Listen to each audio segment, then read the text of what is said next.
This meeting is being recorded.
Good morning. Why don't we grab our seats? We have a day ahead of us.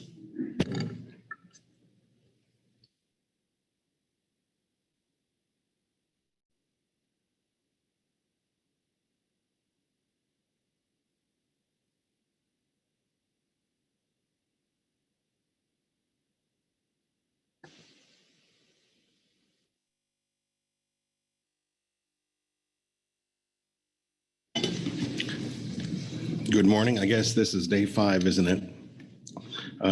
We're on schedule. Before we get started with today's agenda, I'll see if our executive director has any announcements. Yes, thank you, Mr. Chairman, and good morning, council members. As you indicated, Mr. Chairman, we do have quite the day in front of us, with several items that promise to take up quite a bit of time. And as we all know, Salmon is busy churning away in the background. So as we are thinking about the day, what we're aiming for is to take up Salmon somewhere right after lunch, depending on how things go there. That's a little bit different perhaps than what the schedule indicates, but that's what we think we'll be aiming for today. Other than that, Mr. Chairman, I do not have any announcements, but happy to take any questions, of course. Are there any questions?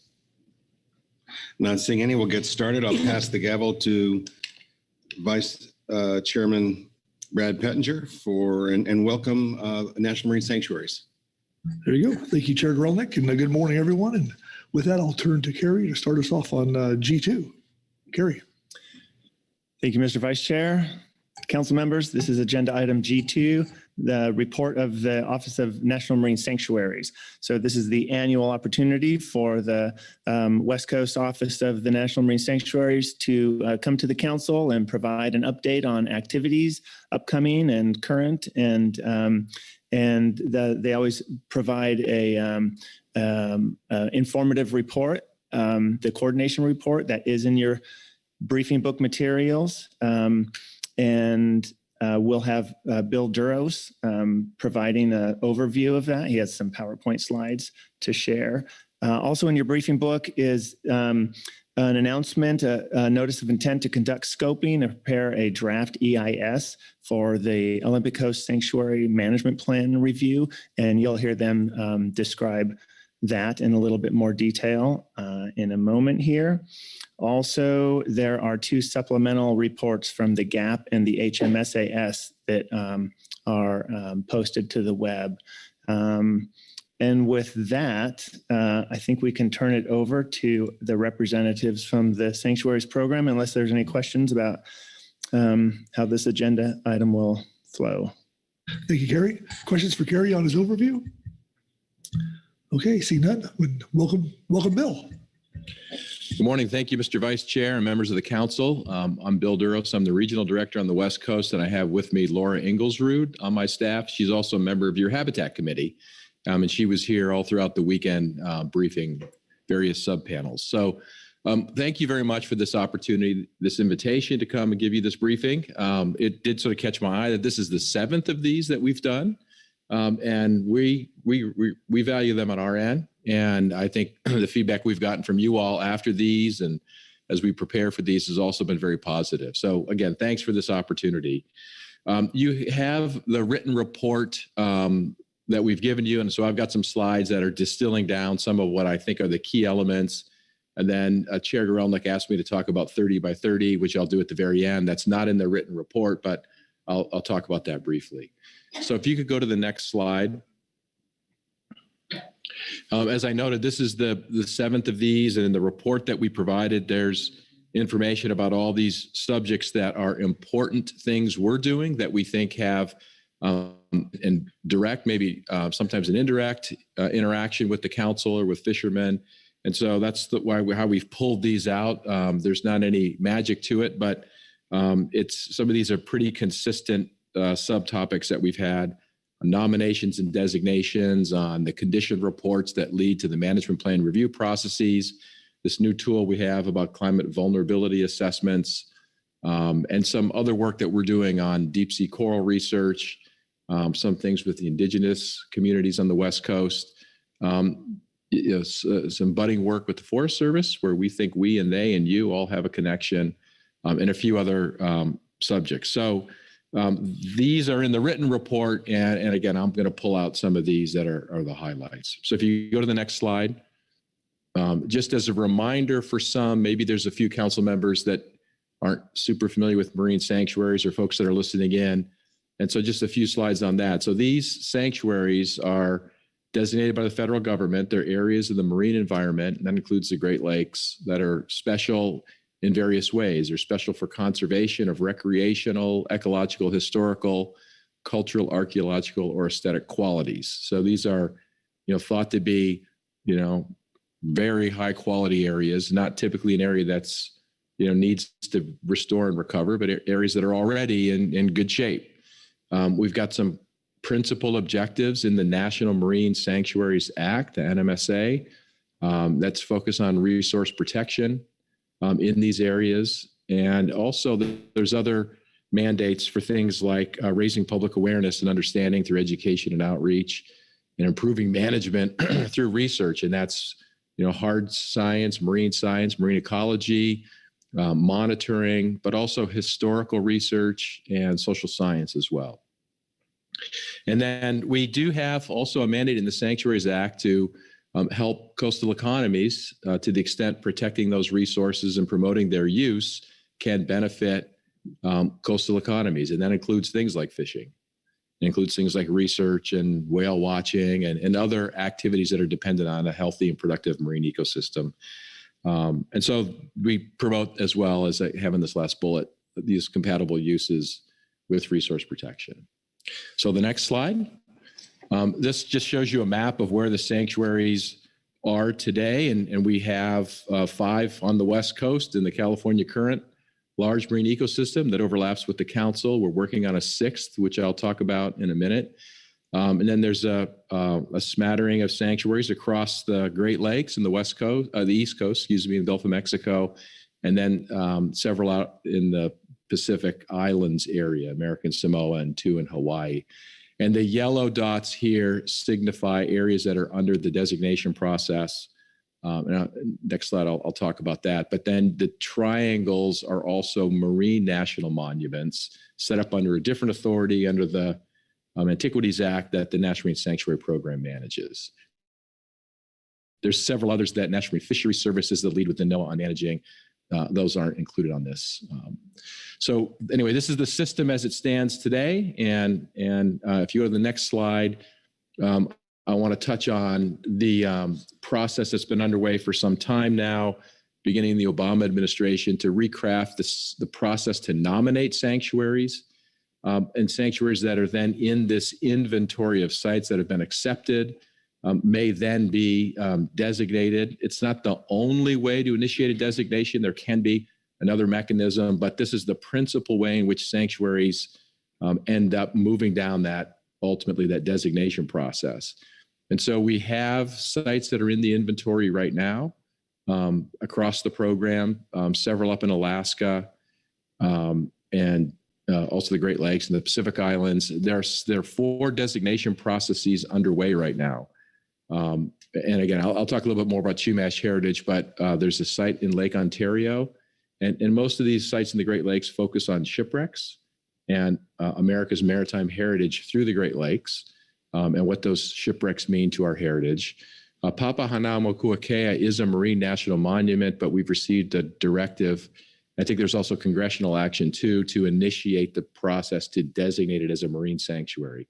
There are several benefits and tools that are available to a marine sanctuary that aren't available to a marine national monument. And so that's part of that process that's underway as well. And then in June, we initiated a process for a large site that's in deep water offshore of New York, Hudson Canyon. So there are some sites though that we've declined, and that's why I feel as if we've got a pretty fair and robust process, that sites that come in that we think aren't quite up to snuff, or in the case of the Aleutian Islands, it was too much snuff. I mean, it was all the Aleutian Islands, all of Western Alaska. It was just too big of an area.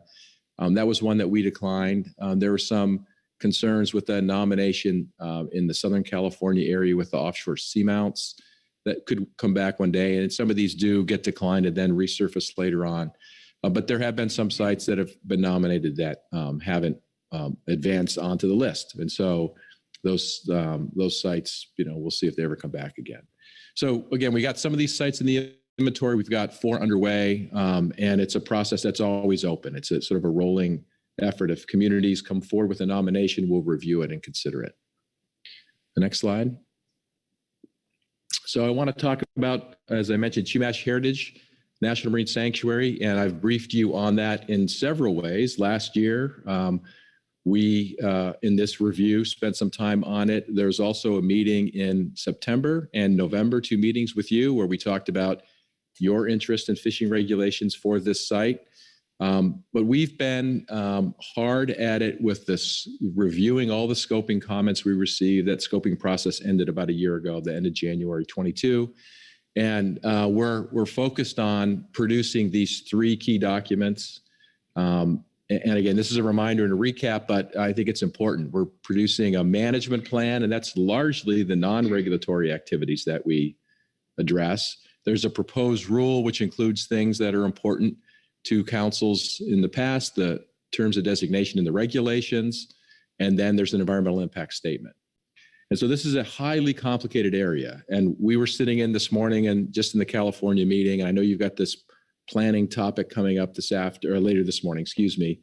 And I'm going to sit in on that because I find it very interesting on what's going on with offshore wind. And yet there's so much more than just offshore wind. There's, in this area, potentially future oil and gas development. There's certainly resources there underground. There's decommissioning of oil and gas platforms and a nuclear power plant. Or will the power plant keep operating? Those are challenges that are out there. It's a very important area for commercial fishing. It's a very important area for Department of Defense.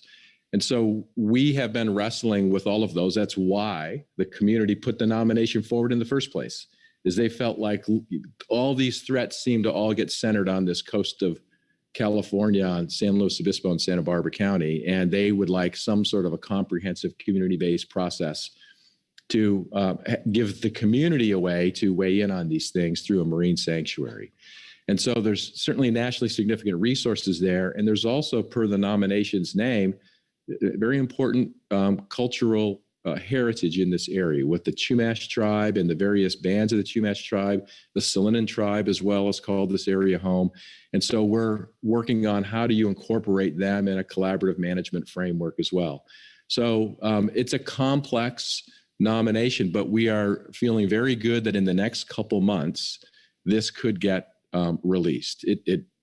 We're close. And that is, those of us in the federal family know, the clearance process sometimes can be burdensome, but we'll get through it. And there's a lot of support and collaboration within the federal agencies and with state agencies that we've talked about, on these various issues.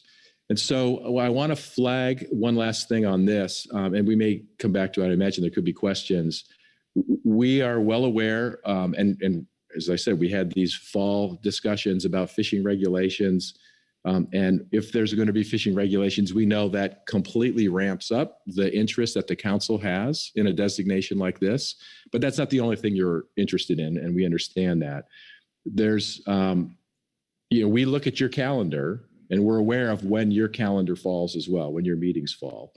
If we're lucky enough, and let's say by the end of April, early May, we get the regulations and the package on the street for review, our hope would be, if there's not any controversial issues, possibly we could get through one meeting at the council in the June meeting.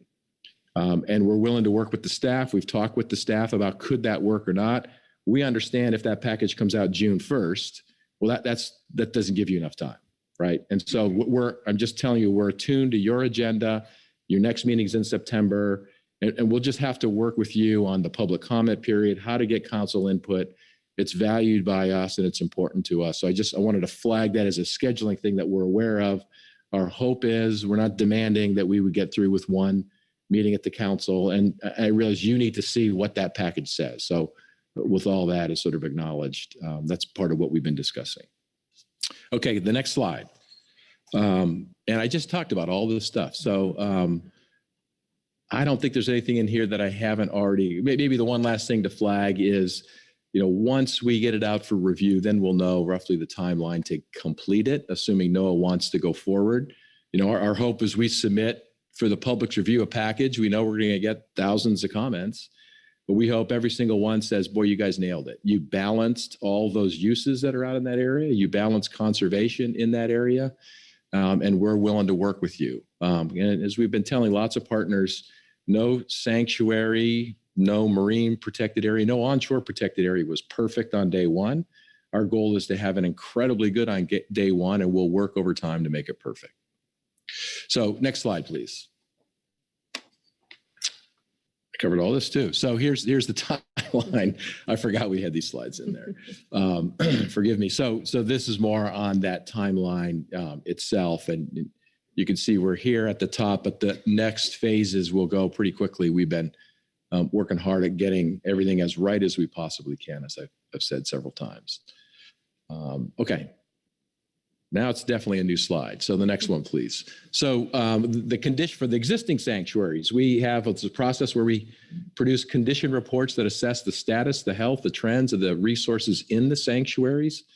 We have completed some of these recently, like for Olympic Coast, Cordell Bank Sanctuary. We hope to get that through a review process beginning later this year, and Greater Farallone's released by the end of this year as well. And those help us precede management plan review processes, largely NIMP staff. I'm not sure if council staff participates in that. It's very science driven. I think we invite council staff. I just don't know to what degree council staff themselves participate.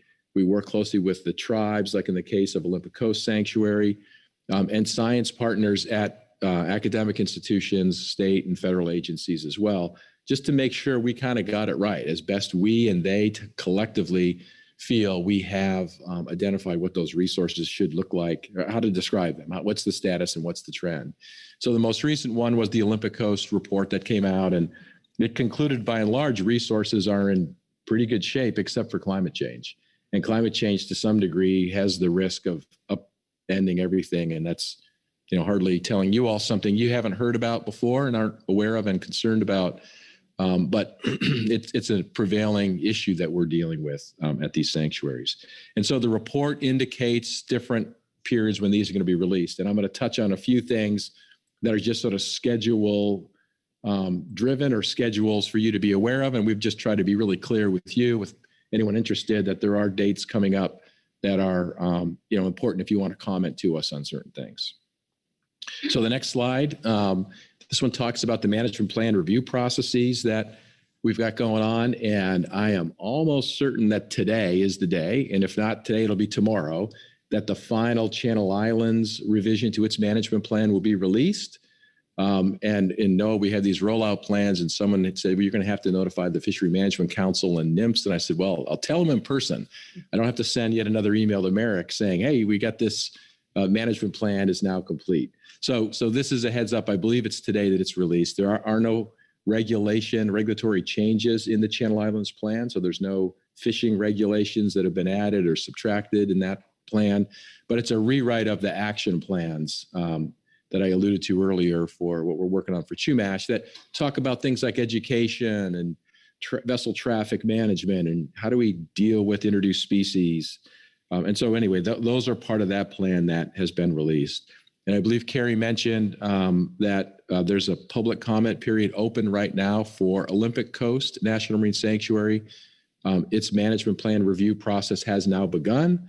We're in that scoping phase. So if the council, if anyone listening is interested, any members individually want to send us comments, we'll take those for about another 3 weeks. So April 3rd, there's a link here. There's a link in the written report. There's a link on the sanctuary websites as well for how to give us comments on what should be the scope of issues we consider for Olympic Coast National Marine Sanctuary. Should we change regulations or management plans or boundaries? I mean, that's sort of the principal areas where we start, but we then work through all those with the advisory council and with tribal partners there, like the Intergovernmental Policy Council. And then Greater Fair Islands and Cordell Bank Sanctuary, we're going to jointly handle that management plan for those two sites, and that's going to begin late 23. And so on that one, we'll send you a heads up for those that are interested in that management plan review process. And sort of the same request will be out. Are there regs we should change? Are there boundaries we should change? Are there zones or whatever folks think are necessary to help better manage those places? So if you go to the next slide, I mentioned climate is a big issue for us. And so we've been doing these things called climate vulnerability assessments. And I mentioned a couple of these briefings ago that Greater Fair Islands had done one. They're revising it, and now we're updating these or producing climate vulnerability assessments for the other sanctuaries as well. And the goal is with the condition report, public scoping, a climate vulnerability assessment.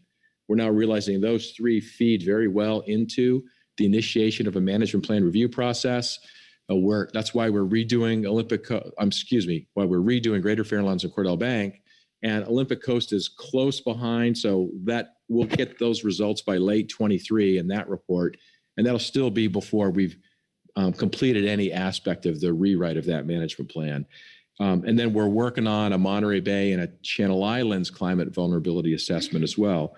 But the goal of these are to identify how and why resources might change due to climate change and what we can do and what partner agencies can do about the climate change. And so to what degree are we vulnerable, but not just vulnerable, what can we do about it? And there's an inherent education and outreach element in these as well. But the goal is to develop these with partners through a science-based process so we can get a firmer sense on what's changing in these sanctuaries, because we don't need to keep concluding that it's a priority. We know it's a priority. So we're trying to incorporate that into how we manage them. So those will be out, and there's different timelines that I mentioned here for folks' review of those. And when we get those produced, we'll make sure you all get copies of those to the extent you may be interested.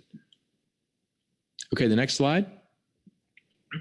The report has several different research and restoration activities that we've got going on that we think are pertinent to the council. I pulled this out because I know you've been dealing with this over the last couple of days, and we appreciate the council's attention to the restoration plan for this big, huge dry dock that sunk in Monterey Bay Sanctuary. Appreciate the state of California as well has been helpful. I've been myself enmeshed in meetings, so I wasn't able to be here, but my staff has kept me in the loop. And I listened in on some of the discussions over the last few days. And really from our end, we're still at that phase of assessing what's the best way to restore the impact. And that's why there's a restoration plan that's out. We wanted to make sure you were aware that there are some priority sites for us where we would like to do that restoration that we're interfacing with your action on the conservation areas. And so I think we're in good shape. If anyone's got any questions, we can talk about it. But again, I appreciate everyone's help in finding the right solution, because we were certainly not trying to alter, upend your process, but it was just one of these things where we finally realized, oh my God, there's an overlap here. So let's make sure you're all aware of it. And to some extent, I would flag for those in the outside that sometimes wonder, sanctuaries, the councils, they don't mix. They're a problem. I think this is an excellent example of how we work incredibly well together. Where we had an issue, you were working on something else. They overlapped geospatially inside a sanctuary. We talked about it a little later than we might have wanted to, but still in time for everyone to be flexible about what to do about that. And it feels to me like we're on a great path. So anyway, I think it's a success story, even though it was imperfect in terms of how it rolled out. Next slide. I noted that we are slowly, with the U.S. Forest Service working on a more collaborative approach.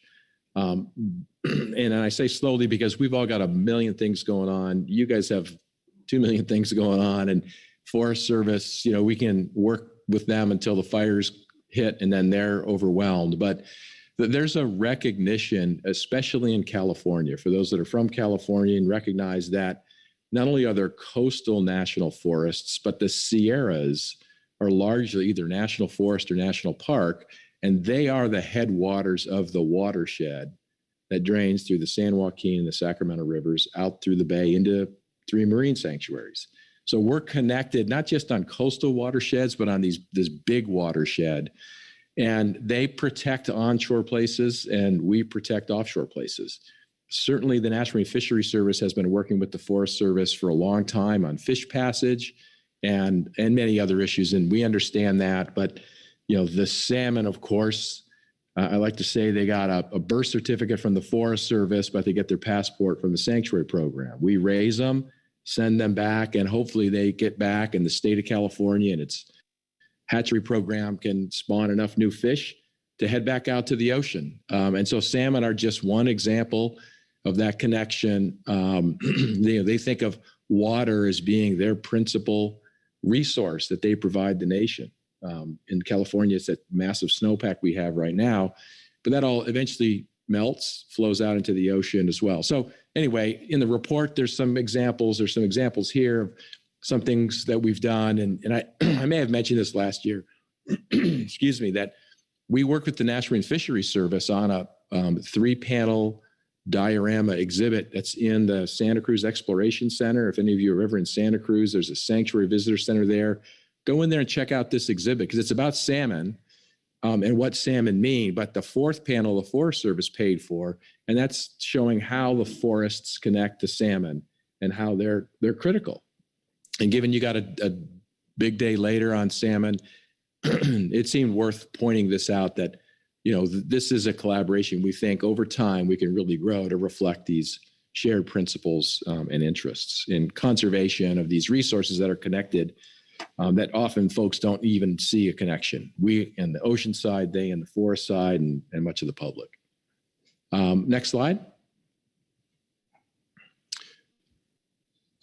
Of the various resource protection activities we got going on, I wanted to flag one project that the Channel Islands Sanctuary worked on for a whole long time. The Navy as well and the shipping industry were part of this, and that's expanding an existing area to be avoided off the Channel Islands and now extending into the proposed Chumash Heritage Sanctuary that reroutes ships in a better manner that we think, rather than, folks dealing with whales that have been struck by ships. Let's try to separate them as best we can. And after many years of data collection and years of discussion with the shipping industry, this unfolded, was approved at an international level, and you can see it shifts the lanes coming in and out of the Santa Barbara Channel by, I think, 13 miles. And then that eventually pushes a much greater boundary away from the islands, away from where the whales are, in a manner that the shipping industry can live with as well. We're seeing lined up with, hopefully will be released in the next year, the PAC-PARS process as well. This helps align ships across the West Coast even better. Appreciate DOD's work on this. They've got lots of concerns about use and where the ships go offshore. But I wanted to flag it because while it's not maybe an everyday issue at the Pacific Fishery Management Council, your staff, certainly National Marine Fisheries Service, and we in Sanctuaries have been worried about these impacts from whale ship strikes. And this is a very important step by creating this separation, this segregation that helps protect these whales. Okay, the next slide. As I mentioned, Chair Grelnick reached out to me and asked if I could touch on 30 by 30. It was after our report was done. And so there's sort of two principal, lanes that I'm going to start at the bottom and work up. But the 30 by 30 is an international effort. There's actually several 30 by 30s out there. There's 30 gigawatts of offshore wind by 2030. This is the 30% of the ocean and land is protected by 2030. The 2030 part is easy to wrap one's head around. Exactly what does protection mean that counts towards 30% has required quite a bit more discussion. On the federal side, the family of agencies, onshore and offshore, have been having a series of discussions about what counts, what qualifies. And of course, we in National Marine Sanctuaries feel like National Marine Sanctuaries qualify. There's an awful lot of conservation and protection that comes within a National Marine Sanctuary. But at a very high level, these sort of validations and valuations are being worked out. Yeah, I understand there may be some announcements coming, but it's not yet anything. I don't even know ultimately what's been the tension points there or where it's at. So I do think there's going to be more information coming out on this. And we'll all, I think, learn at that time, where does the sanctuary on the federal side count towards 30%. On the state side, we have had several meetings with the leadership and staff from the Ocean Protection Council. I think they are the lead. I don't want to speak for the state agencies, but my understanding is they're the lead in the state of California's own 30 by 30 effort. The state agencies, I understand, have been meeting to talk about this, and both in the federal and the state side, there's been a lot of input from the NGO community, from fishermen who have a view and opinion on this. And, the state has talked to us about where do we think sanctuaries fit. And as I said, there's a national level discussion, and some sanctuaries, 3 in California, include state waters. And so we have spent a lot of time making sure they fully understand what a National Marine Sanctuary does. We, as you guys have heard from me and others, we don't really regulate fishing here in California, but we control a whole lot of other stuff, protecting the seabed, limiting discharges, prohibiting discharges, and a lot of other activities that can harm the resource. And I just want to tell, and some of you may have heard this, it was an eye-opening, this little story from a briefing we gave out in California to an examiner from the Office of Management and Budget. So they're sort of the lead in the federal agencies of determining, are we managing what we're assigned to do well? And as we're walking this fellow, we were using Channel Islands as an example. His takeaway was that, well, we don't regulate fishing in that area. And there's, some control over the MPAs that are there that Sanctuaries has, but mostly they're federally designated or state designated. We limit everything else that within a marine sanctuary should probably be some of the best fishing for fishermen anywhere, because all the other threats that would normally be found outside of a sanctuary are limited. They're off limits inside of a marine sanctuary. And there's an interesting way of sort of turning the Rubik's Cube, on its side. And that's what we've spent a lot of time talking to the state about, that there's some genuine benefit a marine sanctuary provides while perhaps not limiting fishing. We haven't talked with them about regulating fishing other than to say, look, a sanctuary in state waters, if we were to decide we were going to change our regulations on fishing, the first place we would go was the state of California. And we'd ask the state, what do you want to do? So if that's something the state's interested in, maybe the state should take it on, not look, to us. I mean, they aren't looking to us, but it's a subject, obviously, that in the NGO community is being pushed, that only marine reserves, marine conservation areas perhaps should count towards the 30%. And one other point that we've made with the state I wanted to share, and this gets back to that point from years ago with the OMB examiner, is that there is legitimate, in California, legitimate pride in the state network of MPAs. We share that as well. Many of those are within a national marine sanctuary. And to the extent some will point to that and say, well, that's the gold standard, a marine reserve. We point out that that's, in our view, that's the silver standard. The gold standard is a state MPA inside a national marine sanctuary, right? Because inside that marine sanctuary are all these other protections just beyond the boundary of the MPA. including within the sanctuary, within the MPA as well, like disturbance of the seabed and oil and gas development and discharges, as well as education programs, research programs, enforcement programs that are happening beyond the boundary. So that buffer zone a sanctuary creates, if you will, has value. And thus, in my Olympics comparison of a gold medal, a silver medal, the bronze medal, I wouldn't mind winning a bronze medal at the Olympics. That maybe is sanctuary waters that aren't in overlapping a state MPA. They have to count for something. In the state system and the federal system, we have suggested to the state. And Chair Grelnick was, my interpretation of his question was, where are we at with that? It's ultimately a question for the state to answer, but I wanted to share our perspective in discussions with the state that I hope you and others share, is that an MPA, state MPA inside a sanctuary is probably as good as it gets.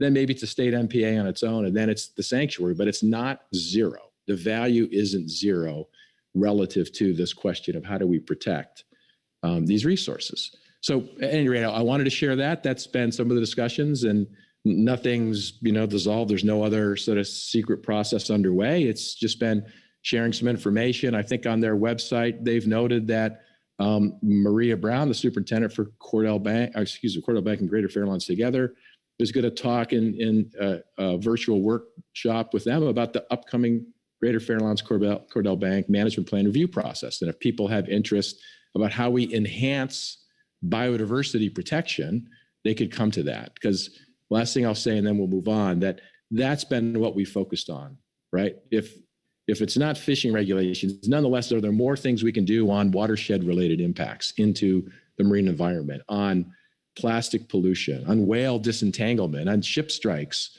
on whales? Those are all part of things that threaten the biodiversity in a sanctuary. And we've focused more, robust discussions on those pathways. And this upcoming Greater Fairlands management plan review process, of course, Chumash Heritage is going to be a place for folks to weigh in. Did we get it right? Should we be doing it differently? How does this value, these areas, how do they get valued towards a 30% state or federal system? Okay, enough on that. And so just the last slide really is to flag, as I've done before. I think it's important to, we're talking about things that we got going on, but there's always stuff out there that we could be collaborating even more on. And this notion of offshore industrial development, and it's not just, as I said, the offshore wind that's coming. We're very attuned to that. A lot of it's happening outside of sanctuaries. There could be cables, though, running through sanctuaries, because we acknowledge national marine sanctuaries, especially if Chumash is designated, protect a huge amount of the California coast. And if the wind's happening offshore, north of, south of, there may be a need to bring cables through the sanctuaries. We know fishermen are worried about that. NMFS is worried about that. The council's worried about that. And that's something which we could be collaborating on. I've mentioned, and the report goes into more detail about our work on deep sea corals. It's an important habitat area. We're doing a lot on that and collaborating with NMFS on so much of that research that's happening inside and even outside of sanctuaries. Climate change is something we're all just embracing, sadly, that we're going to have to deal with it. We got to come up with different strategies. We're happy to collaborate more on that. Endangered species recovery, whale disentanglements, and black abalone stand out. Those have been discussed in past reports, but there's more we can be doing together on that. Some education and outreach, including this big watershed connectivity initiative with the national forests. So I'll end there. Appreciate, again, this opportunity to give you some feedback and insights on sanctuaries, what we've got going on, and I am happy to answer any questions. Thank you. Thank you, Bill. Really a great report. And with that, any questions for Bill on the sanctuary report? Bob Dooley, followed by Chair Grelnick. Thank you, Vice Chair Pettinger. Bill, it's always good to see this report, and it's very informative.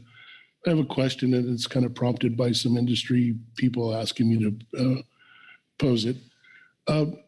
There appears to be, in another proposed designation in the Bering Sea, St. Paul Island, a proposal to have co-management of fisheries with the sanctuary.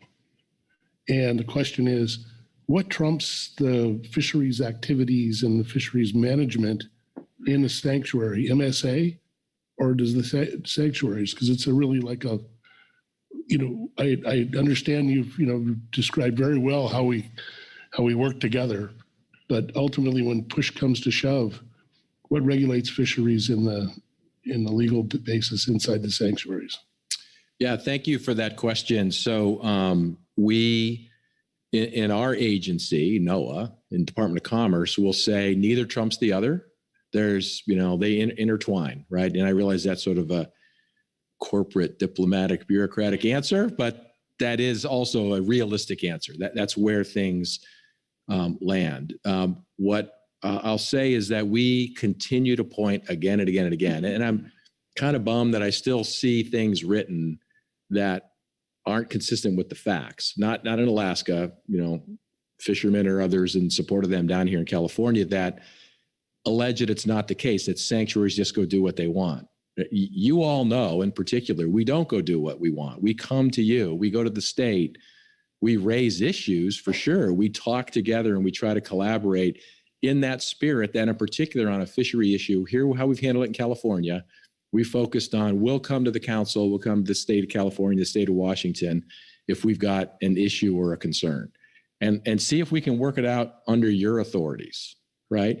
In Alaska, there are no marine sanctuaries. We don't have any example to point to. And I'm certainly well aware, I, for some time, was working on the St. George nomination. This is now the St. Paul. Alagum Canoe is the next island over, and to some extent, some overlap there. And from a tribal perspective, they are interested in having more of a role on that. And I think, bear in mind, it's a proposal. It's very important to the tribe. And they're looking for ways, it's my estimation, in how to have a greater voice or greater control over that. But it still is a nomination. It hasn't advanced to a designation phase, hasn't gotten a draft proposed designation out, nor is there now a final designation. So I think it's a very important proposal, but it's not a final, okay, here's how we're going to handle it. That would be years and years away. And so I will continue to point back to what 5 sanctuaries certainly here have done. And you'll see soon how we're proposing to handle these questions with this 6th sanctuary with the Chumash heritage. Thank you, Bob. Chair Grolick. Thank you. Thank you, Vice Chair Pettinger. And Bill, thanks for coming and thanks for responding to the question I put to you. I think there's great value in the sanctuary educating the Ocean Protection Council. I can tell you that stakeholders have tried for 2 years to try to educate the state on some of the existing measures. One of the existing measures that you have in the sanctuary deals with the deposition of harmful matter deposited anywhere that finds its way and causes harm in the sanctuary. That was an issue that was of concern to the state, and I'm glad you have or will let them know that there are already pretty strong regulations in the sanctuary. But my question has to do with salmon. You raised that issue, and that, of course, is the hot topic at this meeting because we have a disaster in salmon. And you're working with U.S. Forest Service. And I'm wondering if there's anything in your regulatory toolbox that would assist salmon, like the sanctuary resource, in their developmental stages, either the spawning process or the rearing or the outmigration process. Is there any tool you have to help in that? Yeah, Mr. Chair, so that's a very interesting question. It has come up as a concept long ago about right whales on the East Coast, and when they're inside a sanctuary, they're a sanctuary resource. Are they still a sanctuary resource when they've left? And this had to do with some of the struggles they were having on the East Coast with Atlantic right whales. Here's what we have that is somewhat relevant to this topic, and that is this notion of a discharge into the sanctuary is prohibited, but we also prohibit a discharge beyond the boundary that subsequently enters and injures. So it's a higher standard. It's, and you can discharge something in the sanctuary, and that's prohibited. If it comes from beyond the boundary, there has to be proof that there's harm to that resource. Okay. And that's where, to some extent, there's extraterritorial jurisdiction. Now, we can't stop it until it harms the resource, or there's not a penalty until it harms the resource. And we'd have to work with our Office of Law Enforcement and General Counsel on, okay, how do we actually tackle that? If we, let's say we see an oil spill coming down a river, right, that's going to be in the sanctuary, it hasn't harmed the resources yet. Can we impose any requirements before it hits? That same concept could be employed as it relates to salmon. And it might be easier conceptually if it was, and it would have to be factored. What are the issues that we're trying to address? If it's a salmon on its way down, that could be it's an arriving resource. What are we doing to protect it before it gets harmed? Probably just the facts on salmon, a little more difficult. If it's left the sanctuary, it's now a full-grown salmon, it itself is not coming back. But I'm just kind of speculating here, right? Because we really haven't addressed that question before, and it might really get to the heart of, well, what's the cause of the problem that we would be trying to address? So I just want to I probably should have started with that. I had just sort of speculating here, having not wrestled with this, and the facts would matter, but the concept could be there. It has been broached in these two different ways before, without any concrete resolution. It's, it would be heavily lawyered, heavily fact-driven, but, if it's something that you at the council level think we should think about more, we should set up either a discussion or, someone can nail it down more precisely in a letter and we could start that dialogue. All right, thank you for that. Our capacity has been limited to writing sternly worded letters, so we're looking for any allies we can find. Thank you, Chair Grelnick. Corey. Thanks, Mr. Vice Chair, and thank you for the presentation. On your shared value slide, you spoke about the concern or interest in offshore wind and the effects on the marine ecosystem. And if you've seen the reports, you'll participated in conversations, you'll know that the GAP is urging you all to become more involved in that. So not really a hypothetical question, but kind of a question that might help in similar to what you were speaking about there on sanctuary resources. Without having a GIS in my head, it looks like the Morro Bay lease areas would be just north of the Chumash Sanctuary and just to the west of the Monterey Bay Sanctuary.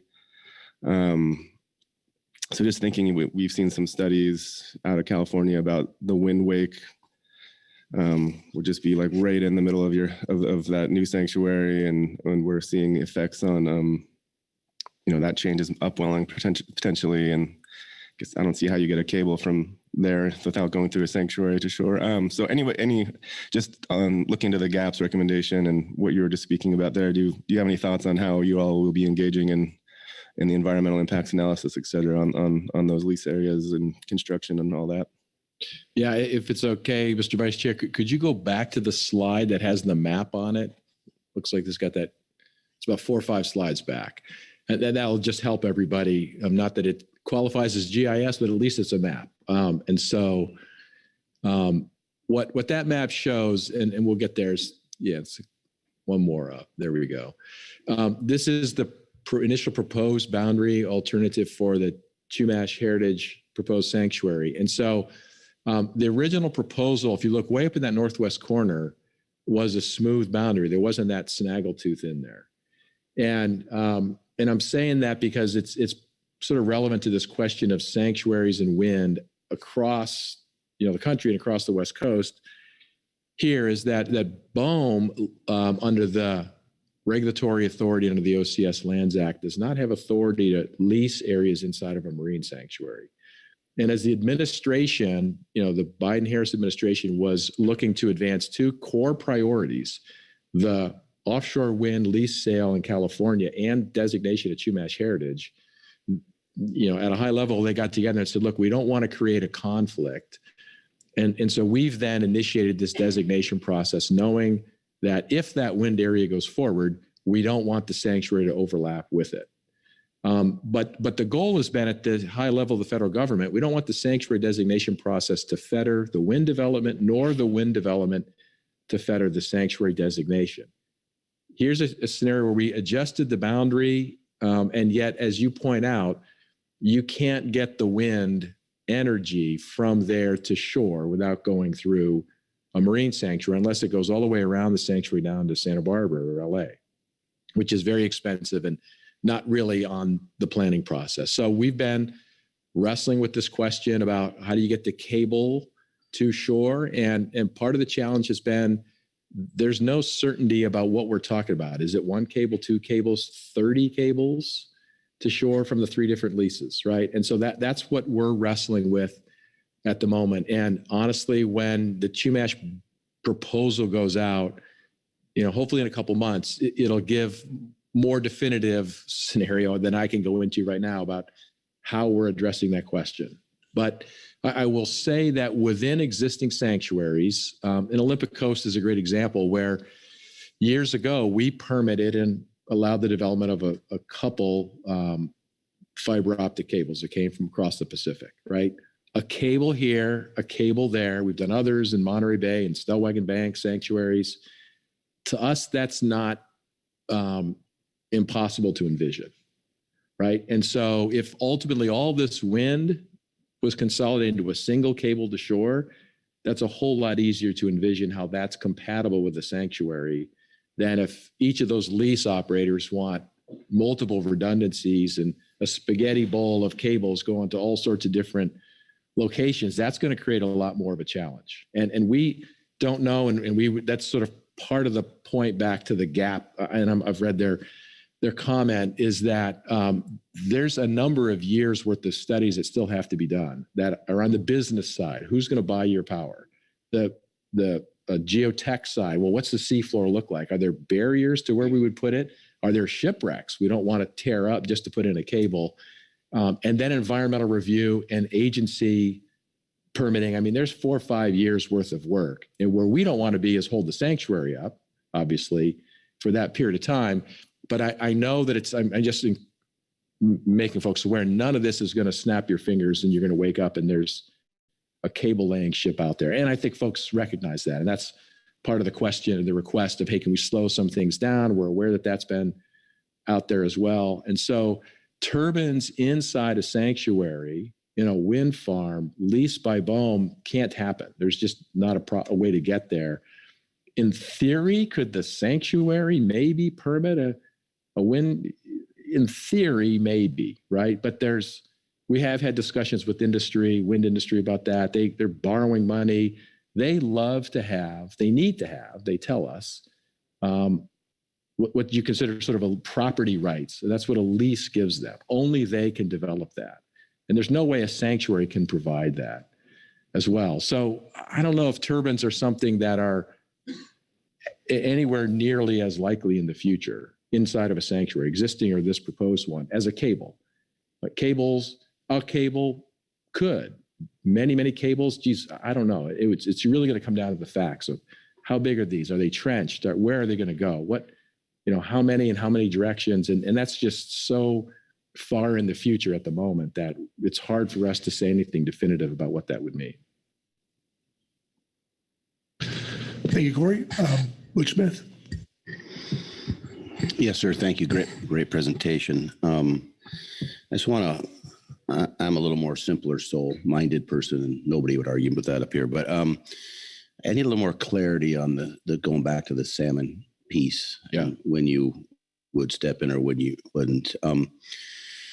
We all know we have natural things that happen, in the fresh water that we can't control, but there's also some rules and regulations written someplace, usually in a dusty book that nobody reads if you want to water something. But obviously salmon aren't retrofitted with roller skates, and so they need water. And there's plans that share that water with the salmon. And so, if it was obvious the salmon would be null and void in your sanctuary because of not complying with the shared water use, and we obviously know that's a factor that would kill salmon. I mean, you don't have to, be a doctor, biology to figure that out. But would then you possibly step in and maybe yell party foul and make sure those laws are abided by if there are rules in sharing the water with the salmon and the agriculture and other water users? Is that something that is more clear than an oil spill or? Yeah. Thank you for that. And yeah, I was sort of waxing poetic a bit on as the topic came up earlier, but let me also give a more simple answer that this question I'm not aware of, and I've been working for Sanctuaries for 26 years. I'm not aware that it's come up, or the casual request, if you will.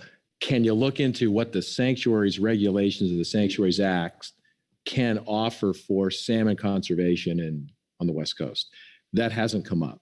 And so we haven't looked into this yet. I was sharing that there have been, and there are other examples where the extra territorial role of the sanctuary in terms of the place proper has been used to make a case that other actions needed to be taken.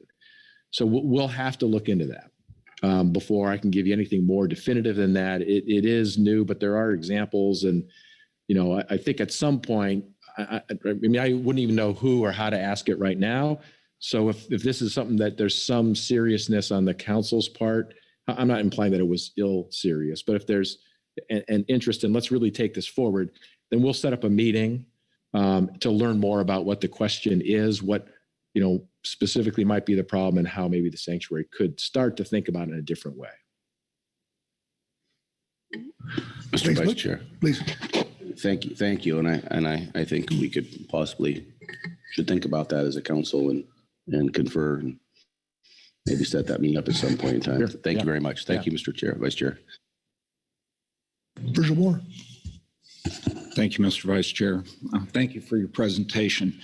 Mine isn't so much a question, but it follows on this line of response, and I think it gets into just a point.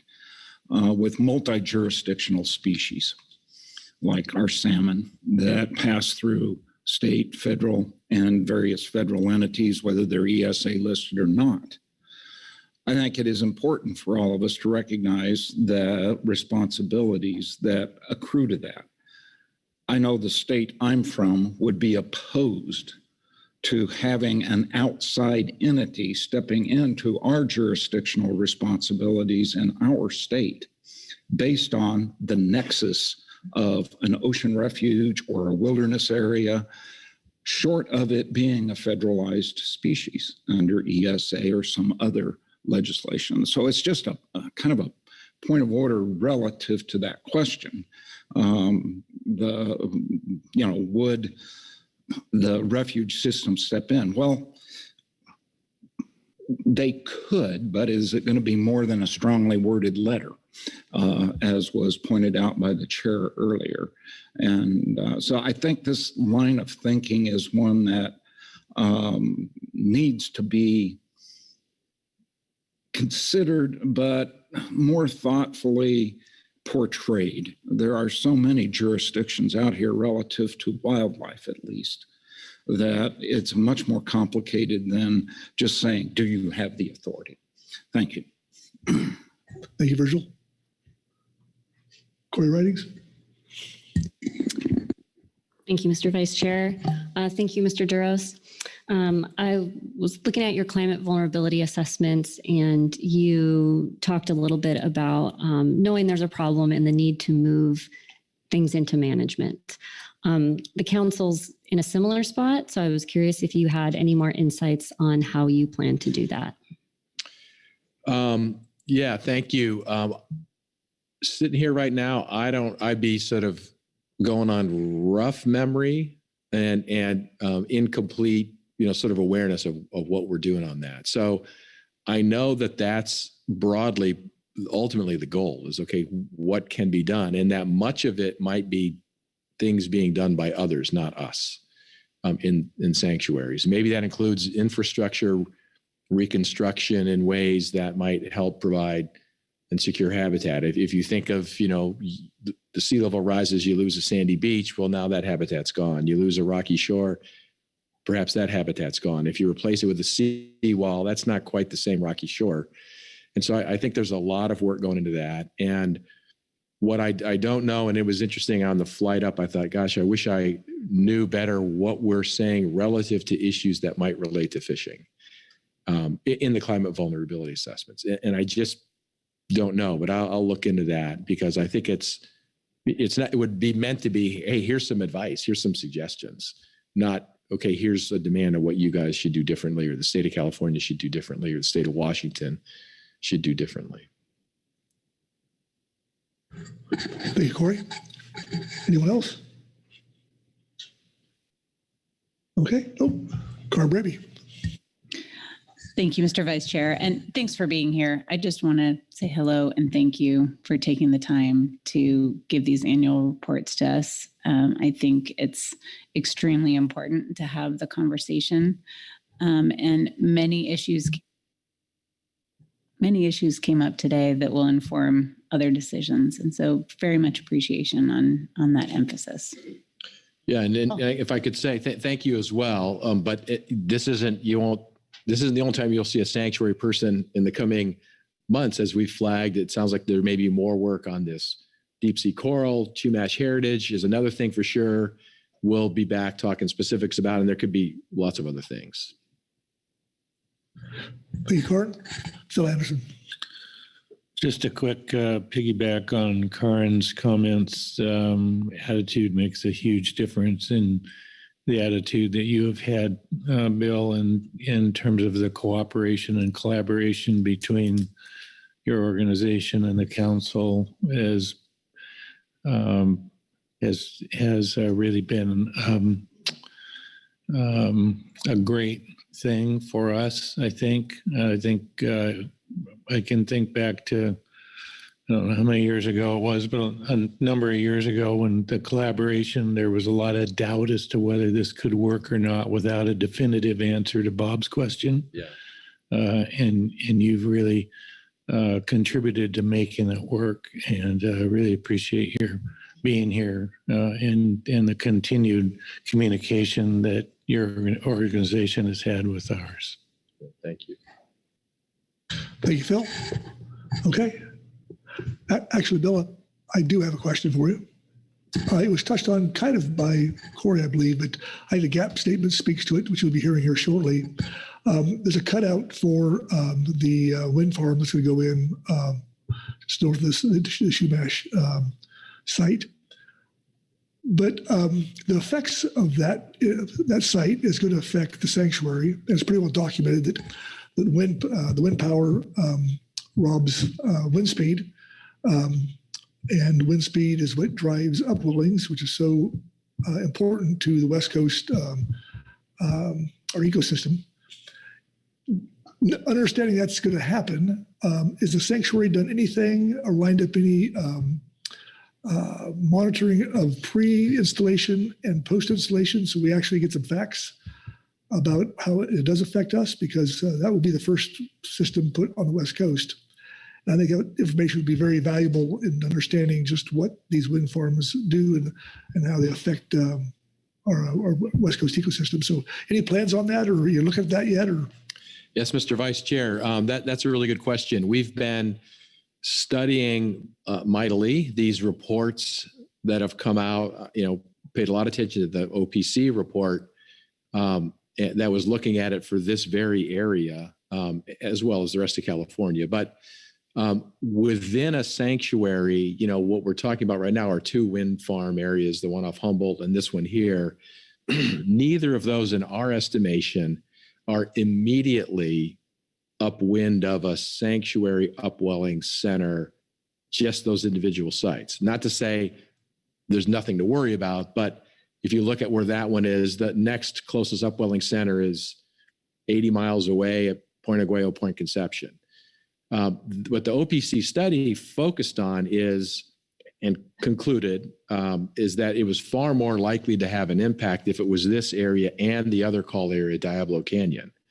Those two in concert, directly aligned with the Point Conception, Point Aguayo upwelling center, would likely lead to a meaningful impact. I'm paraphrasing their study. And if there's other rebuttal studies that come out, if there's other supplemental complementary studies that come out, we'll study those. We're not ourselves. We just haven't had the time since this issue's kind of popped up in the last 2 years to do any of our own analyses of them, but we sort of do at least a step back spatial assessment. Well, where would we worry about it? And you're getting the hint. It would be this area more than Humboldt affecting the Point Arena, quite a ways away from, that's in the Channel Island, or Greater Fairlawn, sanctuary. There still could be more localized impacts on upwelling, maybe from Humboldt, maybe from this one. But at the moment, that's not high priority for us. We are, though, working very closely, and this is sort of a broader answer to your question, on what are the impacts to an adjacent marine sanctuary from a wind farm that goes in. And there's a provision of the Sanctuaries Act, 304D, that requires federal agencies to consult with us on activities beyond the boundary of a sanctuary that might have an impact on the sanctuary, right? And so these immediately adjacent to the sanctuary are an activity that we're going to need to consult with BOEM on. And I didn't get into it earlier, but maybe on this salmon question, it's relevant as well, right? That provision 304D of the Sanctuaries Act. So just because it's beyond the boundary of the sanctuary doesn't mean we just, whistle on our way down the trail and not worry about it. We're still paying attention to it and working with BOEM on it. And they're aware that the wind industry doesn't want to have, ancillary impacts inside of a marine sanctuary or on the coast. So again, there's a lot that still needs to get worked out on this. But broadly, that's part of how we're addressing it. And then narrowly on the upwelling, this is where we're more worried than the other wind farm. But we're worried about the issue for sure, in and of itself. Okay, thank you. Okay, anyone else? All right, well, thank you for coming today. Appreciate that. Okay, that will take us to the gap report and Susan Chambers. Susan.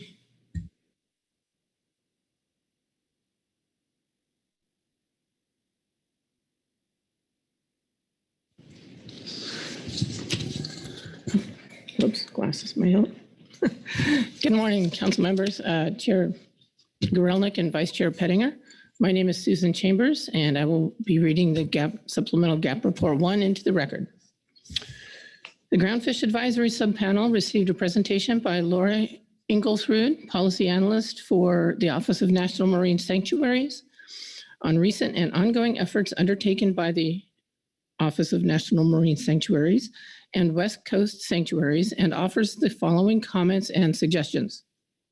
The GAP continues to encourage sanctuaries to consider wind farm operations in the same vein and with concerns similar to that with which they might bring to bear on any other industrial operation at the same scale and in similar proximity to their waters. We quote from our September 22 statement.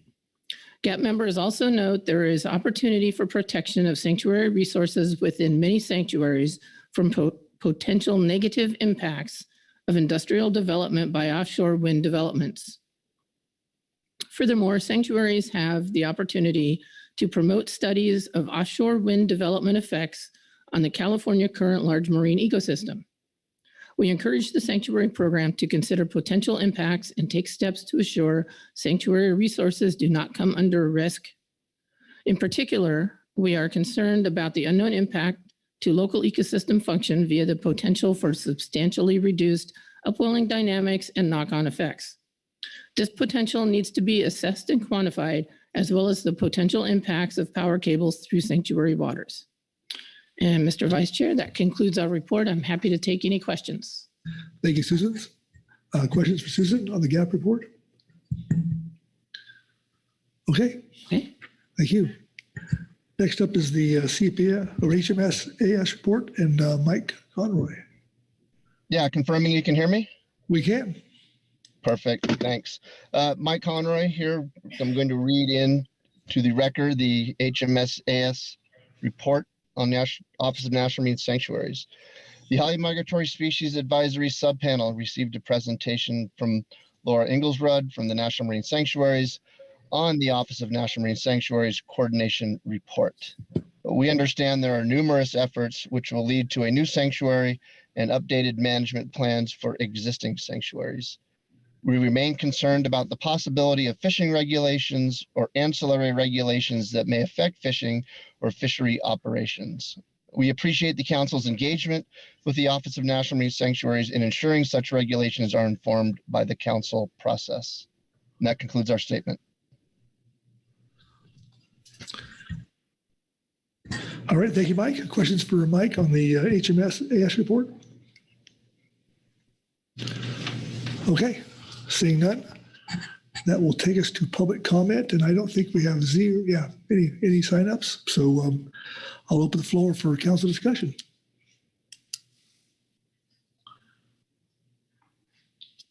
Chair Grolnick. Thank you very much, Vice Chair. I want to again thank the sanctuaries for coming here, and it's having this dialogue, having this communication does nothing but help the relationship and our cooperation towards a common goal. I guess I would be interested if the balance of our council is in learning if the sanctuaries have any ability to ally with us in our efforts to protect Pacific salmon. I took a quick look at the regulations and nothing really jumped out at me, but obviously I'm not an expert there. So I would like to see our council and the sanctuaries put our heads together and see if there's anything there. I think that Mr. Duros made mention that with regard to the planned wind turbine locations, that the sanctuary waters were 80 miles downstream and may not be directly affected. I'm not going to get into the wind power discussion, but that is a suggestion that if there is an impact upstream, so to speak, that does have an impact on sanctuary resources, then maybe there's something there. But obviously we're not going to have that discussion here and now, but I would like to see that happen. Thank you. Thank you, Chair Rolick. Anyone else? Virgil Moore. So, Mr. Vice Chairman and Mr. Chairman, continue that discussion. I'll just express my concern. Certainly, we're all looking for allies on salmon, especially those of us who live way upstream, as the state of Idaho and many of the tribes do. And at the same time, I'm concerned about this, trying to find a nexus that might give another authority over something out there. And I'll give the example to the extreme. Climate change is a likely threat to sanctuaries and their function as it progresses forward. Ultimately, our solution to climate change is reduction of carbon. Therefore, you could make this jump that they need wind turbines on sanctuaries to reduce the carbon footprint such that the sanctuary purpose can continue. That's a weird logic, but I think we've got to be very cautious about how we ask for alliances in our desires to achieve the goals that we have as an authority ourselves. And think that all the way through. In terms of, well, if we do that, does that mean that they have authority over fishing in the sanctuaries? Have we ceded that in this attempt to get that argument through? And I'm very concerned about that. It's a constant discussion we have in Idaho with the mix of entities, authorities over our species, and from both a land management and a species designation within the state, and the responsibilities we have with the tribes as well. So I just bring that forward so that we can keep that in the back of our minds. I want strongly worded letters too, don't get me wrong. But I want to be sure we word them correctly as we move forward on this issue. Thank you. Thank you, Virgil. Great point.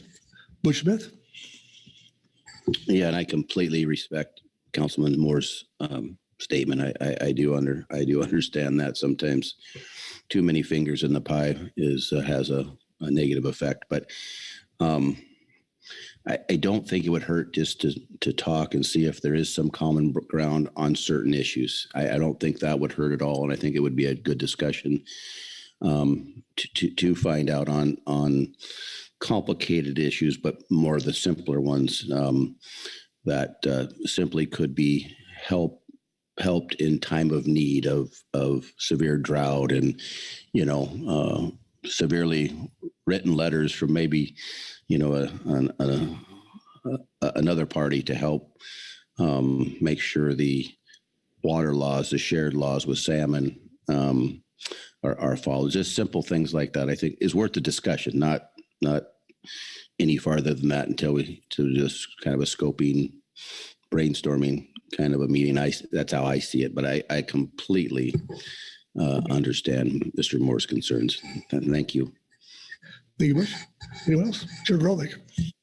Thanks. And Virgil, I completely get your point, but also point out, I think that the Bureau of Reclamation probably feels that our letters about their operations that we're getting out of our lane, even though those are designated, we're talking about impacts that are in designated essential fish habitat areas. So it's not a black and white issue, it's a gray issue. And I think as Bush Smith said, it's at this point, let's see where we are and what we can do, and then we can decide what to do.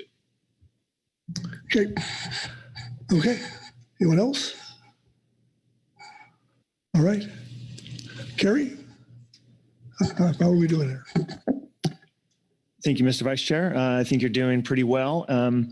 Just a couple of things that I took from this presentation and the discussion. One is that we can look forward to the Chumash designation documents and management plan and regulations being made public sometime in the not too distant future. Mr. Duros highlighted and emphasized the fact that they will do everything that they can reasonably to make sure that overlaps with one of our council meetings and gives us an adequate time to craft a meaningful response. So that's more of a radar screen thing. The other item out there is this notice of intent for the Olympic Coast Sanctuary. The council could submit comments if you wanted to. You heard a couple of comments from the advisory bodies, the GAP and the HMSAS. There was no strong recommendation to submit comments. And just to clarify, this is at the scoping stage. So when the sanctuary gets to the point of develop any possible new regulations, those would obviously be out for public comment. And so we'd have more opportunities to delve into that. But just wanted to flag that and make sure that the council has considered whether you want to submit something or not. And again, there was no firm recommendation to do that. But those are the two things that I noted. Other than that, I think that, if you don't want to pursue that, then I think you could be done. Okay. Good. Okay, I think we're good here. So, okay. Thank you. And with that, I will pass the gavel back to Chair Grolnick. All right, thank you, Vice Chair Pettinger, and I'm going to keep the gavel going to Vice Chair Hassemer. Thank you, Chair Gorelnik. This next agenda item has a couple of big presentations to kick it off, so you are not uncomfortable in your seats as we're working through those. We're going to take a break and come back to your seats at 9:30. Thanks.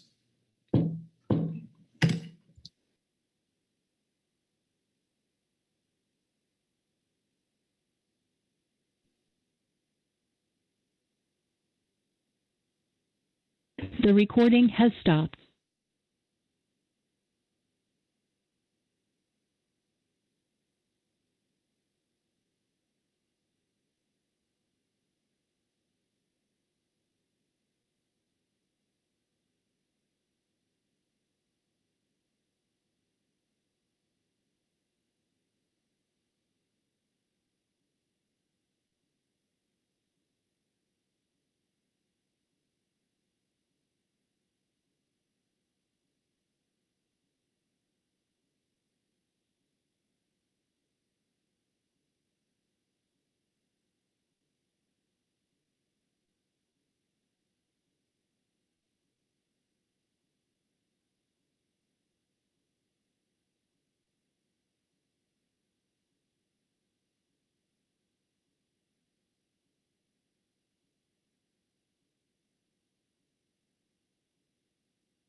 All right, if folks can start making your way back to your seats, 1 minute warning.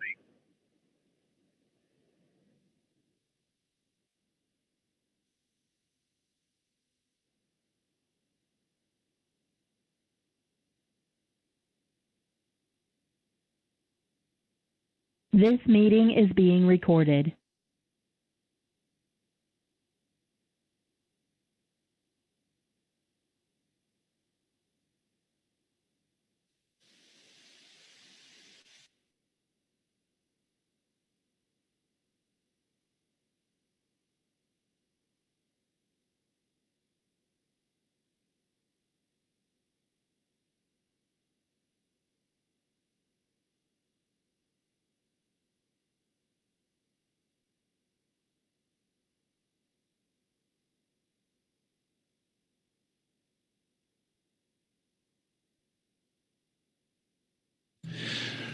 Alrighty, we're ready to commence on agenda item G3, and I am going to turn it over to Carrie Griffin for an overview. Carrie, please. Thank you, Mr. Vice Chair. This is agenda item G3, marine planning. There's a lot of moving parts to this agenda item today and presentation, so I'll do my best to give an overview and a summary of what's planned, and then we can move on. The Marine Planning Committee met on February 2nd. They meet they meet before every council meeting per the council's direction, and then put a report in the advanced briefing book, and sometimes a supplemental report as today. So anyway, that February 2nd meeting was specifically to plan and provide a report for this meeting. They also met again on February 23rd to plan for the April meeting. So there's a little bit of sort of interplay there. But anyway, just to be clear, mostly what you see in the Marine Planning Committee report in your advanced briefing book was a summary from that February 2nd meeting. Real quickly, because you'll hear more about this in the summary of the MPC Report 1, but we had an update from representatives from the Bureau of Ocean Energy Management. We had the National Marine Fisheries Service and Oregon Department of Fish and Wildlife present fisheries data that is being used in the spatial suitability modeling put together by the National Centers for Coastal Ocean Science and the Bureau of Ocean Energy Management, or BOEM. We had a brief update on the NOAA aquaculture opportunity areas and a very brief discussion on both the February 2nd and the February 23rd meetings on BOEM's proposed rule called the Renewable Energy Modernization Rule, which you will hear more about, and is also captured in item G3A supplemental MPC report 2, which was just posted this morning, and more on that later. As far as other briefing book materials, you also have the PowerPoints that are supporting the NOAA and ODF&W data report, and a PowerPoint that summarizes both Marine Planning Committee reports. So they're not going to read those written reports. Mike Conroy and Susan Chambers will summarize them in PowerPoint form, as they always do. There's an attachment 1, which is a 2-page flyer on the West Coast Ocean Alliance, which you'll hear about. And then there's several advisory body reports: CPSAS, GAP, HC, EAS, and EWG, and then NHMSAS, and then there's also public comment. So I'll just sort of summarize the order of events here, and I'll also say that while BOEM does not have a presentation planned today, we do have several BOEM staff that are online and will be available to answer questions throughout this agenda item. We have Lisa Gilbane, Frank Pendleton, Jean Thurston Keller, Jennifer Miller, and Ingrid Biedron, who are online. So after this overview, we will turn to to Kelly Andrews, who's online, and Karen Braby, who will summarize the NMFS and ODF and W fisheries data that's playing into the spatial suitability modeling. And then we'll go to the MPC report.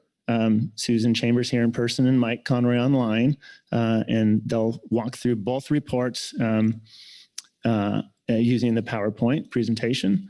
And then we'll go to the West Coast Ocean Alliance update with John Hansen. He's online. And again, there's a flyer in the briefing book. It's the attachment 1.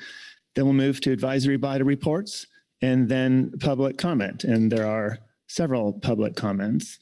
And then the council action here is to consider the Marine Planning Committee report and provide guidance as appropriate. I think as we move through the agenda item, there will be topics or items that come up as potential actions. So when we get to council action, I'll do my best to sort of summarize those so the council can, enter your discussion and action with some ideas of, what were the more salient points that you heard throughout the agenda item. I think that concludes my overview. I hope that helped to frame the agenda item a little bit. There's a lot in there. We have 2.5 hours scheduled for it. Hopefully we can stay close to that. I guess I'll take any questions of the agenda item overview at this point. Otherwise, we could move on to the next item, which would be the fisheries data presentation by Kelly Andrews and Karen Braby. Are there questions for Carrie on that overview? I don't see any questions on the overview, so thank you very much, Carrie. Before we get to the first presentation, I just want to note that because of the length of this topic and the potential or the number of public commenters we get, that it may be necessary to reduce the amount of time we allow for commenters. Typically, it's 5 minutes for individuals, 10 minutes for an individual representing a group or an organization. We want to hear from everybody who desires to speak on this, but in fairness to everyone who wants to speak, it may be necessary to restrict that.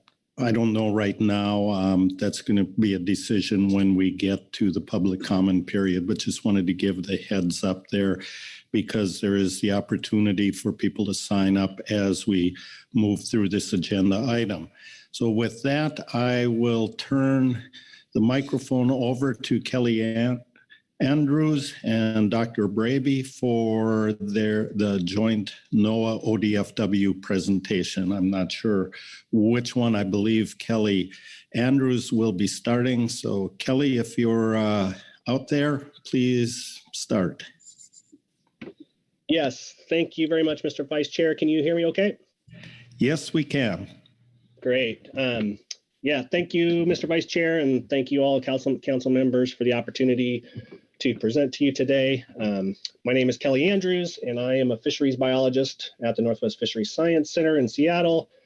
And I'd like to start just by acknowledging, especially the names that you see here at the bottom of the slide, that were part of our sort of core NMFS and ODF and W team that worked on what I'm about to present to you today. Next slide, please. So we were asked to provide data to BOEM and NCOS for the fisheries submodel of the overall spatial suitability model that is being used to reduce the call areas, the 2 call areas that have been identified off the coast of Southern Oregon, and reduce those into smaller wind energy areas based on overlap with other sectors of the ocean community. So we began by asking ourselves what data would best represent the space used by West Coast fisheries in these 2 call areas. This included discussions about which metrics would best characterize the fisheries use of space, which fisheries should be and could we include in this analysis, and what years of data would be most representative of these fisheries going forward. In reality, most of the answers to these questions were sort of answered for us based on sort of our ready access to data that we had in hand or could get very quickly based on the deadlines we were working under. Next slide, please. But fortunately, we had two ongoing projects related to the California Current IEA program that were taking advantage of data that was going to be useful for this particular project. One of those was mapping fishing effort that you see on the left-hand side of the screen there for the groundfish bottom trawl fleet. And so this is measuring the amount of time spent in 2x2 kilometer grid cells all up and down the entire West Coast. Secondly, another colleague was working on the identification of spatial revenue patterns across the US West Coast for many of the top fisheries in conjunction with revenue from offshore wind. So we had information on fishing effort and fishing revenue, which we thought would be very useful in characterizing the importance of space in these two call areas. And that allowed us to really kind of get moving on this really quickly. Next slide, please. So here you can see the number. We were able to gather information on both fishing effort and fishing revenue across 9 different fisheries that you see for each of the rows here. Two hake fisheries, 3 groundfish fisheries, pink shrimp, Dungeness crab, and 2 sectors for the albacore. In green, all the green rows that you see there are for our data that we had for fishing revenue. And across all of the different fisheries, we had information from 2011 to 2020. And in yellow, you can see sort of a variety of years of information for fishing effort across these 9 different fisheries. The dots that you see included here represent fisheries in years where we had information across all 3 West Coast states. And for fisheries in years where you don't see a dot, that means we only had information for fishing events that occurred in the 2 call areas, but were landed only in Oregon ports. Let's see. We decided to use cumulative sums of effort and revenue data across as many years of data as we could get our hands on. And that was done in order to capture as much spatial and temporal variation as possible within each fishery for this exercise. And these data all come from either logbooks or observer program data and matched to PACFIN fish ticket data for the revenue data. Let's see, next slide, please. So first, we took sort of an exploratory approach to this, and we really wanted to see what this data looks like and how it was going to look as it went through the modeling process from BOEM and NCOS's model. Next slide, please. So I'm going to show you a few examples here of the data, and I'm going to use the at-sea hake midwater trawl fishery as the example. So here on the left, in the left panel, you can see fishing effort, and this is in cumulative sum of hours fished across all years of data. And so for the at-sea hake fishery, that was from 2002 to 2019. And they are, let's see, the fishing effort information is summarized within each grid cell, which is 2x2 kilometers. So we have fishing effort in that left-hand panel. In the middle panel, you can see fishing revenue across, again, this is cumulative revenue across all years. And for revenue, it was always from 2011 to 2020. And finally, that third panel, the far right-hand panel, shows effort and revenue information smashed together into a single value, which selected either the effort or the revenue value that was most important for a particular grid cell. So we really wanted to capture the most important characteristic between effort or revenue of the fishery for each grid cell. And so that's what you see in that right-hand panel. And that data that you see in that right-hand panel is what we then were giving to NCOS as their input to the spatial suitability model. Okay, so we did this for all 9 fisheries. Next slide, please. And so we plugged those data that were in that right-hand map that I just showed you using NCOS's methods to produce, we wanted to see what this information was going to show when it was turned into suitability scores. And so this initial exploration of the data resulted in the map that you see here. And this is suitability relevant to offshore wind energy area. So the warmer colors, the oranges and the yellows, are areas that would be less suitable for offshore wind energy development because of high importance to fisheries. And then the cooler colors, such as blue, would be more suitable to offshore wind energy development because of less overlap with fisheries. And so this initial exploration really did not look like anything we expected. This certainly seemed to underestimate the amount of space that these fisheries actually operate in, especially over the last 20 years. So next slide, please. We then started thinking about, why do these data, we thought we were being very careful about, representing the most important characteristic. And so why are these data, really sort of underestimating the amount of space used? Next slide, please.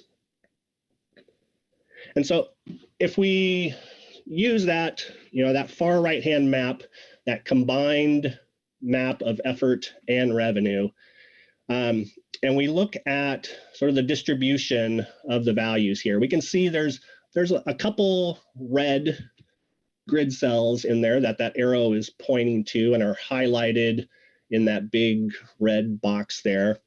There are very few really, really high values compared to the vast majority of the other grid cells, which sort of lie in that lower half of the distribution that you see in that bar plot on the right-hand side there.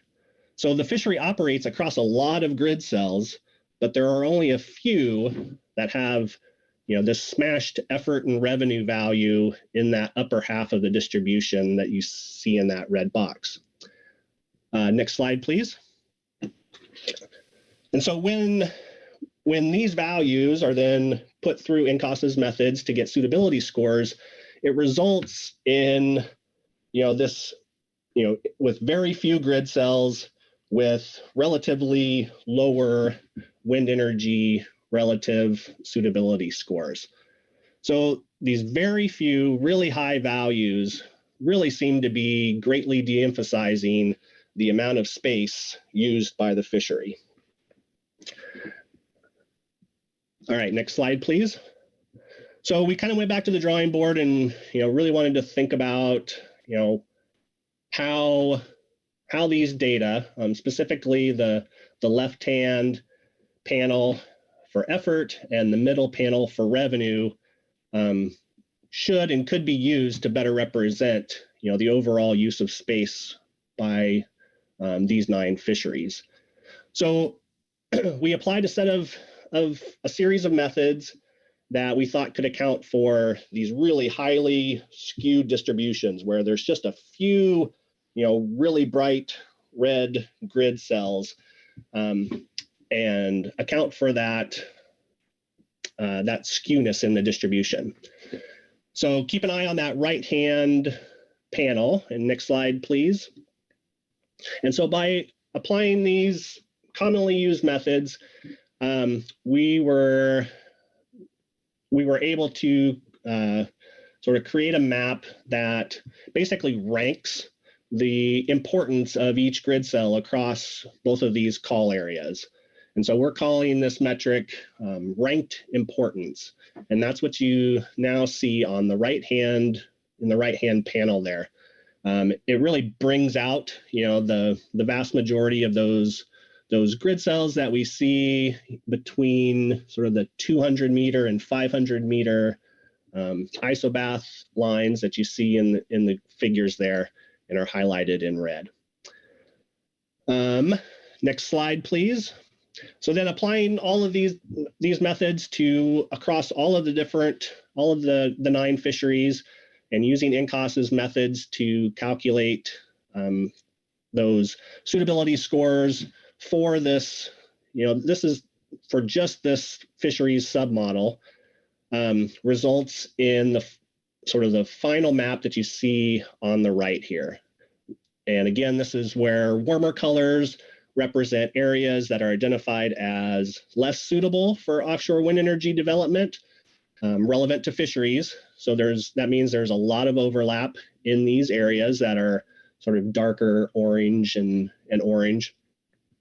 Whereas the cooler colors, sort of those blue areas, represent areas that are more suitable to offshore wind relative to fisheries because there's less overlap. And then you can see sort of the distribution of the number of grid cells that equate to each of the suitability scores there. So as you move further to the right in that distribution, you have less overlap with fisheries. So it's more suitable for offshore wind energy development. And as you move further to the left in that distribution figure, you have more overlap. Okay, let's see, next slide, please. And I'll just conclude here by sort of stressing, the importance of having both state and federal fisheries experts, actively engaged in this process. The map that we first sort of got back from NCOS that you see there on the left, could have been what we saw, if we were just passive sort of data providers to this process. Whereas the map that you see on the right was produced, with active engagement and collaboration between the state and the feds and NCOS and BOEM sort of, working together to figure this out. Let's see, next slide, please. I'm going to pass it off to Dr. Braby, and she's going to talk about some of the recommendations that we also included with sort of this baseline fisheries submodel data.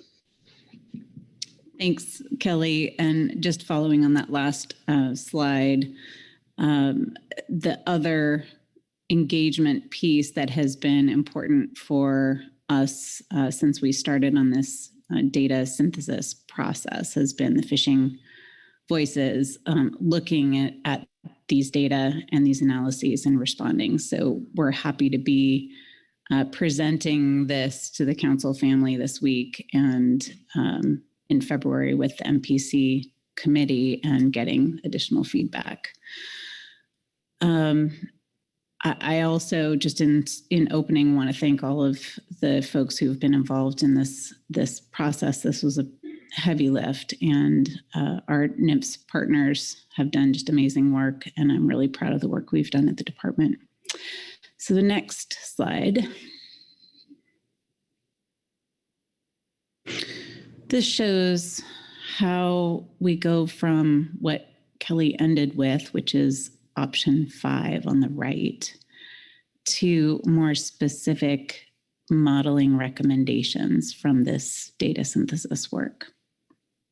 So the option 5 is that baseline, all 9 sectors combined, And then the way that the suitability modeling works is that there are multiple submodels, each which represent a number of data layers in combination. And those individual submodels are then combined to, again, seek optimal areas for development and areas that are minimally impactful to other resources. But there's also this constraint model component, which is kind of like a light switch. It's on and off versus the spectrum of minimizing and optimizing that you see in the far right panel. And so the constraint concept is important for really identifying areas that there are no desired, we don't want to talk about trade-offs. We want to just talk about protecting those resources outright. And so in taking these data and making recommendations to BOEM about how to use these fisheries data, we provided both the kind of spectrum recommendation as well as the on-off switch or constraint and just for the fisheries submodel here. Separately, there is an ecosystem submodel that represents other resources of interest to the council. So this is just the fisheries piece.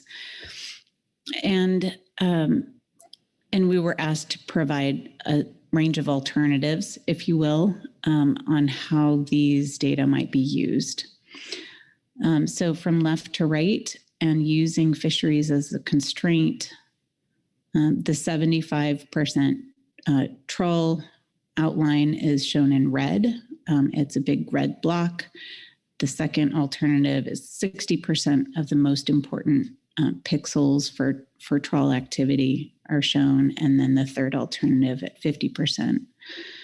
The fourth alternative of 75% of the trawl outline, which is comparable to option 1, instead for option 4 is just shown as that area having extremely low and forced low suitability with a score of 0.001 or almost unsuitable.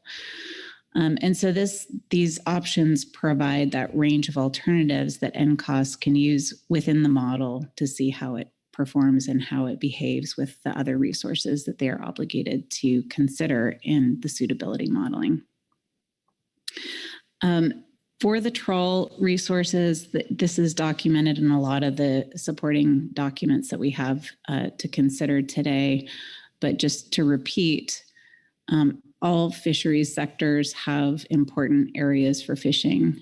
And yet here we have identified trawl as being particularly vulnerable, potentially to spatial development. And that is in recognition of the operational constraints that the trawl fisheries need very particular locations and need big blocks of space and have species that have very high fidelity to locations that they rely on.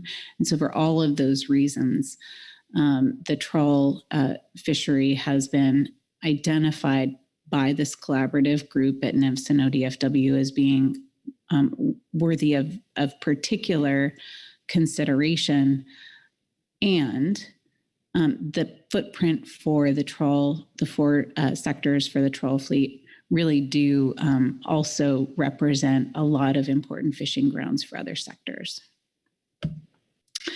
So with that said, I think I'll end with the idea that these are data that we collectively in this ODFW and NIMS group feel really do represent fisheries with the data we have in hand. There are gaps that are not mapped here. We're not going to get those data in the timeline that we think that BOEM is operating under to proceed with these call areas. So that is a weakness of this analysis and the approach if we don't have the time to fill some of those data gaps. I appreciate the time to talk about it, and I know that Kelly and I are happy to answer questions as they arise.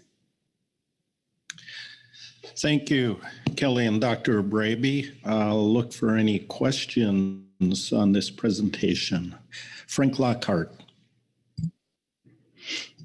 First, if you'll allow me just to start off with praise, the National Marine Fisheries Service really appreciated the collaborative effort with ODF&W, and it was likewise. I think our staff is proud of the job they've done and proud of the collaborative work done. So thank you for that.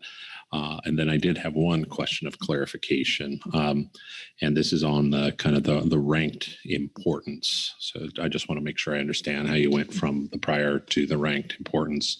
And so that is, you looked at the 2x2 squares and then just kind of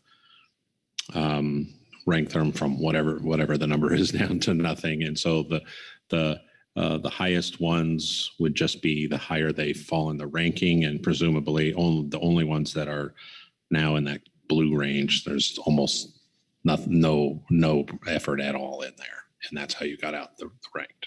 Okay, thank you. That was it. By the way, Karen was nodding her head, so maybe I should give her a chance to respond. Any response needed? I don't have any response, but Kelly may have some more details in response. Yeah, thanks for that question. It might be really helpful to skip 2 slides ahead to slide number 20 and just show, let's see. Okay, so this shows you sort of 4 grid cells or pixels in that really southern end of the Coos Bay call area, where there's actually quite a range of, this is for fishing effort in these 4 grid cells. And you can see the actual numbers there. If you skip to the next slide, please. Here you can see exactly how we went from, say, raw effort to ranked effort. And so that lower right-hand pixel that has 245 hours in it, that was our second highest. That was the second highest value in the entire data set. And so there were 1,201 grid cells that the at-sea hake fishery operates in here. And so that got a rank of 1,200. And then you can see how the rest of the ranks sort of progress downwards from there. And so the ranking really just sort of removes that skewness of the distribution and makes it more uniform, and really just ranks, sort of what it says. It really just sort of takes what's the next most important grid cell, and onwards and downwards from there, I guess. So thank you very much. Could I ask just a follow-up question on that? Yes, Frank.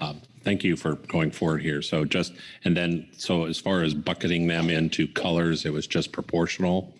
If there's 1,201 and you have, well, I don't know, it looks like 7 or 8 colors there, it was just proportional. And is that correct? Yeah. And so another important point here is we can only show non-confidential grid cells here. So you may not see a lot of those really dark blue ones, but they are in the data set that we gave to NMFS. You just can't see them here. So yeah, there's the same number of, dark red grid cells as there are dark blue grid cells, and so on and so forth, if that makes sense. Frank, follow up? Just to close out, not another question, but I really appreciate going through that detail, because I think it's important as we go on how these kind of heat maps were created. So I appreciate that. Thank you very much. Thank you. Corey Ridings.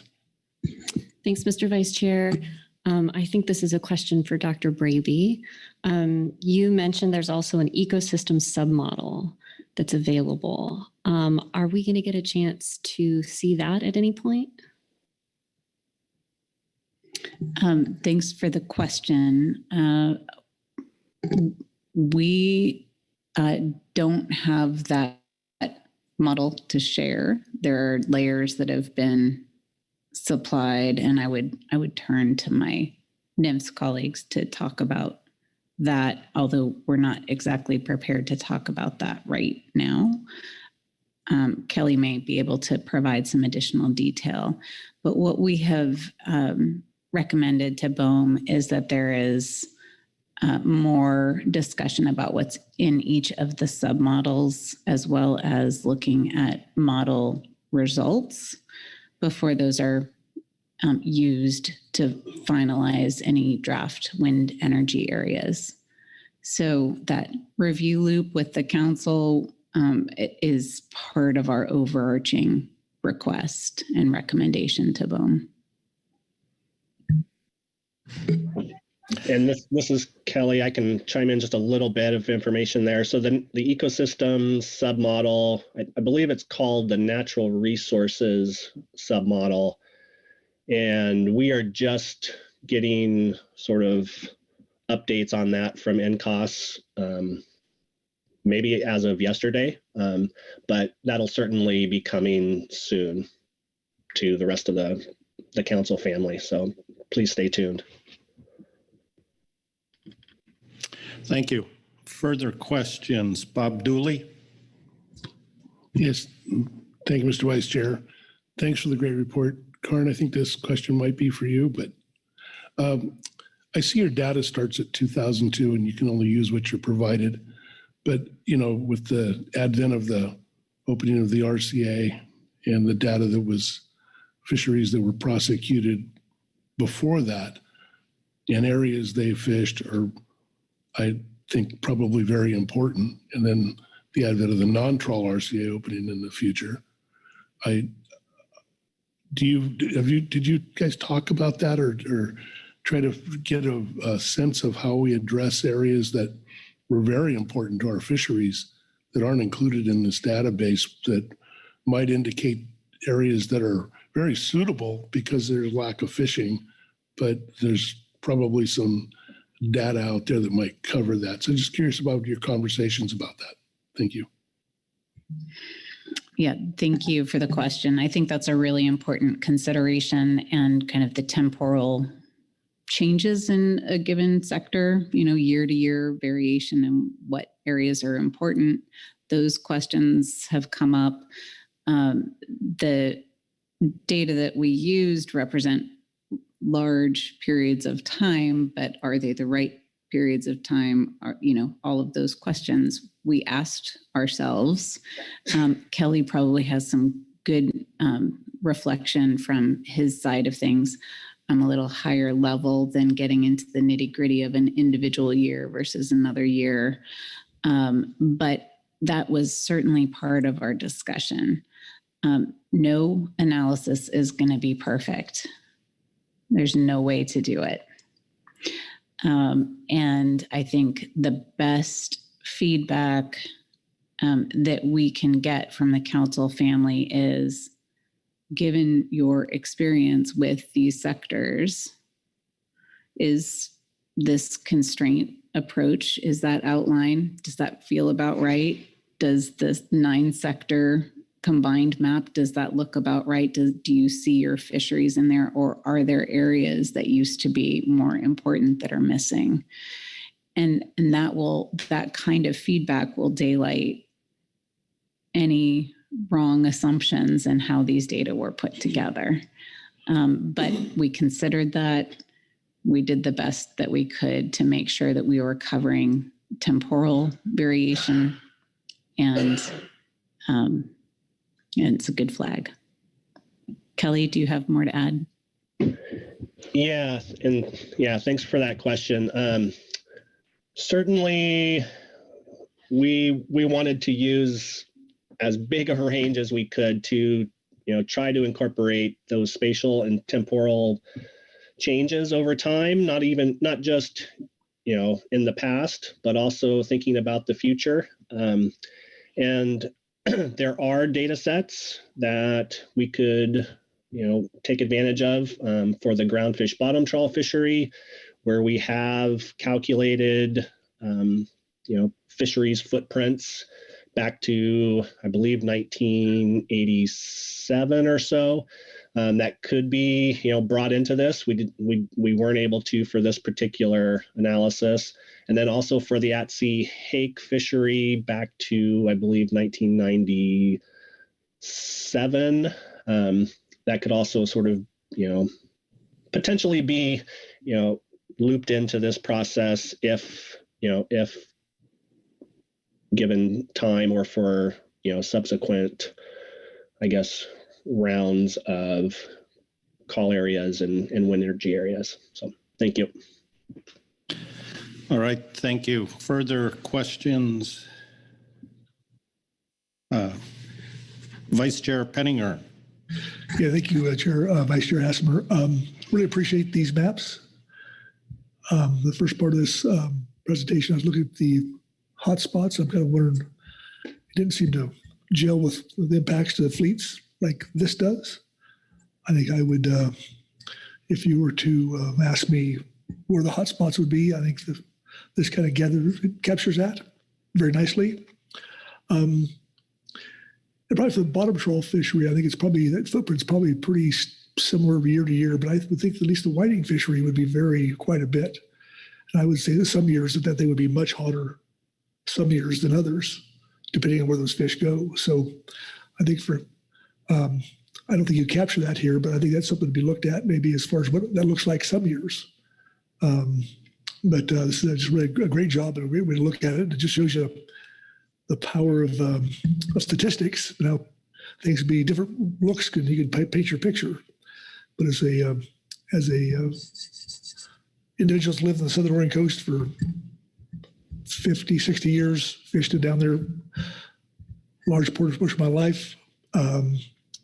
That's a great look at it. I know my mind is very accurate to what's really happening. So thank you. Dr. Braby. Thank you. I meant to specify which sectors were included in this trawl constraint recommendation to BOEM. It includes at-sea hake, shoreside hake, groundfish, bottom trawl, and shrimp trawl combined. So those were the sectors that we identified as having that operational and logistic constraint and needed special consideration for location. All right, thank you. Corey Niles. Yeah, thanks, Mr. Vice Chair. Maybe a question for Kelly. This is the second and a half time I've seen this, and I guess I was just, two questions here. I did not notice at first that you didn't include the revenue data for the bottom trawl data. So I guess my question one was, so the ranking would just be on effort, I'm guessing. And the bigger question, second, I think BOEM told us this was going to be this way, or NCOS, but I was still surprised to see it was only done within the call areas. So do you have any thoughts off the top of your head what the effect of limiting your analysis just to the call areas might be compared to if you had included everywhere these fleets had fished, even if just off Oregon? Yeah, thanks for the question, Corey. Yes, for groundfish bottom trawl, we only had effort sort of all ready to go for this analysis. So that is, one limitation. We were not able to include revenue. And then for your second question, we were working within the world of these are the two call areas and how can we identify important areas within them. So that's why we limited the analysis to these two areas. If that were to be expanded, I don't know what the results would look like, but certainly it would take into account where the importance of other areas as well. But to specifically answer your question, I don't know what it would look like, but it is certainly something of interest. All right, thank you. Frank Lockhart. I think this is a question back to Kelly on his answer to a prior question. And so I'm going to ask him the question first, but at the end, maybe wondering if we could ask maybe BOEM, since they're online, to perhaps chip in as well. On the question about submodels, I guess I wasn't quite clear what you were saying, but isn't it that we don't really know BOEM's plans for whether or not they'll share the other submodels with the council? And it was your answer. I'm not quite sure what your answer was, but I guess that was my understanding. So could you repeat what you meant? Or, oh, actually, Karen is raising her hand, so that works too. Yeah, I'm happy to say. I mean, and Kelly can follow up for sure, or BOEM colleagues can jump in. But they've been very generous in pulling us into the development of these submodels, and yet they need to do the work and get the submodels done. I think that council has a role today in outlining what we'd like to be involved in moving forward. But at some point, they need to get the work done and just kind of go and do it and come out with some results. Thank you. Hello. Follow up, Frank? Well, I guess just wondering if BOEM wanted to comment on this. Yeah, I'm looking online Sure. to watch if a hand goes up. Can you hear me? Out there? Yes, we can. Please go ahead. Great. I'm a voice in the dark. Yes, my name is Lisa Gilbane. I work for the Bureau of Ocean Energy Management in the Pacific region. And I am going to take 30 seconds to just thank everyone, because this is my first time today talking. I just got to hear from at the Sanctuary meeting, just the articulation and the literacy that everyone kind of has scaled up to talk about offshore wind. And it was just the responsiveness and engagement with the council is just really great overall. So just a note, and also want to echo the thanks of the really immense effort that NMFS did and ODFW did in a really short time to give us this data. So thank you, and then thank you to the fishing community and the Marine Planning Committee for their work earlier this year to kind of give a first review and some really great feedback. So all that I have to say first. But to answer your question, the focus of the MPC, the council meeting before, and our effort has been fishing, because that was, told to us early on that people want to see that, and we want to get that feedback in early. We've never done this before, so we kind of have been prioritizing the fishing in order to get you this today. And regarding all the other layers, that is definitely our intent to walk through them at the same level of detail and make sure that everyone understands, because this is the first time, at least our region is doing this, and NMFS has done a lot of this work, and ODF&W. So yes, we don't have a good firm timeline, but it's clearly our intent. But we're just prioritizing the fishing today. So thank you for letting me answer. Thank you. I'm going to carefully look for any more questions here. I want to make sure that your questions are answered prior to getting into the council discussion later on this, so we're fully informed. And I don't see any further hands here, so I believe that will conclude this presentation. And I want to thank Dr. Braby and Mr. Andrews for the presentation. And that will lead us into our next report, the Marine Planning Committee report. There were 2 reports in the briefing book, but we will have a presentation.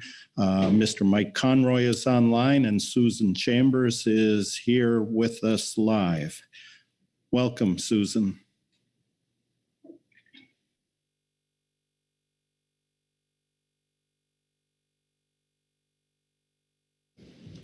Okay, good morning again. Mr. Vice Chair Hassemer, Chair Gorelnik, and council members, happy to be here today. My name is Susan Chambers, and I will be summarizing part of the MPC reports along with my co-chair, Mike Conroy, who, as you mentioned, is online. glasses again. Okay, next slide, please. As Carrie noted, you have the following items in this agenda item. You have several reports, and those are on the screen. Next slide, please. So I will be going through a variety of updates, specifically information from all 3 West Coast states, what's next for Oregon, the offshore wind suitability modeling and data, NOAA aquaculture opportunity areas, a proposed rule on renewable energy modernization, and upcoming events. Next slide, please. Okay, you will see specific updates and/or information for both California and Oregon in subsequent slides. Next slide for Washington. Okay, I'm ahead of myself here. Okay, so for Washington, BOEM is still reviewing the 2 unsolicited lease requests submitted for waters off Washington. And I believe those are, I can never pronounce it right, Hecate and Olympic. And I know the company Hecate pronounces it a little differently, so pardon my mispronunciation there. Also for Washington, on January 10th, the Washington Coast Marine Advisory Council submitted a letter to Governor Inslee suggesting principles of engagement with BOEM. In effect, the principles would result in a process that differs from the typical BOEM state intergovernmental task force. As a reminder, it is the governor of a state who requests the information for such a task force. A copy of the letter is included in our report 1. So on this slide, you will see the Oregon call areas that BOEM issued last year. We provide these for context, as you will hear more information about them shortly. Next slide, please. And this shows the California lease areas, and I will turn it over to Mike Conroy to talk about California. Thanks, Susan. Just confirming you can hear me. I'm not in my normal talking spot. We hear you loud and clear. Perfect. Thank you, Mr. Vice Chair. So as Susan noted, lease sales were completed off the California coast in December of last year. Based on a statutory provision included in the Inflation Reduction Act, that has delayed execution of those leases. However, we are expecting the lease execution will occur during the 1st or 2nd week of April. Last year, the California Coastal Commission conditionally concurred on BOEM's request for a consistency determination regarding the leases off the California coast.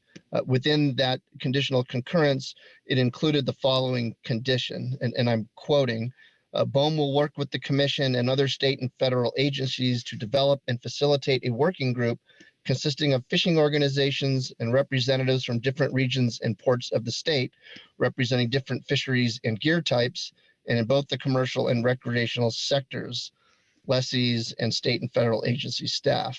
That working group will develop a statewide strategy for avoidance, minimization, and mitigation of impacts to fishing and fisheries that prioritizes fisheries productivity, viability, and long-term resilience. It is expected that this working group will be formed shortly after lease execution.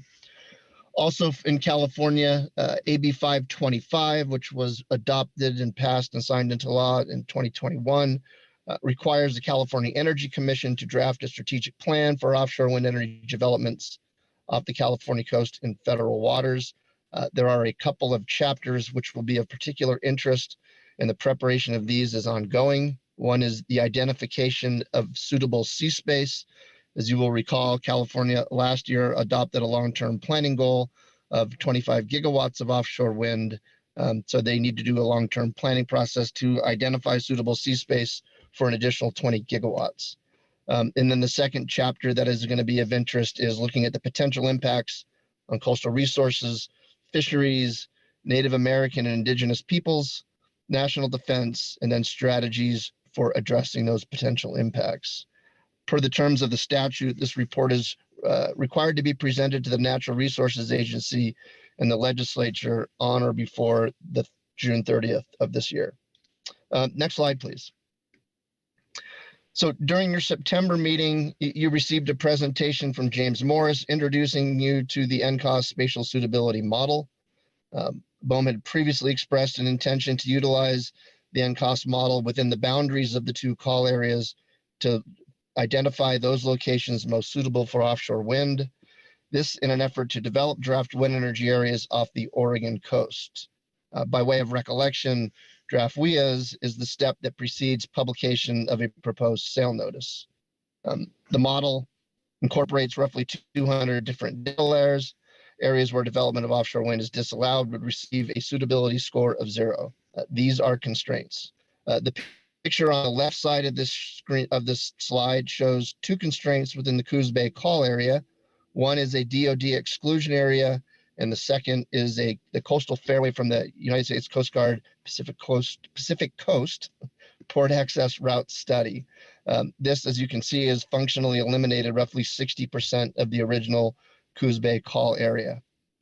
Also, during your September meeting, concern was expressed about the quality of the fishery data sets, which would be incorporated into the NCOS model. The picture on the right side of the screen is something you just saw in the presentation from NMFS and ODF&W. We include it again to reiterate the importance of these areas to the trawl fisheries specifically, and all 9 fisheries incorporated generally. I think we have nothing to add with regard to the presentation that Kelly and Karin just provided. I think it was very powerful. We do wish to acknowledge that there are data gaps. For example, the recreational albacore fishery and salmon fishing were not any of the 9 fisheries which were shown. And as Ms. Ridings noted, we are also awaiting availability of the ecosystem submodel.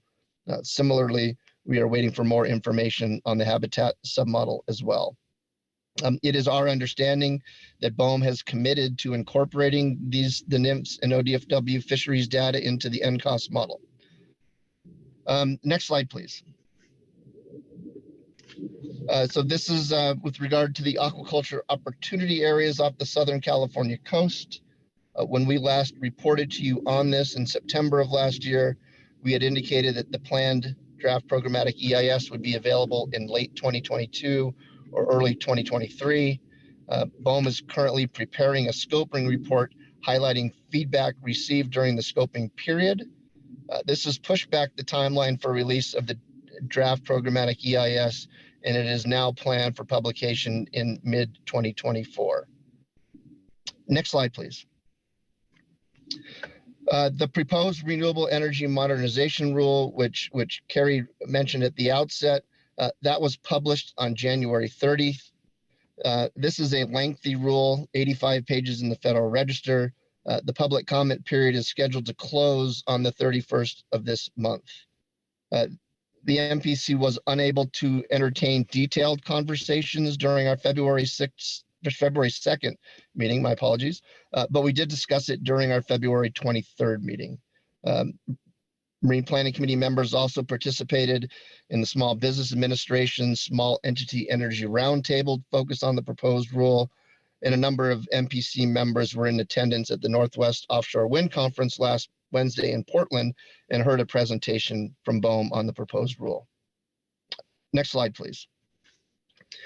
As a result of these additional engagement opportunities, and are having read and discussed the proposed rule, we prepared a supplemental Marine Planning Committee report which highlights 4 items in the proposed rule we recommend the council comment on. Because this wasn't uploaded to the briefing book until this morning, I'm going to provide a little bit more of a detailed summary on each of those 4 items listed on the screen. With regard to the renewable energy leasing schedule, the proposed rule proposes a 5-year leasing schedule identifying upcoming offshore wind energy leases. The first schedule would be issued for the 5-year period following the effective date of the rulemaking, and subsequent schedules, at least once every 2 years, would cover the 5-year period thereafter. The MPC supports this proposal. At the same time, the MPC continues to believe that enhanced transparency and planning require BOEM to take a programmatic approach to identifying, understanding, and analyzing potential impacts on the human, marine, and coastal environments of the planned activities, including cumulative effects. The 5-year schedule would facilitate a programmatic approach to activities, leading to lease sales in pursuit of federal and state offshore wind goals. With regard to the meteorological buoys and site assessment plans, the offshore wind industry has transitioned from utilizing meteorological or MET towers embedded into the seafloor to utilizing MET buoys attached to the seabed with chain and mooring anchor. These buoys are deployed for no more than 5 years, collecting a variety of data, including wind speed, water temperature, wave height, water currents, etc. Importantly, the Army Corps of Engineers has a nationwide permitting process tailored to such buoys and subject to the same federal laws as BOEM's site assessment plan process. While BOEM would discontinue requiring site assessment plans for MET buoys, the operator of such buoy would be required to obtain a permit by the Army Corps. The MPC supports this proposal, but suggests a stronger requirement to remove the seafloor anchor when a MET buoy is decommissioned to prevent new potential entanglement hazards on the seafloor. With regard to multiple factor auctions and bidding credits, the Renewable Energy Modernization Rule provides definitions for those two terms. We applaud that, and we suggest that the definition of bidding credit be modified to include a financial commitment attached to those bid credits. So, for example, if a bidder receives a 5% bid credit for a lease use community benefit agreement, they should be required to actually expend a significant portion of that bid credit in funding those agreements. The Renewable Energy Rule also identifies general examples on what may qualify as a bidding credit, while CBAs, like those incorporated into the lease sales off California, are implicitly included in 2 of the general examples. The MPC suggests specifically mentioning such agreements within the rule itself. And then the final item that you see there is financial assurances surrounding decommissioning. BOEM currently requires full funding of decommissioning accounts intended to cover the anticipated cost of decommissioning before a facility is installed on the Outer Continental Shelf. The proposed rule would implement an incremental funding of decommissioning accounts during the operations period of a lease or grant to satisfy financial assurance requirements for decommissioning. The Marine Planning Committee is concerned this may result in a situation where the account may be unable to cover decommissioning costs before the end of a lease term. The staggered approach proposed by BOEM may result in the burden of decommissioning shifting to the taxpayers. Next slide, please. Our final slide, just a list of potential upcoming events and comment opportunities. We do expect some public comment opportunities of offshore wind planning off the Oregon coast. The leases published in the proposed sale notice off California required the lessees to establish a fisheries communication plan, Native American tribes communication plan, and agency communications plan. With specific regard to the fisheries communication plan, the lessee must develop and make publicly available a fisheries communication plan within 120 days of lease execution that describes the strategy the lessee intends to use for communicating with fisheries stakeholders prior to and during activities in support of submission of the plan. For sake of clarity, that fisheries communication plan required by the lease is separate and distinct from the fisheries working group required by the Coastal Commission. With regard to incidental harassment authorizations off the California coast, the New York Bight lease sales took place in February of last year. Before the end of 2022, the lessees began submitting requests to NMFS for authorization to take marine mammals incidental to marine site characterization surveys. It is possible NMFS will begin receiving similar requests from California leaseholders before the end of the summer. Just to clarify, the take would be in the form of an incidental harassment authorization, which would allow level B harassment only. Level B harassment includes activities that have the potential to disturb a marine mammal or marine mammal stock in the wild by causing disruption of behavioral patterns, including but not limited to migration, breathing, nursing, breeding, feeding, or sheltering. The final item on here is the West Coast Ocean Alliance Offshore Wind Summit. Given that John Hansen from the West Coast Ocean Alliance will be presenting later, I suspect that you will hear more on this.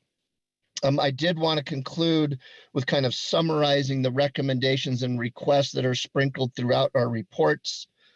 Beginning on MPC Report 1 on page 4 is a somewhat lengthy section entitled Discussion and Feedback. Many of those, as I noted, were sprinkled into this presentation and or are included in AB report submitting to the briefing book.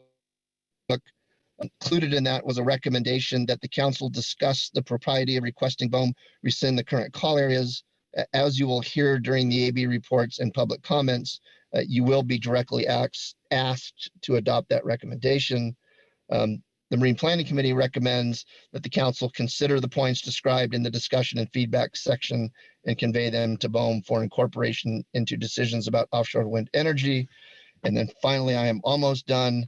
The MPC recommends the council submit a comment letter addressing the 4 components of BOEM's proposed renewable energy monetization rule addressed above. For sake of clarity, this would not be done under the council's QR process, given the time constraints, but based upon what you see in supplemental report 2. And with that, I'm going to stop talking and be more than happy to tag team any answers to questions with Susan. Thanks to both of you for the presentation, and I'll look for questions to either Susan or Mike on the MPC reports. And Virgil Moore. Just a quick question on the recommendation for the letter. You're saying not to use the QR process, that you've got sufficient information in this report that we can pull a letter out and get it approved? I'm confused as to what that recommendation is. Yeah, thanks for the question, Mr. Moore. It's more based upon 2 factors, right? Number one is we felt that we did a fairly good job of outlining what the parameters of the comment letter would be in the supplemental report 2.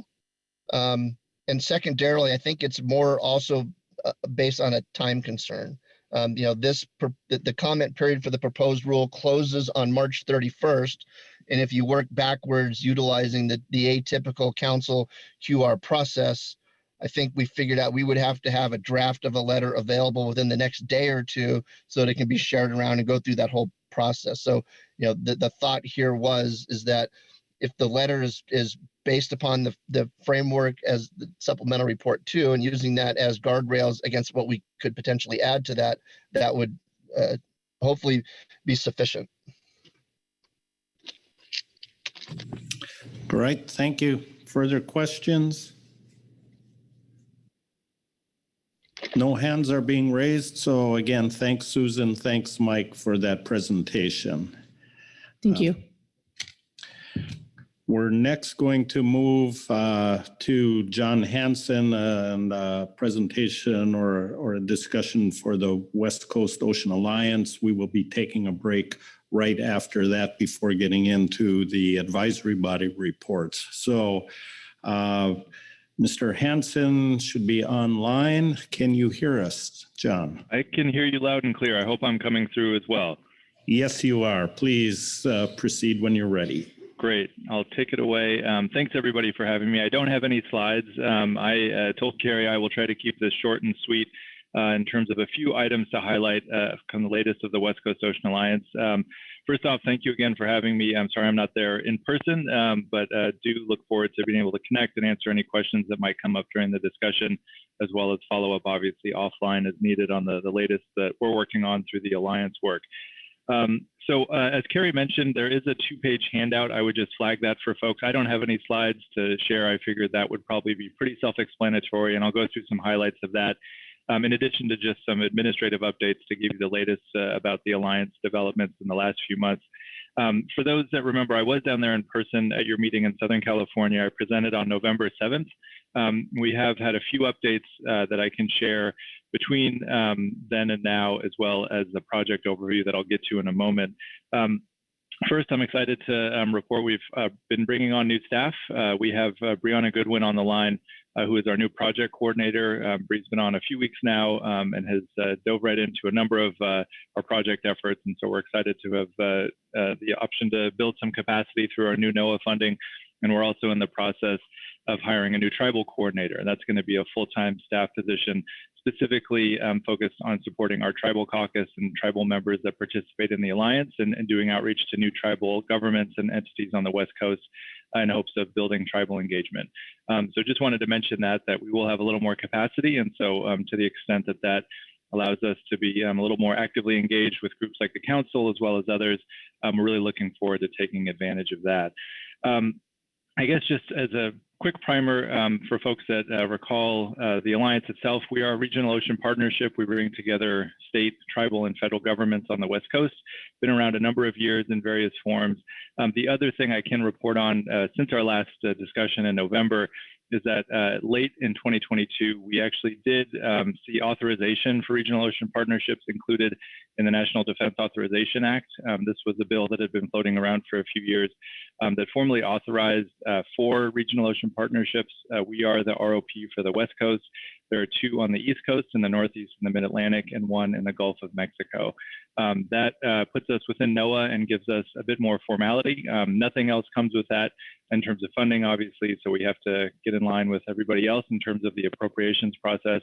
But we are excited in the context of that giving us a little bit more of a formal link to NOAA, and I think hopefully some predictability of our role at a regional context of ocean planning and coordination that we've highlighted for the Council in the past.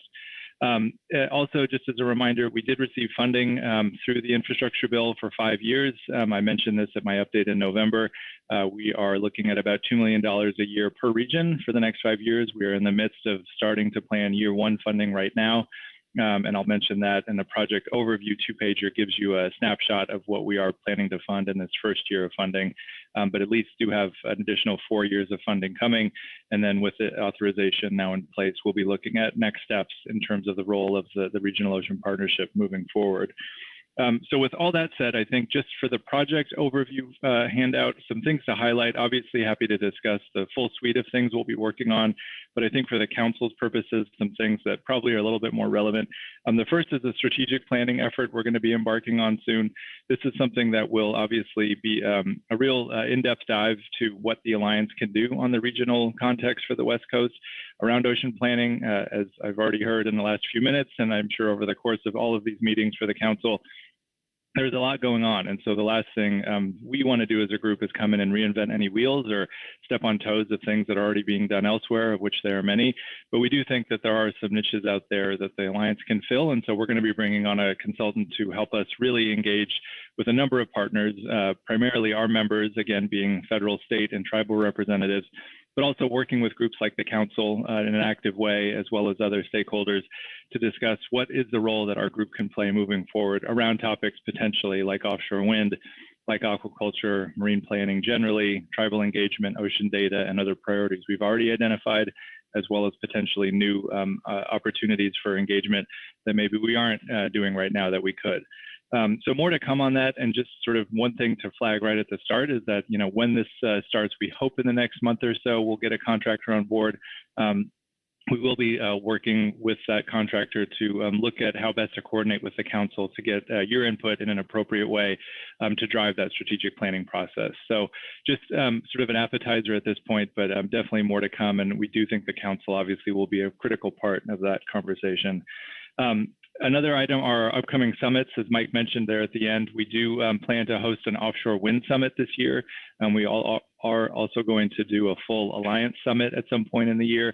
We don't have dates yet. Bree, who's on the line, and I have been working hard looking at calendars to try to find some sweet spot windows of busy schedules to see when we could do that. We are thinking very tentatively that perhaps late August might be a time we try to do our wind meeting, and then potentially doing our Alliance meeting in October. So more to come on that. We'll obviously stay in close touch with Carrie and Council staff to coordinate timing of those things. But again, want to take advantage as best we can of people's time, but host something like a wind summit in the context of bringing our members together, to talk about needs from federal, state, and tribal perspectives on wind planning, but also for that wind summit, we do hope to bring in other stakeholders, the fishing community, developers, NGOs, and the like, to have an opportunity to convene and do so in a way that isn't a task force meeting. It's not a state meeting. It's not a decision-making group.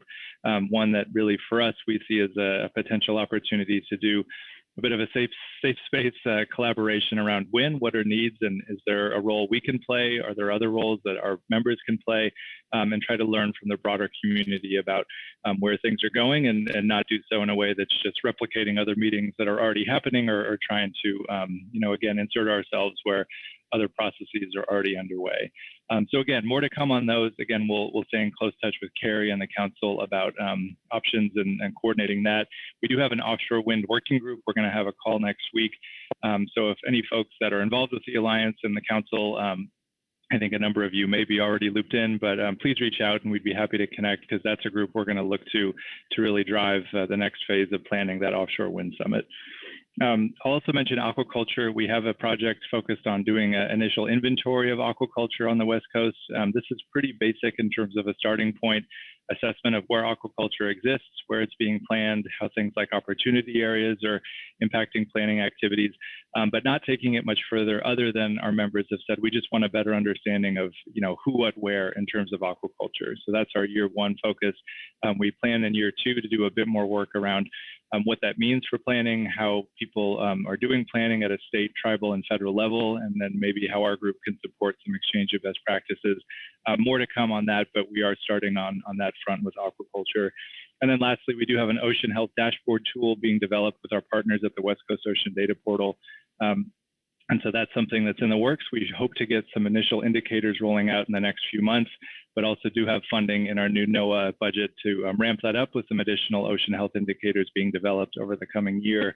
And again, will be something that our group tries to amplify and understand how it can be useful in terms of tracking ocean health on the West Coast, obviously in the context of a number of other efforts around things like IEAs that I know you hear about regularly, and other ocean health activities that, again, we're trying to fill a niche that isn't being addressed elsewhere. So more to come on that one.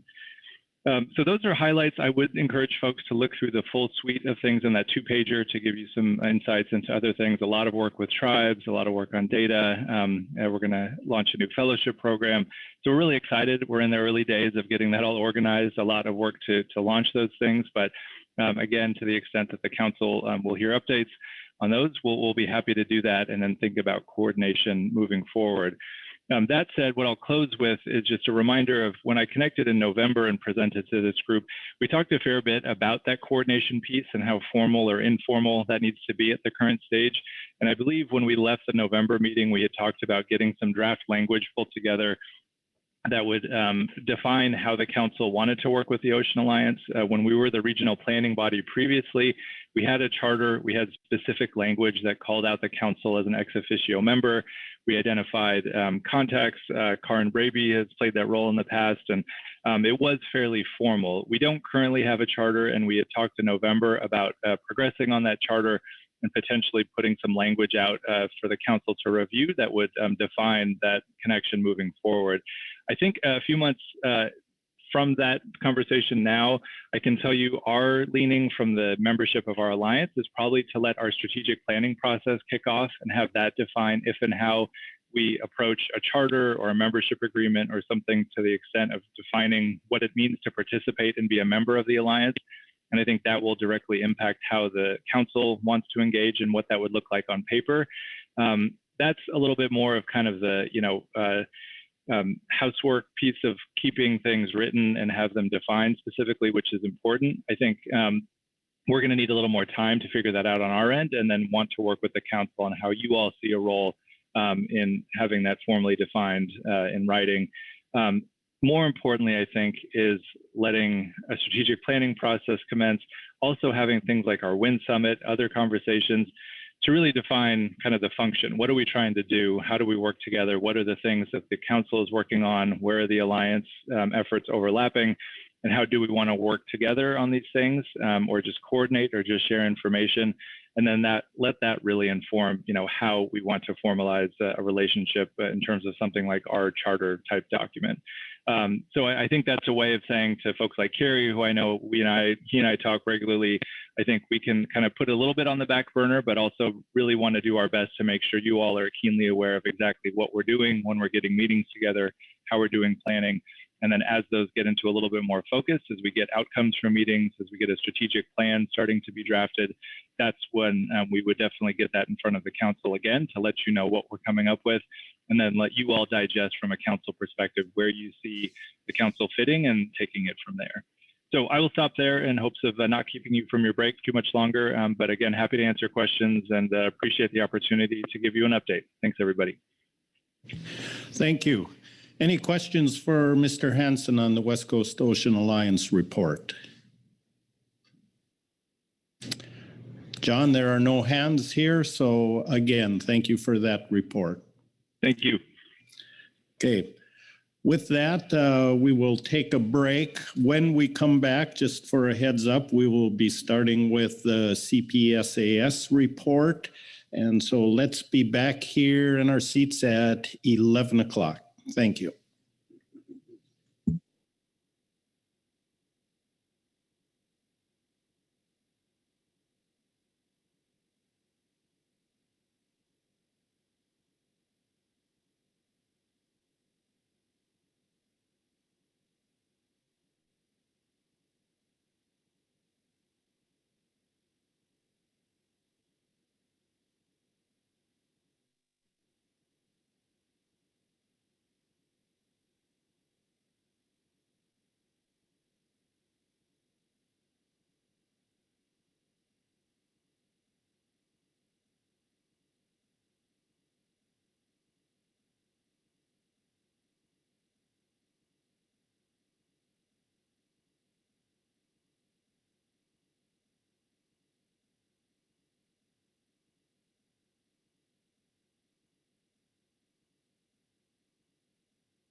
All right, let's please get back to our seats here so we can commence.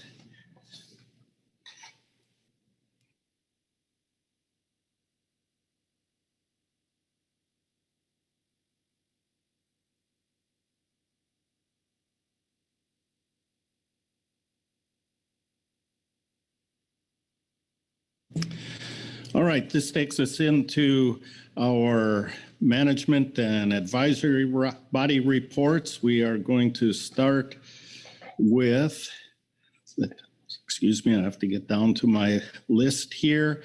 The Coastal Pelagic Species Advisory Subpanel. They will be followed by the Groundfish Advisory Panel. So the CPSAS, we have Mike Oknuski with us. Good morning, Mike.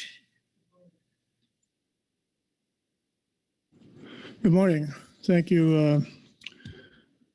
Just ran back out from my car and checked out, so I apologize if I'm out of breath.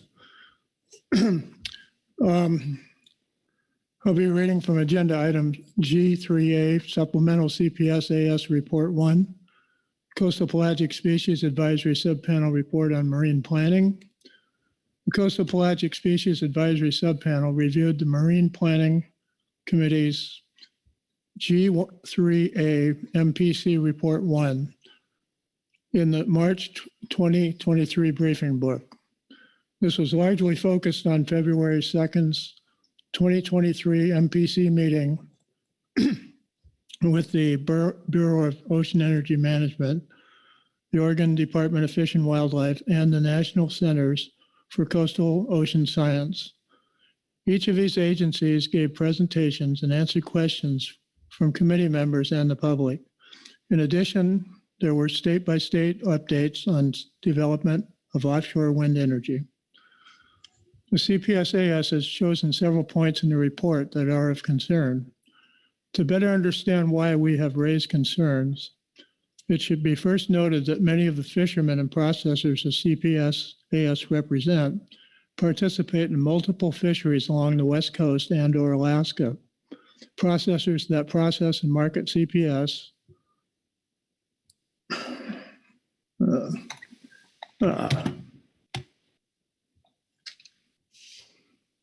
just lost it. Hang on a second.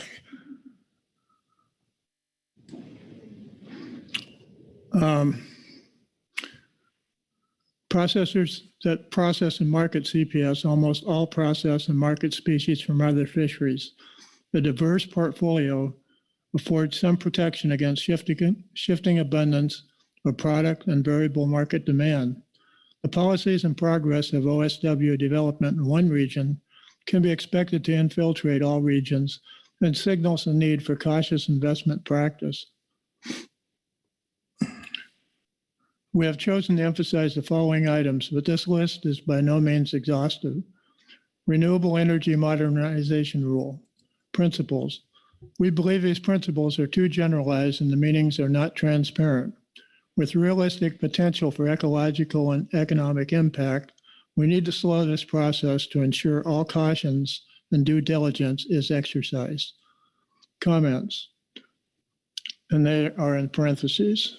Eliminating unnecessary requirements for deployment of meteorological buoys. We said this needs clarification. What qualifies as unnecessary requirement?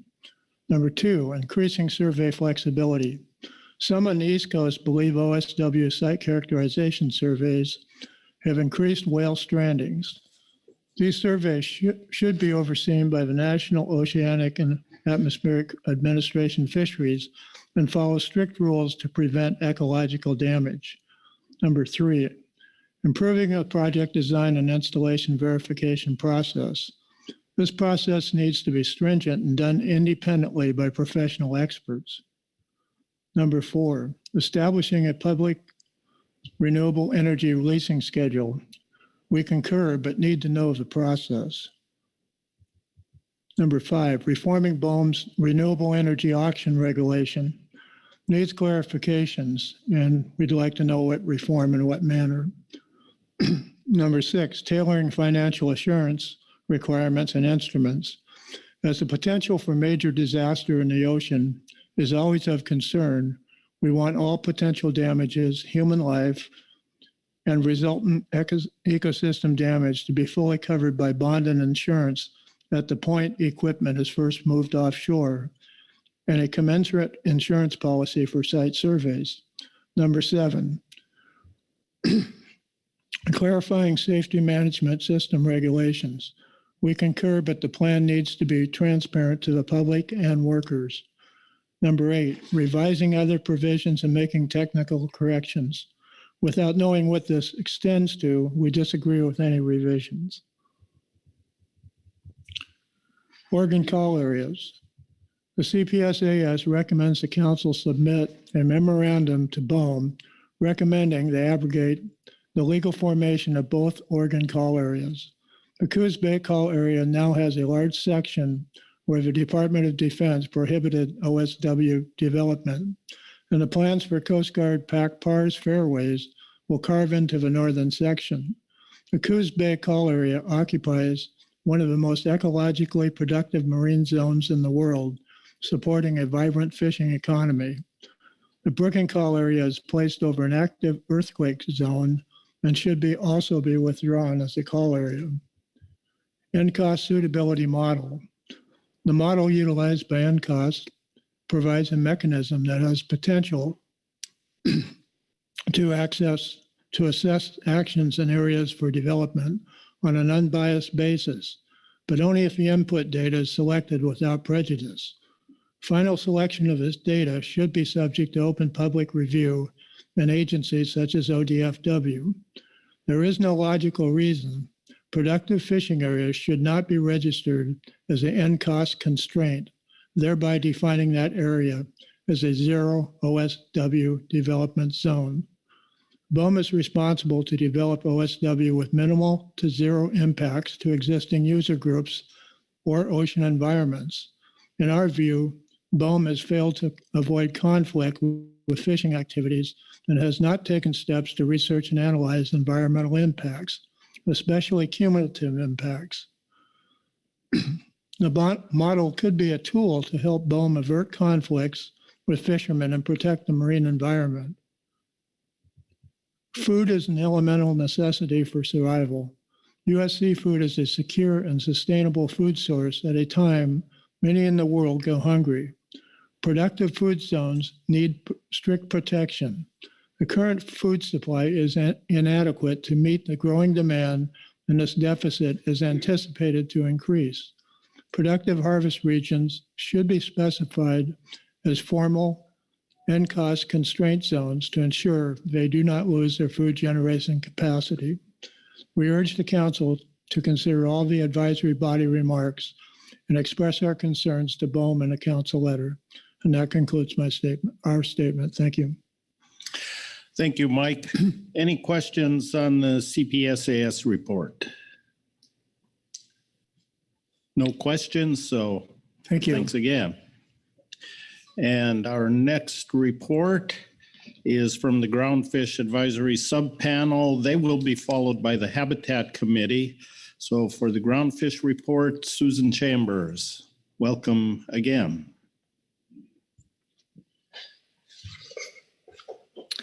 Good morning, Vice Chair Hassemer, Chair Gorelnik, and council members.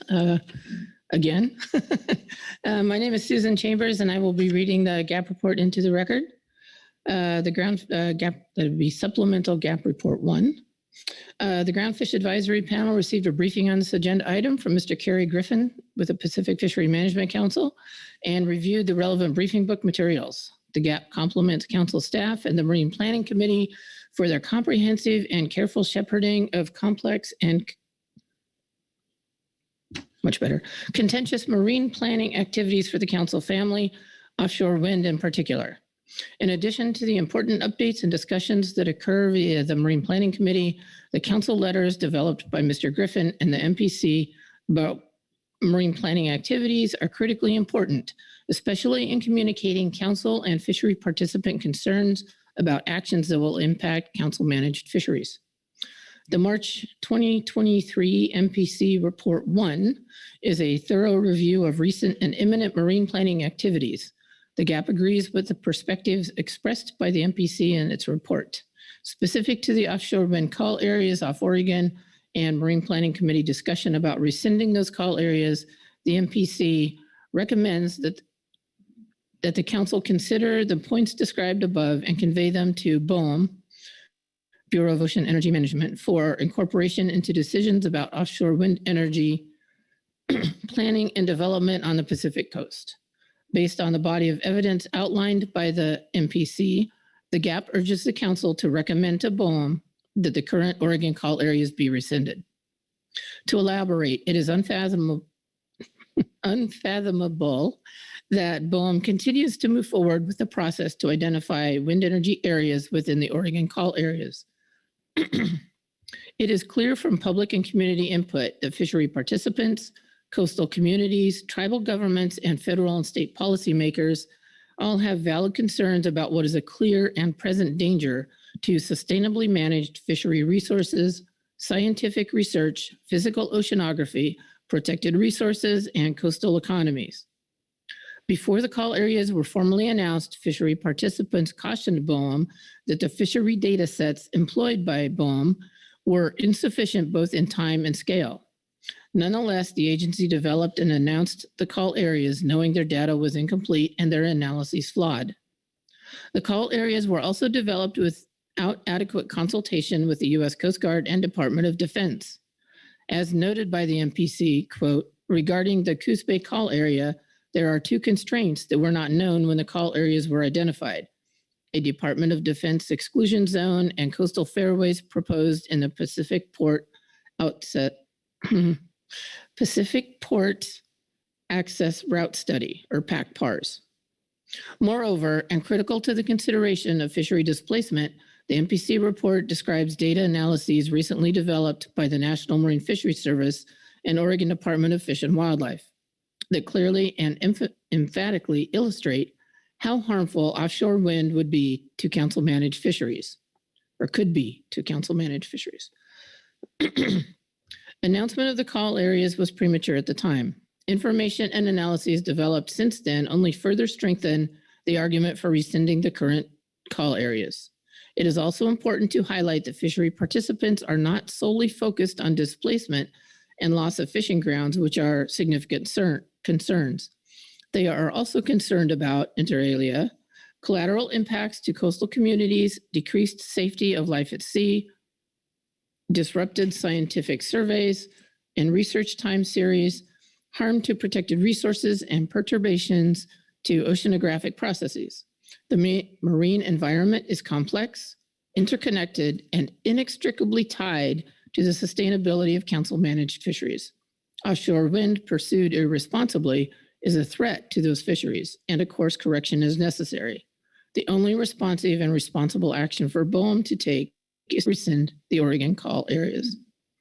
In making this recommendation, the GAP is in alignment with the HMSAS recommendation that BOEM, quote, start the process over utilizing available tools such as the NCOS spatial suitability model to identify least conflicted areas for which to establish future call areas. This would allow additional time to fill current data gaps, like recreational albacore fishing effort, to increase the likelihood of finding potential areas for offshore wind development where coexistence is possible, and conduct the necessary public engagement with potentially impacted stakeholders, unquote.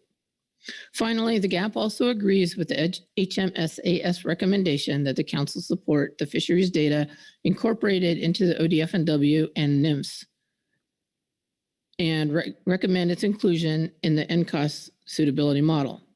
We also recommend the council acknowledge and indicate support for BOEM working closely with state departments of Fish and Wildlife and NMS to include the agency's specialized fishery analysis expertise.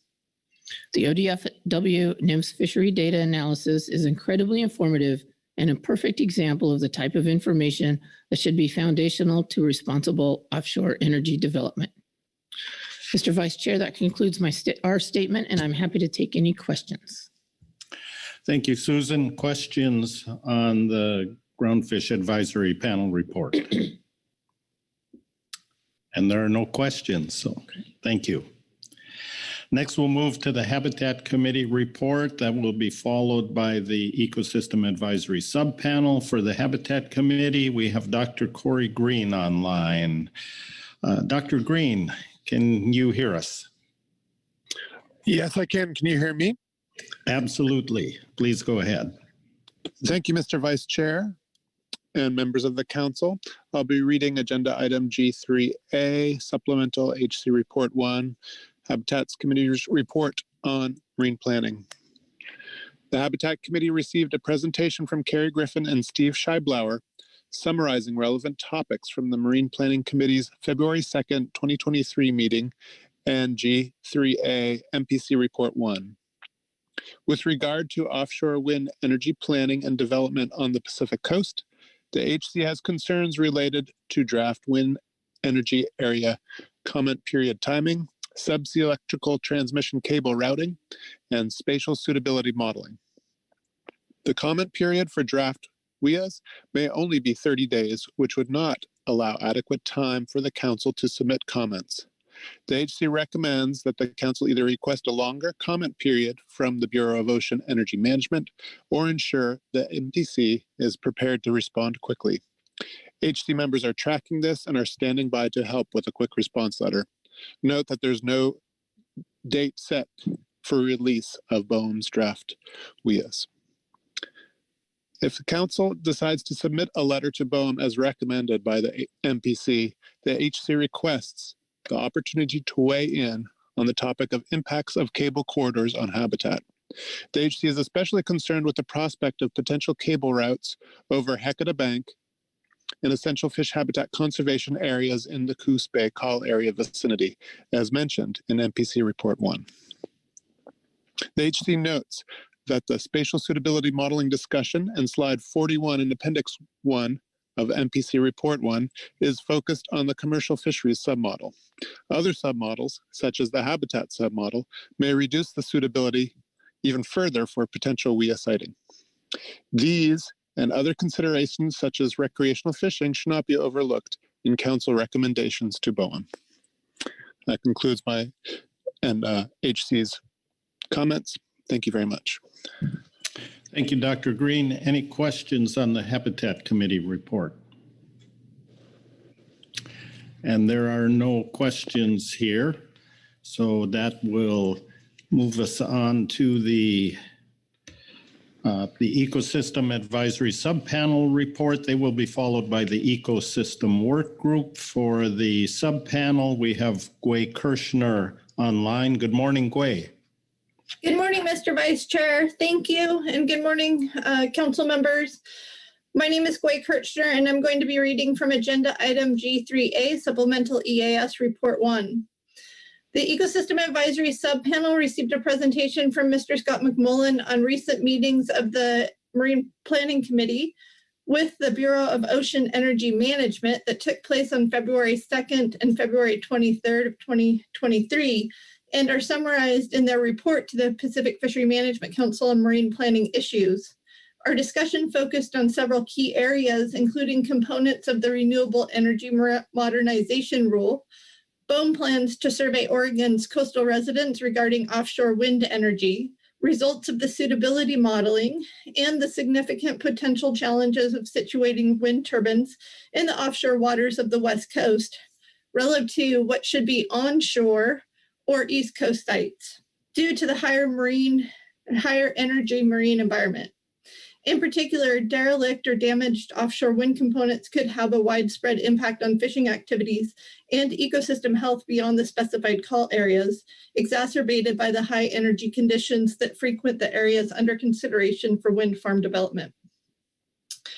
The EAS discussed the portions of the Renewable Energy Modernization Rule and identified concerns on how financing of decommissioning costs, specifically related to allowing those costs to be incremental and spread out over the time span of the lease, 38 years, rather than incurred up front. Under a longer-term payment plan, there was concern that if a wind turbine became damaged and went permanently offline after only a few years, decommissioning might not be completed by the responsible party due to a lack of full funding, and subsurface portions could be permanently left on the seabed.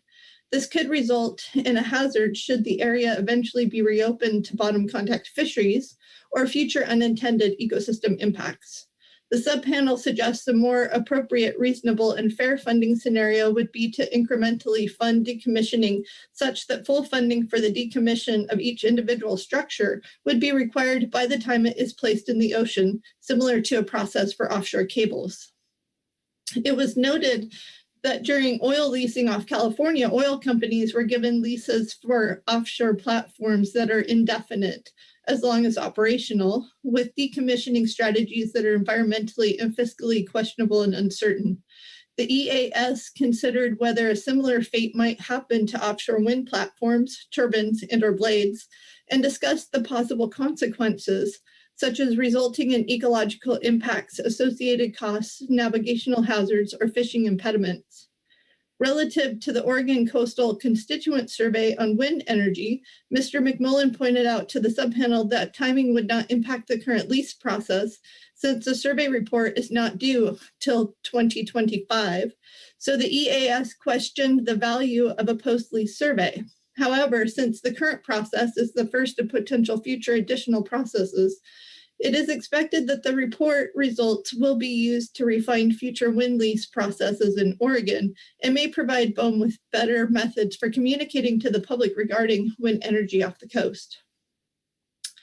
The EAS discussed offshore wind suitability modeling results presented at the February 2nd MPC meeting and provided in agenda item G3A MPC Report 1 in the context of the overlap between the Oregon Call area off Coos Bay and previously undisclosed areas of importance to other federal agencies, such as Department of Defense and the U.S. Coast Guard.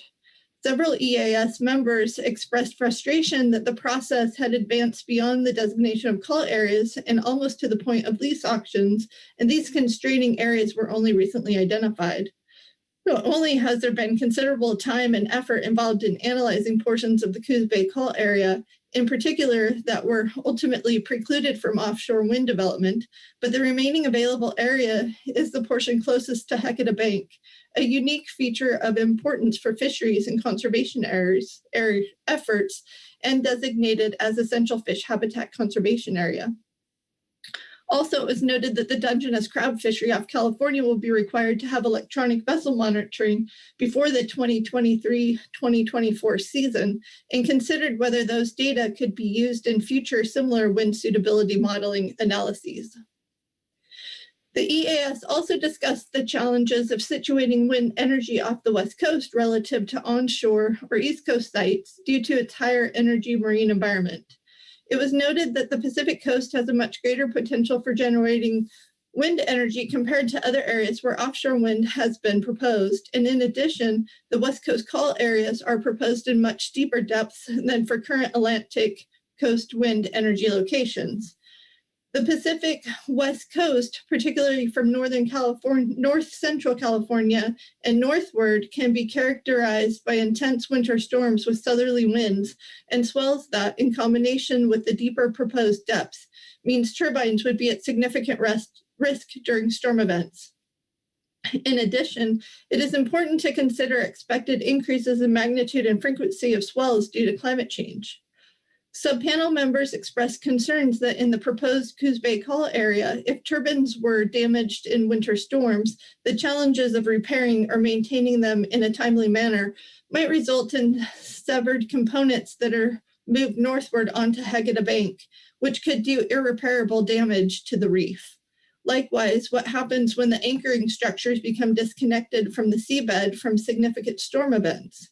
Due to the long fetch across the Pacific, there is greater potential for rogue waves to severely impact or destroy offshore turbines and cause damage to coastal features and shorelines a fair distance from the structure. The EAS agrees with and supports the bullets presented under discussion and feedback section on pages 4 and 5 of agenda item G3A MPC report. The EAS specifically highlights tribal concerns expressed in Bullet 12 regarding displacement of fishing activities into tribal areas and the potential for increased ecosystem impacts, and supports the request that future suitability modeling include sensitive areas. We would also like to add the following suggestions. In future call area identification, the process will benefit from more and earlier initial cross-agency discussions, such as with the Department of Defense and the U.S. Coast Guard, so that unusable areas are eliminated in advance of call area designations. Due to the high energy environment from the regions proposed, we strongly encourage a recommendation where small-scale trials are carried out, demonstrating the efficacy of offshore wind and the ability of the platforms to survive the extreme and yet common oceanographic conditions on the Pacific Northwest coast. Given there were fewer constraints on the western section of the Brookings Call area apparent from the suitability modeling results, and in light of the concerns expressed in siting wind turbines in such a high energy environment, the council may want to suggest that BOEM should plan to consider that area for initial implementation as a test case. We recommend BOEM consider the EAS proposal for effective funding of decommissioning activities from the time of placement and ensuring that there is a solid plan in place so we don't end up with the Mother Nature decommissioning plan.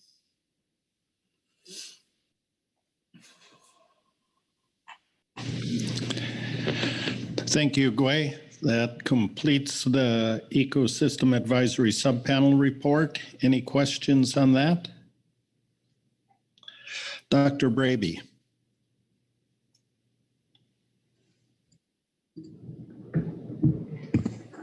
Thank you, Gway, for the report from the EAS. I have a question. I'm trying to orient where I am. I'm on page 2, the second paragraph, and there's a comment there that starts, in addition, the West Coast call areas are proposed in much deeper depths than for current Atlantic coast wind energy locations. And I have some dissonance in my head about that. So I wanted to understand what the EAS was looking at on the Atlantic coast that made that sentence be part of this report. And I can go into more detail if that doesn't stimulate some response easily. Thank you, Mr. Vice Chair, Dr. Braby. I think it was at least the understanding of the EAS that looking at the call areas and the westward boundary of the call areas were in quite some deep water, that it was our understanding that was deeper than the depths for where they're actually putting the wind energy in on the Atlantic coast. Okay, thank you. So I'm going to put words in your mouth and you tell me if those are the right ones. So I think what I'm hearing is those are for already leased areas where they're actually putting steel in water. Yes, that's my understanding. Okay. All right. And thank you for that. And the dissonance in my head is that I know that there are call areas that go to depths for the central Atlantic that go to depths of 2,600 meters, twice as deep as the West Coast outer boundary. But those are at an earlier stage of planning. And so that's the clarity I wanted to understand what the intent of that was. And then one other follow-up question, if I may, is on, and I'm scanning through here. I think there was a recommendation that maybe the Brookings call area had fewer constraints than the Coos Bay call area. And I wanted to know if there was some discussion within the group about not just the siting within Brookings call area, but thinking about where the cables would go from there across what we view as a lot of sensitive rock reef habitat between that call area and the coastal range or the coastline. If that was part of the discussion or if it was just a discussion of what was inside the Brookings call area for siting purposes. Thank you, Mr. Vice Chair. Dr. Braby, My recollection of the discussion that it was just looking at the suitability modeling showed that there was less conflict. If Mr. McMullen is listening, he's probably going to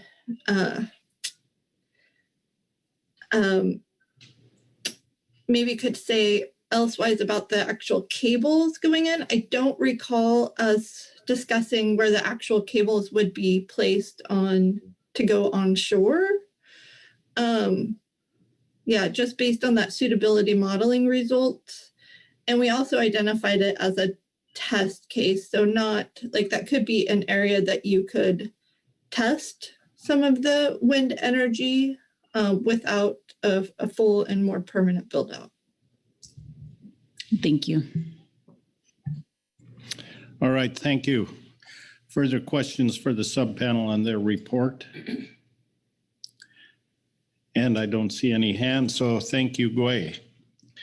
We'll move on to the ecosystem work group report. I believe Yvonne Desrenier is online to do that.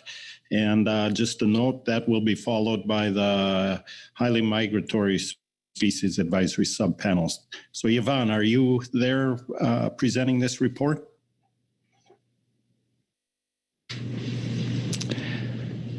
And I am not hearing her. I know we have a backup, Dr. Tommy Moore. Yes, mic check. Yes, we can hear you, please. Great. Thank you, Mr. Vice Chair. This is Dr. Tommy Moore, Vice Chair for the Ecosystem Working Group. Today I'll be reading from Agenda Item G3A, Supplemental EWG Report 1. The EWG appreciates the work of BOEM and INCOS to consider the suitability of ocean areas for development of offshore wind energy. There are, however, additional sources of information and, importantly, multiple frameworks for defining the concept of suitable and examining the potential to reduce conflicts between fisheries and other ocean users. Decision support tools available for these issues are well described in the literature. In the policymaking arena, the Marine Spatial Plan for Washington supports a spatial selection model that considers multiple sectors and attempts to provide management options that maximize gains for each sector or minimize impacts to each sector. These other approaches are especially useful in three respects. They can capture interactions among sectors. They use a variety of alternative algorithms for determining solutions to spatial optimization problems, and they can incorporate weighted socioeconomic priorities. These features, combined with the fact that each framework and approach includes slightly different assumptions, could provide a broader, deeper, and more transparent perspective on offshore wind issues than is currently available from a single INCOS model alone. We're also looking forward to the NMS efforts with the Pacific States Marine Fisheries Commission to develop integrated spatial data to support ecosystem management initiatives, marine planning, and economic analyses of ocean activities under the Pacific Fishing Effort Mapping Project. Unfortunately, the INCOS model does not consider climate variability and change. As we have seen in recent years, even near-term climate variability can shift species and fisheries distributions, making mapping a presumed steady-state ecosystem more challenging. Based on the information that has been reported in the ESR, INCOS may consider temporal analyses that particularly encompass pre- and post-marine heatwave periods more fully for the ocean condition regime shifts. The EWG appreciates the collaboration between NMS and ODFW described in the Fisheries Dataset section of MPC Report 1. That collaboration allowed the agencies to provide fisheries datasets for the BOEM's INCOS suitability modeling process. This success was made possible by the strong foundation developed by the CCIEA team and its ESR. If agency resources are available for this type of analysis of other parts of the coast, including outside of planned wind energy areas, this work could provide better insight into the potential suitability of wind energy areas from a fisheries perspective. Development of flexible and efficient approaches for sharing data between NMS and state fisheries agencies will speed development of these analyses. The EWG notes that the BOEM analysis of vessel monitoring system data represents any and all kinds of activity by commercial fishing vessels, transiting, fishing, drifting, etc. However, it does not allow evaluation of fishing trips by target species or distinguishing of fishing from other types of vessel activity. VMS data relies on declaration codes, which are often mismatched to the actual species targeted on fishing trips, and does not use any filters to identify different vessel behavior. The EWG also recognizes that search time is an important consideration for certain fisheries sectors. There are ways of processing VMS data to correct for these issues to identify fishing grounds by sectors and fishing behaviors. Recognizing time constraints, VMS processed in this way could be a valuable addition for certain fishery sectors and filling data gaps, e.g. Washington and California-based fixed gear groundfish that have not had logbook requirements until 2023 and that may fish off of Oregon. And this concludes our report. Thank you. Are there questions for Dr. Moore on the Ecosystem Work Group report? There are no questions, Dr. Moore, so thank you. And that takes us to our last report, the Highly Migratory Species Advisory Subpanel. We have Mike Conroy online. Mike, the floor is yours. Yeah, thanks. Sorry again. I've been bouncing all over the place today. I'm just going to confirm one more time that you can hear me. Yes, we can. Okay, perfect. I'm going to summarize what I believe is the important content from the HMS-AS statement on this agenda item. The HMS-AS supports and endorses the comments and recommendations from both Marine Planning Committee reports with the following addition. With regard to the Oregon call areas, we recommend the council submit a letter to BOEM asking BOEM to rescind the Oregon call areas and then go back to the drawing board utilizing the NCOS spatial suitability model. This would assist in identifying least conflicted areas for which to establish future call areas. This would also allow additional time to fill data gaps, for example, the recreational albacore fishing effort, increase the likelihood of finding potential areas for offshore wind development where coexistence is possible, and conduct the necessary public engagement. We further suggest that BOEMs consider all waters off the Oregon coast, including those beyond 1,300 meters, while incorporating a 20-mile exclusion zone surrounding offshore banks and seamounts. The HMS-AS recommends the council support the fisheries data as presented by ODFW and NMFS and recommend its inclusion in the spatial suitability model as a constraint. We also recommend the council acknowledge and indicate support for BOEMs working closely with the state's Departments of Fish and Wildlife and NMFS to include the agency's specialized fisheries analysis expertise.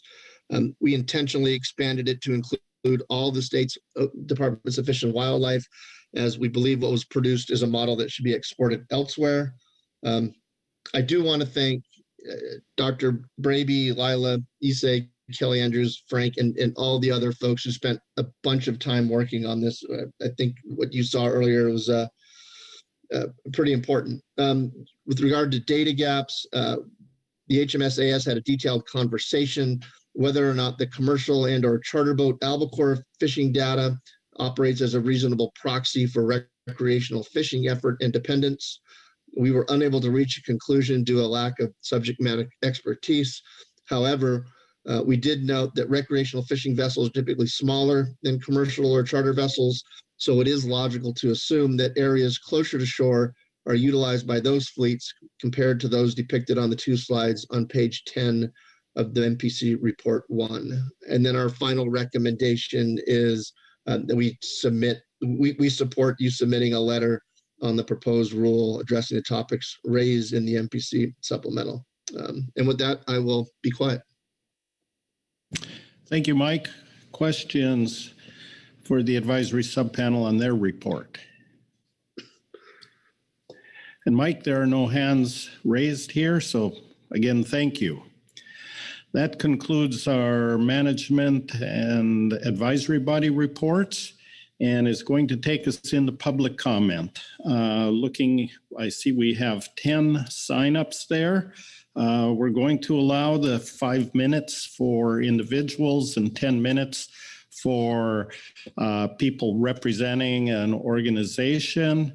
Again, I will ask you if you can summarize, though, in the interest of time, the important points. We do have quite a bit of time committed to this.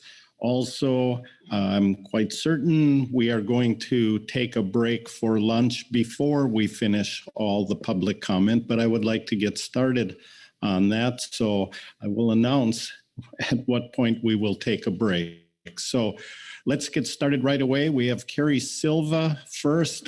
Carrie will be followed by Larry Thievik. Excuse me, Mr. Ugoretz. Yeah, I'm sorry, Mr. Vice Chair. Given that we're starting public comment, we've been going a long time here. We've got significant amounts of comment. Are you still considering shortening those timeframes? Thank you. No, I am not shortening the timeframes, but asking the presenter or those commenting here to summarize as best they can their time or their comments and shorten that if they can, but they're allowed the 5 minutes for individuals or 10 minutes for organizations. Okay, Carrie, can you hear us? Yes, I can. Can you hear me? Yes, please go ahead. Thank you. Good morning, Mr. Vice Chair and members of the council. My name is Carrie Silva. I am the wife of a second-generation fisherman and a mother to a third. We are the proud owners of the Gillnet Marie.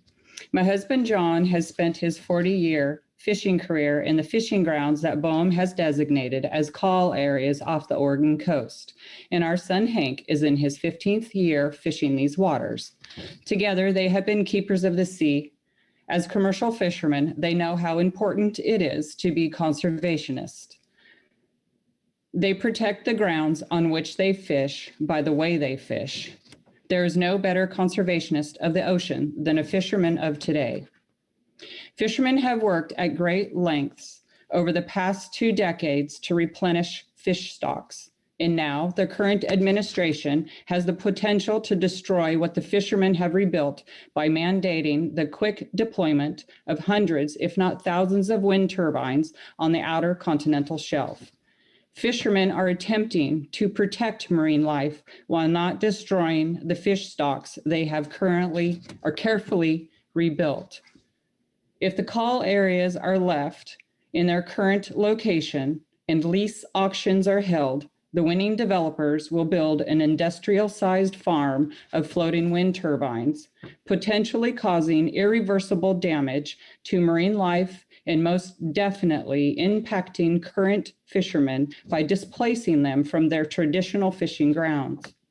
Now that new data has emerged demonstrating several constraints overlapping in the call areas, I am respectfully requesting that the council strongly recommend to BOEM that they rescind the current Oregon call areas and restart the process using the spatial mapping tool available to them. It is critical to our fishermen and our marine habitat to identify the appropriate location for floating wind turbines. We must continue to work together as conservationists of the sea by protecting our ocean and the marine life that lives within it. I would also like to express my support for the reports and statements submitted by the advisory bodies. Thank you, and I'd be happy to answer any questions. Thank you, Carrie. Any questions for Carrie on her testimony? There are no hands raised here, so again, thank you. We will move on to Larry Thievik. He will be followed by Heather Mann. Larry, can you hear us?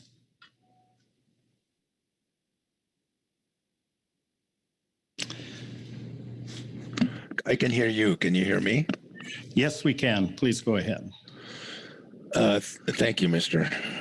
Vice Chairman, and members of the council. Good morning. My name is Larry Thievik. I am president of the Washington Dungeness Crab Fishermen's Association, WDCFA, headquartered in Westport, Washington.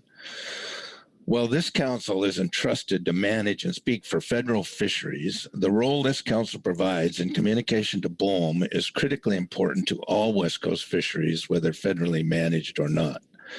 I have appreciated past recognition by this council how important state-managed fisheries are, and that in conjunction with council-managed fisheries are necessary and additive to the economic success and resilience of all West Coast fishing activities and fishing communities. It is imperative the council continue to provide a conduit to BOEM for the broader discussions of offshore wind development impacts on behalf of all West Coast fisheries and the marine resources and habitats they depend on. The MPC Report 1 letter to the Council presents significant information on the NCOS suitability model. Included in discussion comments was a recognition that the modeling was a step forward in efforts to reflect the importance of the space within call areas to fishing and addresses the challenge of synthesizing and overlaying multiple data sets. While the suitability model may be a step forward, WDCFA considers it a step late in meeting BOEM's charge and professed goal to develop OSW on the OCS with minimal or no impacts on existing uses or the ocean environment. Whatever utility the model has, it ought to be used to help identify initial call areas and not just inserted midstream for wind energy area identifications or WIAs within the call area.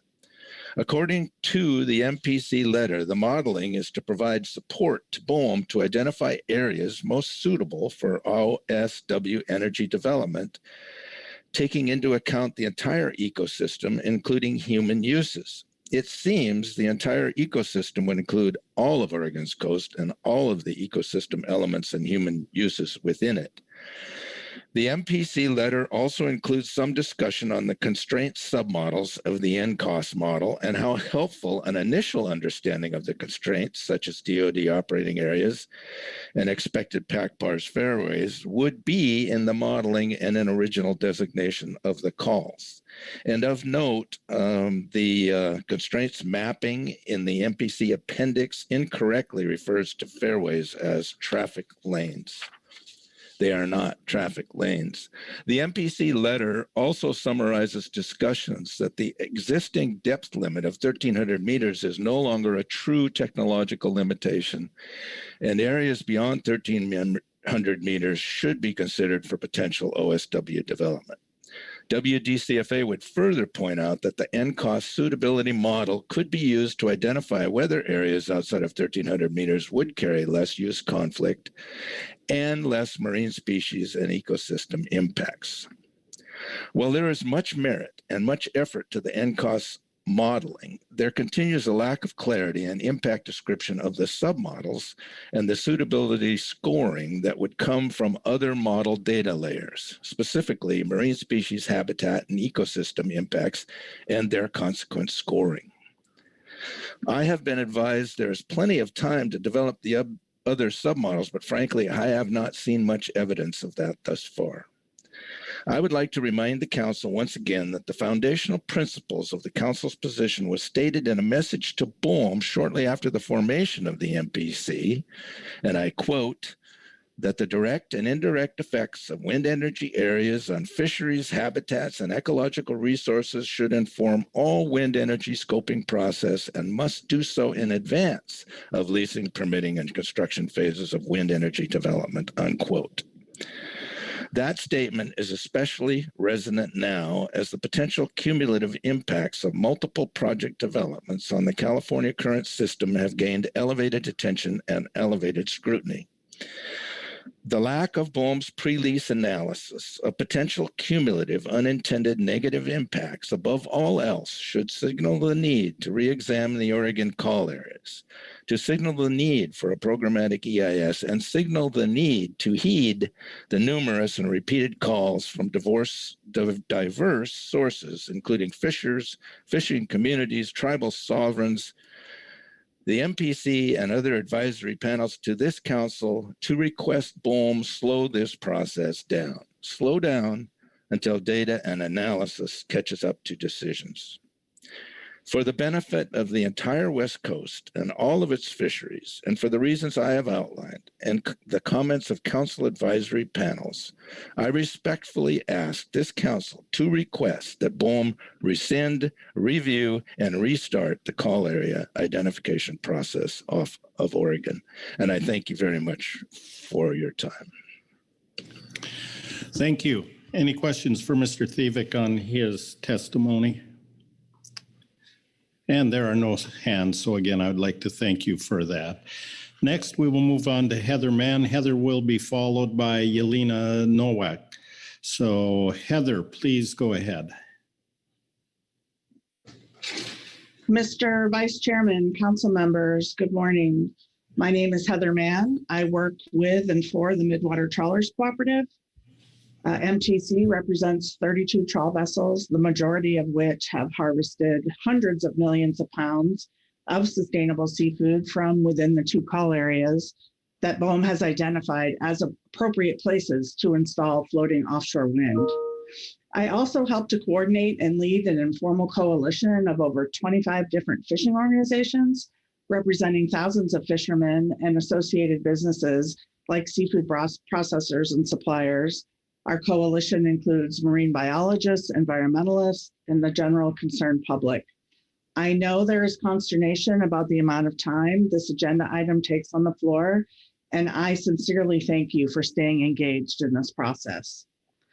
This time, today, this is a pivotal time to consider development on the Outer Continental Shelf, which will impact all of our lives and livelihoods, not just for a year or two, not just for a season, not for an administration, not even for a 9-year council member term, but for a lifetime and then some. We are considering changes that will have multi-generational impacts on food production, sustainable seafood, the marine ecosystem, on food security, on rural coastal community economies. This time, today, it's that important. The council, the Northwest states, NIMS, you are the last rampart between privatizing and industrializing the Pacific Ocean and the California current ecosystem. You are the experts. You are the purveyors of critical and credible data. Council members have mused aloud about how they can really impact the BOEM process, a process set up for one thing, leasing land to multinational corporations who will happily suck up US subsidies to plan the development of our ocean, a development that exists nowhere on Earth right now. There is no operating floating offshore wind farm at the scale that is currently planned. This should worry everyone. For some reason, it doesn't. Instead, we hear things such as the climate crisis is so severe that collateral damage to birds, whales, the ecosystem, food security, fishermen, rural communities, it's all an accepted part of the transition to cleaner energy. This is an unacceptable premise to me, and I hope it is to you as well. There's ample evidence to support the recommendation you have heard from your advisors to BOEM to rescind the current Oregon call areas, use the mapping model statewide, including outside 1,300 meters. I took this message to West Coast congressional offices last week in DC, and even on to the White House last week. Yesterday, I brought this message to the governor's office in Oregon. And this just isn't Heather from MTC. This is a message on behalf of thousands of Oregonians from all walks of life. I ask you to please lend your support to our Herculean efforts to get this right. This is the time the council can make a real difference in this process. Mr. Vice Chairman, I have a couple other quick comments. First, the final EIS for Vineyard Wind states in the conclusion, quote, overall, it is anticipated that there would be no collective impact on global warming as a result of offshore wind projects, including the proposed action alone, though impacts may beneficially contribute to a broader combination of actions to reduce future impacts from climate change. This doesn't leave me with a great feeling with the may be beneficial. when we already know the development will definitely impact fishermen and fisheries in a negative way. Second, I heard directly from appropriators last week that the money needed to mitigate the impacts on the nation's existing scientific surveys, including off our coast from planned offshore wind, is going to be hard to secure. This is going to have a direct impact on how we do business here at the council. And finally, Mr. Vice Chairman and council members, it has been heartbreaking this week considering the salmon situation. And while dams are not the sole factor impacting the situation we find ourselves in, dams have most certainly been a major factor in the plight of salmon over the years. When the dams were envisioned, they were the best things since sliced bread, inexpensive and renewable energy. And we got both those things, but we got a lot more in terms of unintended consequences.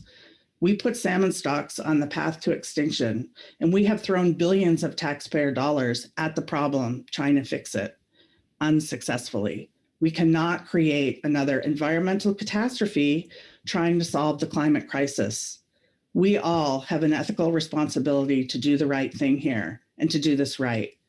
Imagine the amount of time we'll be spending on the council floor dealing with negative fallout to our ecosystem and fisheries if we don't get it right. I humbly ask you to please recommend to BOEM that they rescind the current call areas and start over. Thank you, Mr. Chairman. Thank you, council members. This is one of the most important things I think I've ever dealt with in my fisheries career of 25 years. I'm happy to answer any questions you might have. Thank you, Heather. Any questions for Heather on her testimony? And there are no hands here, so once again, thank you very much, Heather.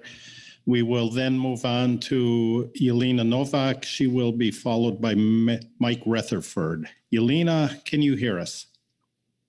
Yes, thank you, Mr. Chair. Good morning, Mr. Chairman and council members. My name is Yelena Novak. I'll be commenting on behalf of the Oregon Trawl Commission, known as OTC, on agenda item G3, Marine Planning, to ask the council to recommend to the Bureau of Ocean Energy Management, BOEM, that they reassign the current Oregon coal areas and start the process over using the spatial mapping tool developed by the National Centers for Coastal Ocean Science, known as NCOS. An industry-funded state government entity, OTC, was established by the Oregon State Legislature to support the Oregon trawl industry and the commodity it produces. Our fishermen participate in the Oregon pink shrimp, bottom trawl groundfish, and the shore-based whiting fisheries.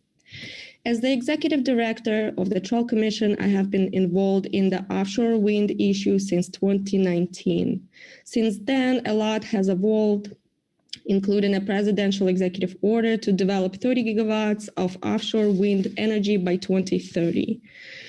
Together with Heather Mann and many others, we comprise a fishing communities coalition working to address our concerns with offshore wind energy and the planning process. In April 2022, BOEM published a call for information and nominations for commercial offshore wind leasing within 2 coal areas with a total area of 1.17 million acres located off the southern Oregon coast. While we continue having serious concerns with BOEM's planning process, as well as various negative impacts of future offshore wind development to fisheries and the marine environment, I do want to recognize BOEM's efforts in making some adjustments in their process, including development of the spatial suitability mapping tool with NCOS, as well as incorporating an additional step in the planning process for issuance of draft wind energy areas with an opportunity for public comment. I want to express my gratitude to ODF&W and NIMFS for their Herculean effort characterizing fisheries footprints and providing technical assistance to BOEM for their Oregon spatial model effort.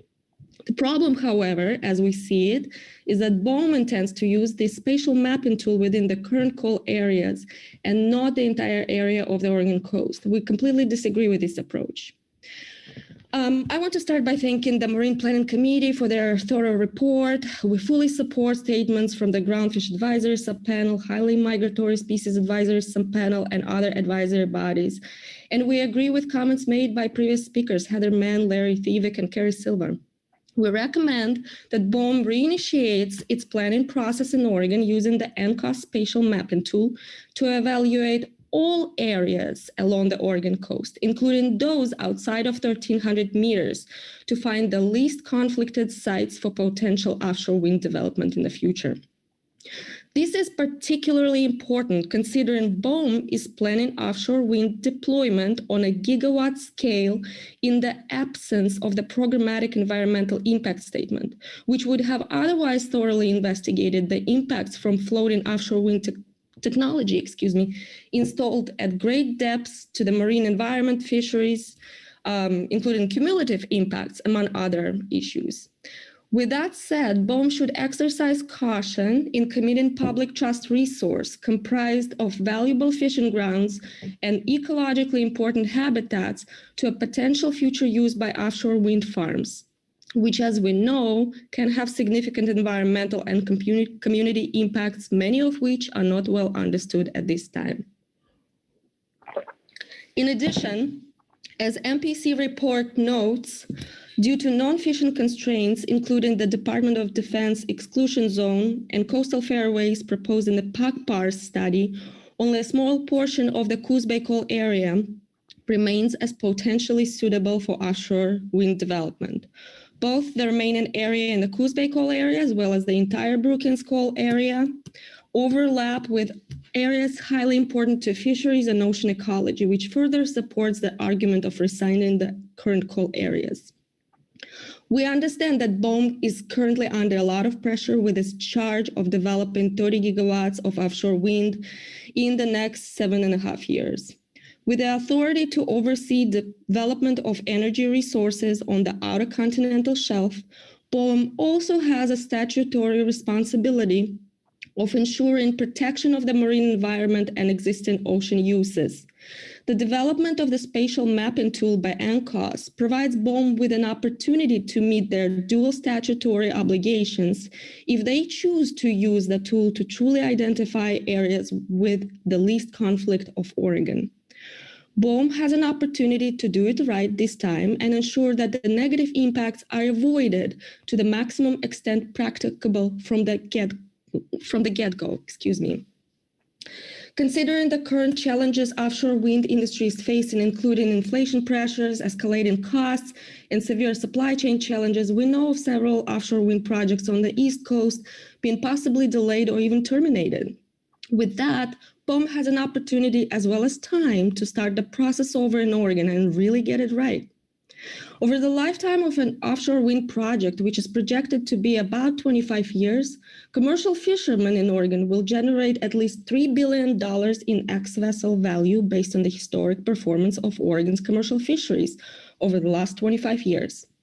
Moreover, with ODF&W estimates of the economic output of the Oregon's commercial fisheries to be $1.2 billion per year, it is reasonable to expect that their economic output over the next 25-year period will be at least at the level of $30 billion. This really underscores the importance of the fishing industry and the existing fishing grounds to the coastal and Oregon economies. In the context of food production over the same 25-year period, commercial fisheries in Oregon can sustainably harvest upwards of 7 billion pounds of fish and shellfish, producing substantial volumes of wholesome, nutritious proteins for American consumers, which is particularly important in the face of climate impacts to food and agricultural production around the nation and the globe we have already been observing. If BOEM chooses to move forward with the wind energy area identification within, instead of looking at the entire offshore area of Oregon to avoid impact to the maximum possible extent, we ask that the Council considers seeking a clarification from BOEM regarding potential corrective actions the agency can take down the road, including lease cancellation. In the example of offshore oil and gas leasing, BOEM's regulations specify that BOEM may cancel a lease at any time if it determines after a hearing that continued activity will probably cause serious harm or damage to life, including fish and other aquatic life, property, or the marine, coastal, or human environment, among other, and that the threat of harm or damage will not disappear or decrease to an acceptable level within a reasonable period of time, and the advantages of cancellation outweigh the advantages of continuing the lease. We believe it would be in the best interest of the public to understand whether or not offshore wind leases are final and whether there is an irreversible commitment of resources done in BOEM's leasing for offshore wind. To conclude, I respectfully request the Council recommends to BOEM that they re-sign the current Oregon coal areas and start the process over using the spatial mapping tool developed by NCOS. If they do not choose to do so, I ask that the Council asks for clarification on possible recourse as well as the corrective actions. I want to thank the Council for staying engaged on this important issue and thank our state agency, ODFNW, for striving to provide BOEM with the best fishing information possible at this time. Thank you for the opportunity to comment, and I'm happy to answer any questions. Are there any questions for Yelena on her testimony? And I see no hands, so thank you very much, Yelena. We will move on to Mike Rutherford. Mike will be followed by either or both Mike Okoniewski and Brian Blake. Mike Rutherford, are you out there? Morning, Mr. Vice Chairman and council members. My name is Mike Rutherford. I'm a second-generation commercial fisherman in Newport, Oregon. My family have been fishing Oregon waters for the past 40 years. We are a family-owned and operated fishing business. My father, my two brothers are my partners. We work together to operate our 4 fishing vessels. We participate in many of the fisheries represented in the spatial offshore wind suitability modeling. My family's future relies on what access we have to the Oregon coastal waters. My 20-year-old son, a third-generation fisherman, is just now starting out his fishing career. My hope is our next generation of Oregon fishermen can also thrive. It has been a priority as a commercial fisherman and as a steward of the Oregon coastal waters to practice the best fishing method, continually innovating our fisheries so they have the healthiest stocks, making sustainability its main goal. I know we share these same priorities with state and federal management agencies. We can all take pride in the example of sustainability the West Coast fisheries have become. The marine wildlife in our Oregon waters is also what we strive to protect and coexist with. We work hard to protect these animals from conflicting with our gear and our operations. There have been many management measures taken over the years to help ensure industry is always taking the best and most sustainable measures to protect our wildlife and our resources. When it comes to offshore wind and carving out pieces of our coastal waters, I don't see the same goals. What I see is major industrialization of our coastal waters at any cost. What about our abundant and unique ecosystem? What about the impacts on wildlife? Do migratory species avoid going through these offshore wind call areas? I don't think so. I have many questions as to what major effects offshore wind could potentially have. That's why I believe it's important to do all the research. BOEM cannot put the cart before the horse, or the ramifications could potentially be detrimental to our fisheries, our communities, wildlife, habitat, ecosystem, et cetera, et cetera. The list goes on. We have to slow this down. I would like to urge the council to request BOEM rescind the current Oregon call areas. Thank you. Thank you. Questions for Mike on his testimony?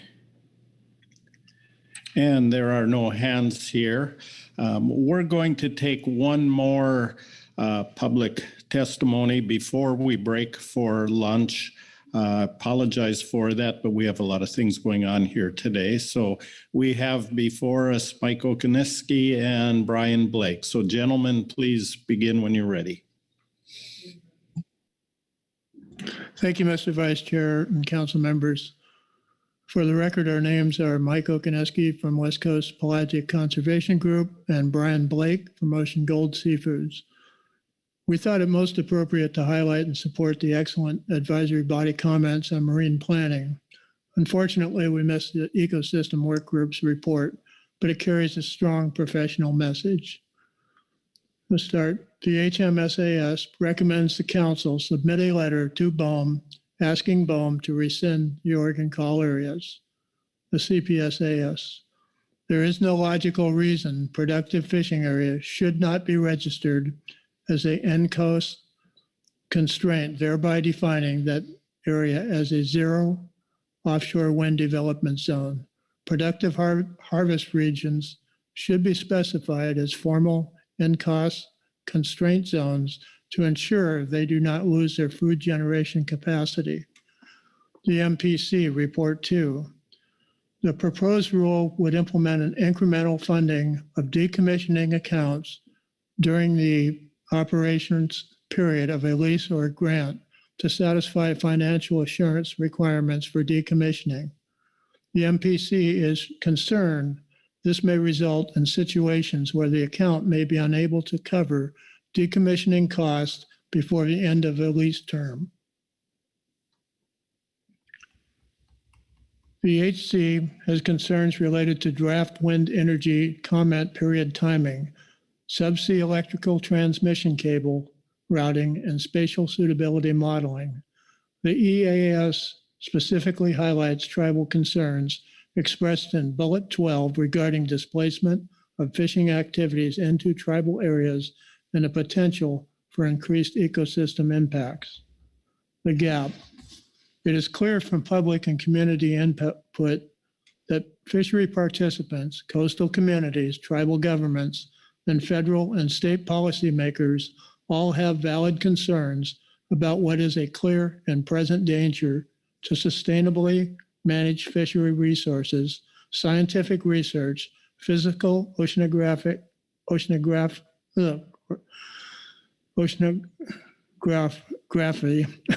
protected resource, and coastal economies.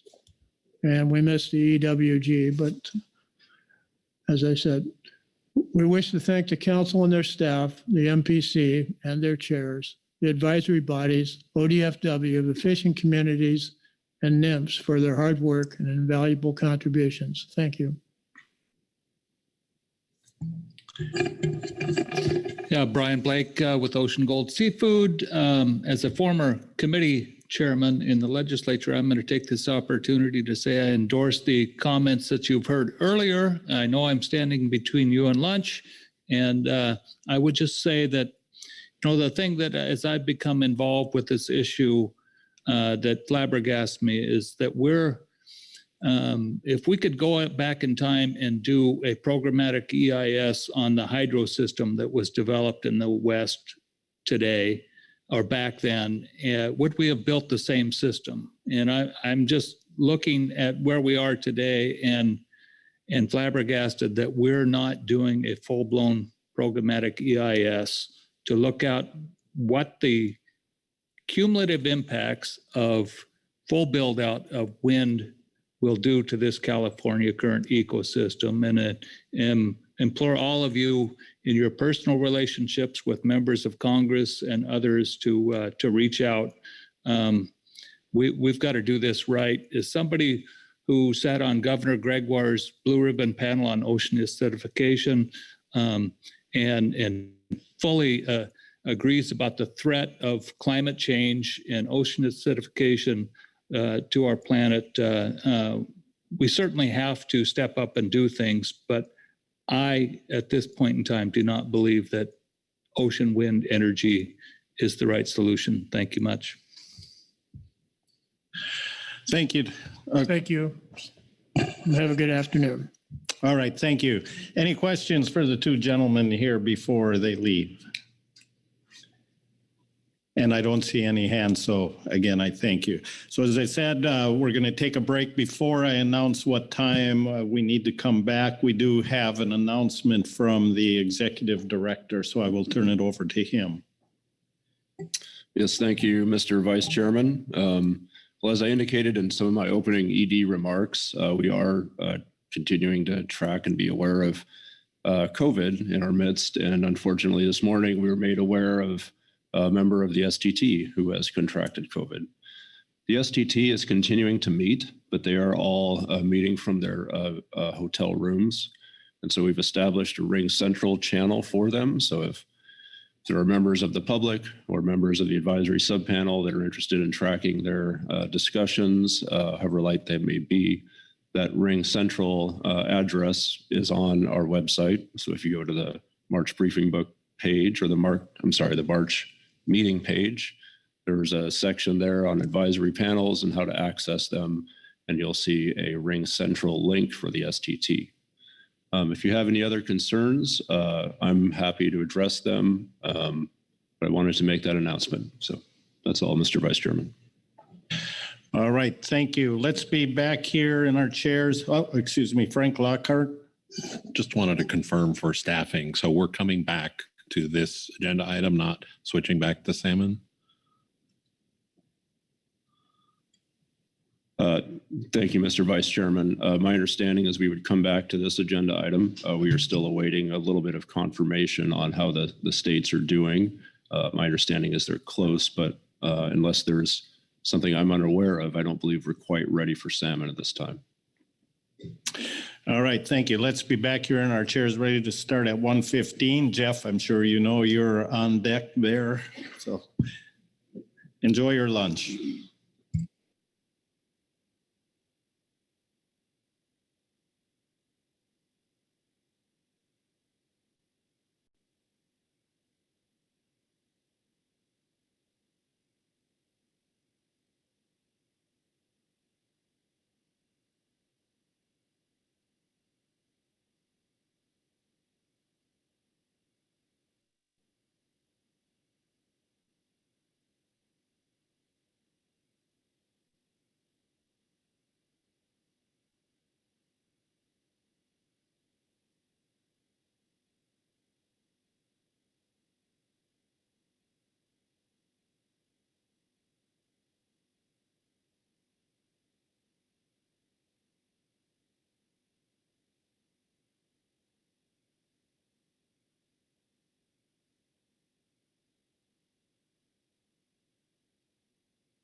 The recording has stopped.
This meeting is being recorded.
One minute warning, please. Let's head to our seats.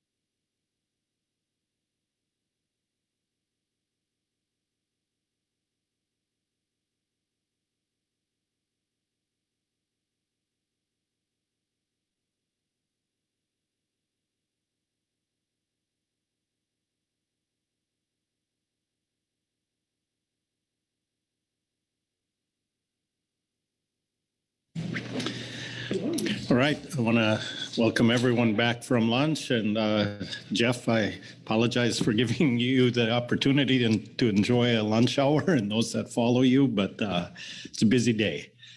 So we're going to resume with public comment on this item.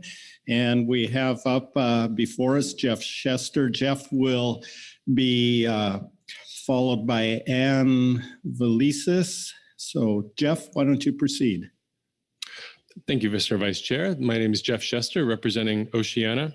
I wanted to just take a brief few moments to speak in solidarity with the fishing community, with the various advisory bodies and the previous speakers and public comment to raise our concerns regarding the speed of the offshore wind development and encourage the council to play an active role in this arena.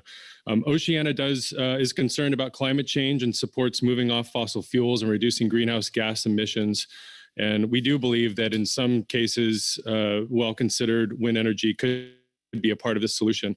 However, on this coast, we are concerned that inadequate planning and insufficient consideration of environmental impacts have characterized the wind development and planning thus far, and that BOEM has been moving too quickly at the expense of meaningful consideration of stakeholder concerns and without adequately considering the trade-offs. This has underestimated the impacts of fisheries, wildlife, and habitats. We've submitted multiple letters to BOEM. We've asked for a programmatic environmental impact statement to look at cumulative impacts. We're concerned about impacts to corals and sponges and sensitive habitat, as well as critical habitats for endangered species, disturbance, vessel traffic, noise, and this could impact the migration and foraging of marine mammals and seabirds. We're also concerned at large scale with the potential impacts to circulation, water flow, and upwelling concerns when this is done at scale, and that displacing fishing impacts not only can harm fishing communities, but also impact other fisheries and also have ecosystem impacts. So we support the MPC report and recommendations and support the council being active on these issues. And just lastly, we remain opposed to the NOAA aquaculture opportunity areas that they've designated in Southern California, particularly concerned about marine finfish and the development of offshore structures. And we've also weighed in as we're concerned with the impacts of large container ships on marine mammals, particularly whale strikes. And we have asked for mandatory speed limits. And so we feel there's a lot of common ground on these issues and encourage the council to weigh in. Thank you. Thank you, Jeff. Any questions on that testimony? Corey Niles. Yeah, thanks, Jeff. And thanks for the testimony. I'm wondering if you, on your statement about cumulative effects and the programmatic approach, I think we're all kind of learning this, and we mean like slightly different things about what is meant by that. And I'm not too familiar with all the requirements, but I think, cumulative effects is about reasonably foreseeable actions, whether in control of the agency or not. And do you have any idea? I mean, could you elaborate on what you all as Oceana are seeing as what those reasonably foreseeable actions might be, and what you're looking for in terms of cumulative effects analysis? Thank you. To the Vice Chair. Yeah, thank you for the question, Mr. Niles. I guess in terms of the programmatic environmental impact statement, what that would do is be able to not just look at individual projects in isolation, but actually look at the effect of at scale at the levels that might actually meet some of the goals that have been established for the number of gigawatts that we would like to put out there. What actually would those foreseeable impacts have on things like upwelling conditions, large scale circulation, slowing wind down? We have seen, that some of these effects might not actually be apparent if you're looking at small pilot projects or initial individual projects, but only really start happening at scale as well. So looking at actual alternatives where you're looking at potential, what does this look like? How many, if the amount of square mileage that are being discussed in terms of the broader policy goals of some of these agencies, if you look at those environmental impacts, how much area is that going to take up? How big is that going to adjust migration routes and displacement? And so those, we believe, are foreseeable impacts that would happen that may not be evident at smaller scales. And so particularly, the impacts on migration of large mammals and seabirds and the potential displacement of those foraging activities, as well as impacts oceanographically. We would like to see those impacts looked at as well. All right, thank you. Further questions? I don't see any hands, so thanks again, Jeff. Next, we have Ann Valisis, followed by Brent Payne. Ann, you're remote, and please, I apologize if I've mispronounced your name, but go ahead when you're ready. Thank you. You would not be the first person, my name, to mispronounce it, so I understand. Good afternoon, council members. My name is Ann Valisis, and I'm president of the Kalmiopsis Audubon Society. Our group has more than 400 members who reside on Oregon's south coast and who are deeply concerned about birds, fish, and wildlife that use our offshore areas for habitat. I thank the Pacific Fishery Management Council for engaging in a thoughtful and substantive way with the critically important issues of planning for offshore wind development. I share concerns made by several of your subcommittees and panels and several other commenters this morning, and Mr. Chester, and support their recommendations for the PFMC to ask BOEM for a restart with Oregon call areas so the ENCOAST spatial modeling tool can be effectively used before instead of after proceeding with the offshore wind leasing process. This will help to find areas of lease conflict. And the emphasis here has been on fisheries, of course, but Oregon's coast is also especially important breeding and foraging habitat for seabirds and also for wildlife. We have nearly 70 species of birds coming from all around the Pacific to feed in Oregon's rich upwelling waters. For example, there was a recommendation heard earlier to use the western part of the Brookings Call area for a trial area. I like the idea of a trial area, but I'd point out that it's an important feeding area for the largest colony of breeding Leach's storm petrels on the West Coast. It's also critical habitat for endangered humpback whales, which underscores the need to integrate both fishing and wildlife data early on in planning for wind energy. Siting is the single most important decision that will be made with planning for offshore wind in our California current large marine ecosystem, to minimize impacts to fisheries and wildlife, and to reduce conflicts between the two and to reduce cumulative impacts. And so we need to use the best spatial planning tools available to get it right before moving forward with leasing. Thank you very much. Thank you, Ann. Any questions for Ann on that testimony? Yes, Krista Svensson. Yeah, thank you, Mr. Vice Chair. And thank you for your testimony. I'm wondering, in addition to the Leach's storm petrel, are there any other species that you're particularly concerned of in the current call areas proposed? We're concerned with a number of species. We're concerned with black-footed, the albatross species. We're concerned because they are gliders and don't have as much mobility with turbines. We're concerned with species that will potentially be displaced from foraging areas, but we are relying on data that is still yet to come and analysis that's still yet to come. We've really only been able to access preliminary data thus far, which is why I'm underscoring the need to bring that into the planning process early as opposed to after everything else is done. Thank you. Further questions? Not seeing any hands. Thank you very much, Ann, for that testimony. We'll move on to Brent Payne, and Brent will be followed by Nick Edwards. Thank you, Mr. Vice Chairman. This is Brent Payne with United Catch Boats. Sorry I couldn't be there in person. I had a conflict. Can you hear me okay? Yes, we can. Go ahead. Thank you for the opportunity to testify remotely. So my name is Brent Payne. I'm the Executive Director of United Catcher Boats. UCB has 13 active vessels and permit holders that participate in the West Coast Whiting Catch Share program. Most of our vessels primarily fish in the offshore mothership sector, but a handful also fish shoreside as well. This has been a learning process for us in dealing with the BOEM, and I would just ask that the council, I very much appreciate that you put the Marine Planning Committee together and the work that has been taking place over the last year and a half or so to really do a deep dive into this process of the BOEM offshore wind leasing program. At this time, we do ask the council to recommend to BOEM to do, like the previous testifiers had mentioned, to do a restart and to ask BOEM to rescind their current call areas off of Oregon and to start over again. And we in this industry have a really good understanding of Magnuson-Stevens Act law.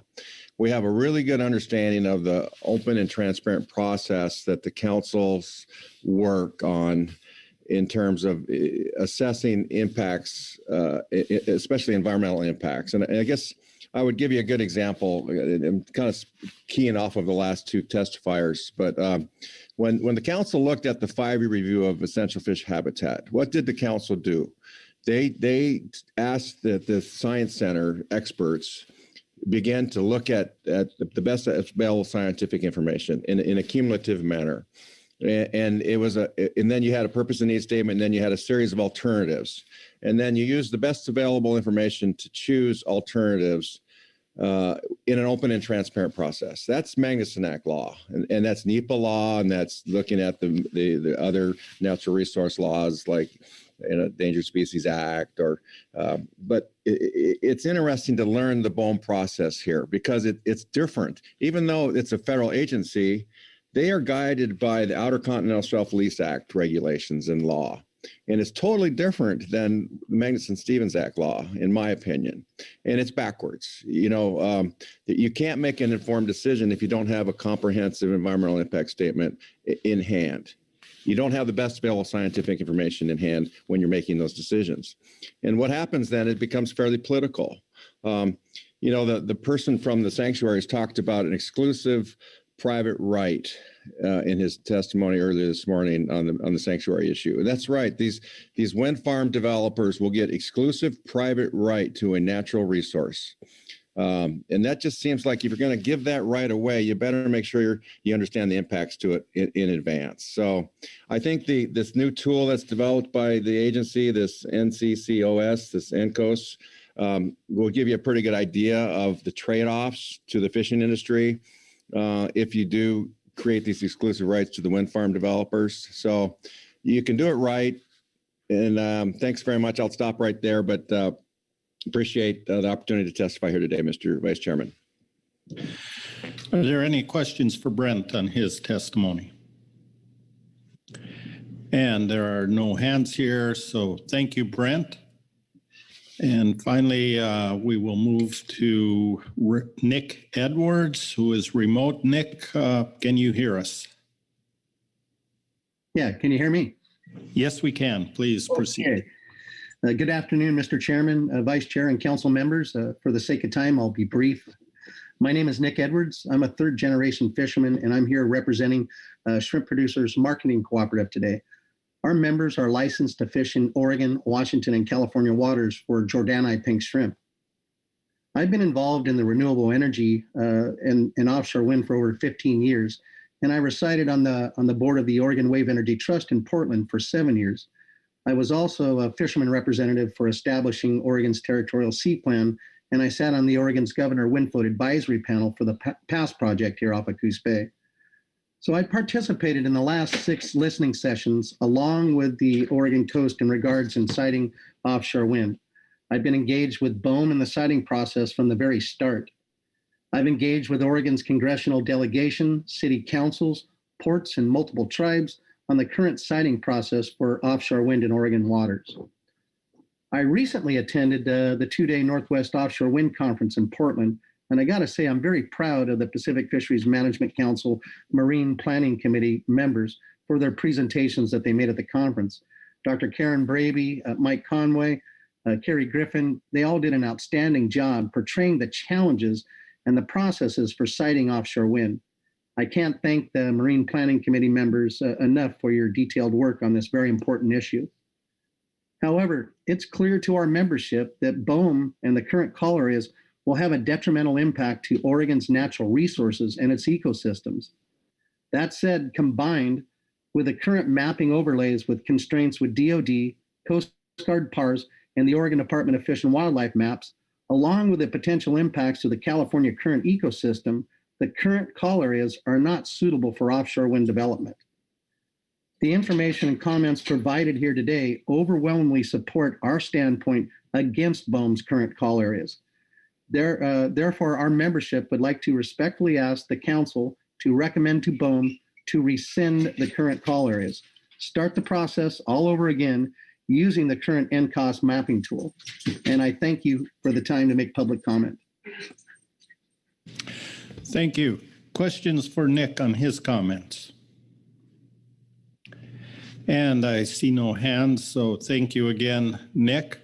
That will conclude our public comment and is going to take us to our council discussion and action. Before we get to that, 2 things I would like to mention. The second one of those is before we get to discussion, I will ask our staff officer, Carrie Griffin, to just give us a summary of what we heard and some of the recommendations. But before doing that, we have invited BOEM to participate. They've been online. They've been remote with us to help us and provide any information and ask questions.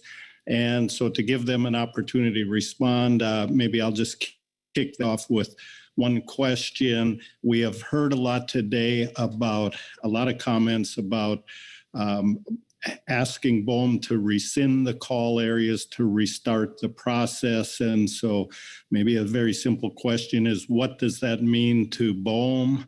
How might they respond to that? So I will open the floor to one of our BOEM participants here if they want to say anything about that. Hello, this is Lisa Gilbane. Can you hear me? Yes, we can. Please go ahead. Wonderful. Well, thank you, Chair, Vice Chair, and Council members for giving me this opportunity. I hope it's helpful for your deliberations.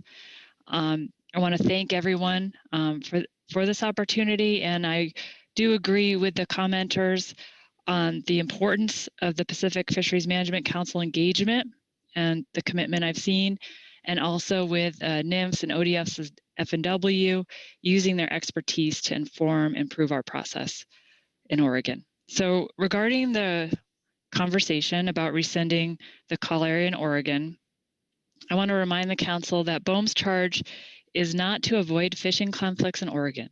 So our charge is to create a balance and to balance those fishing impacts and other natural resources and human resources with the planning and development of offshore wind.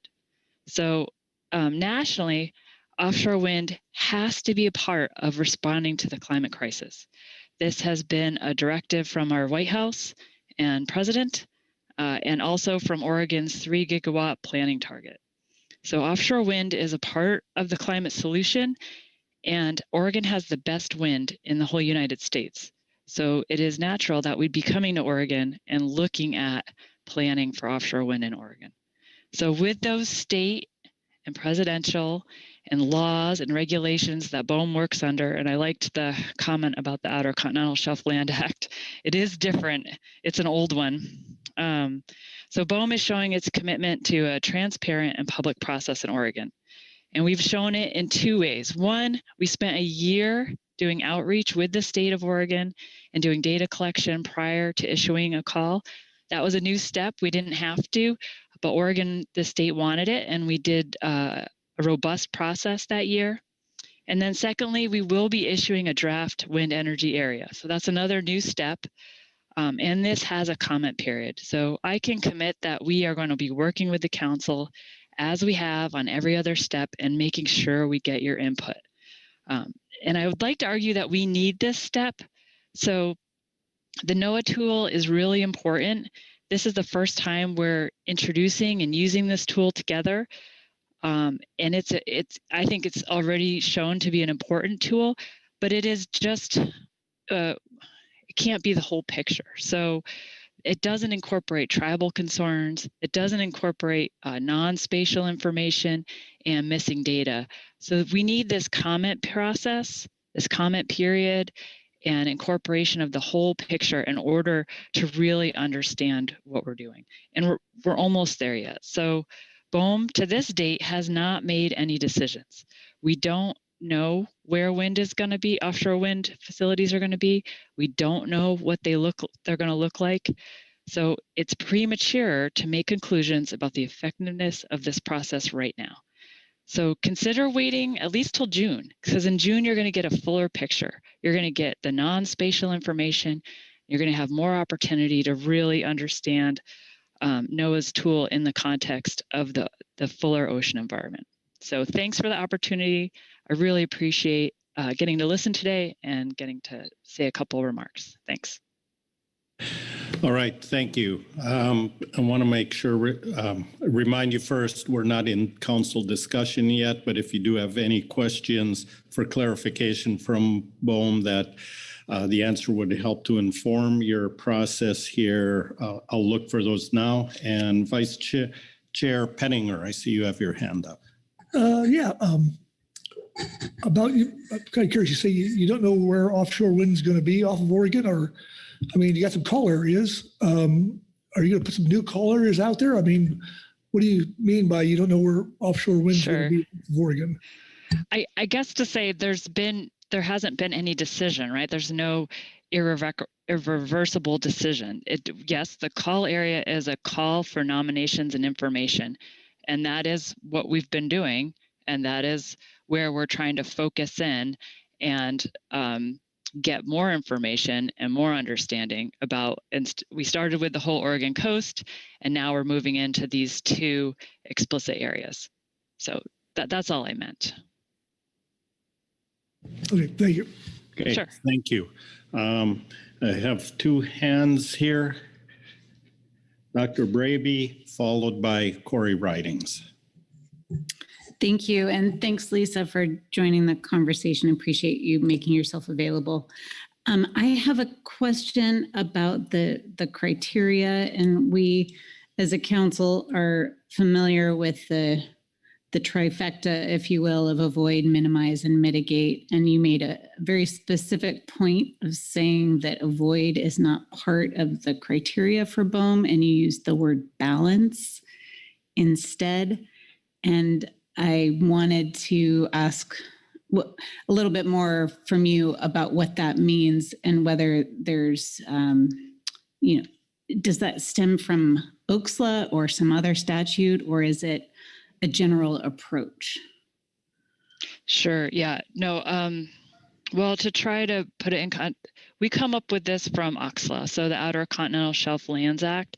It just gives us this dual mission, and the mission is to plan and develop for offshore energy, but to do it in an environmental responsible way.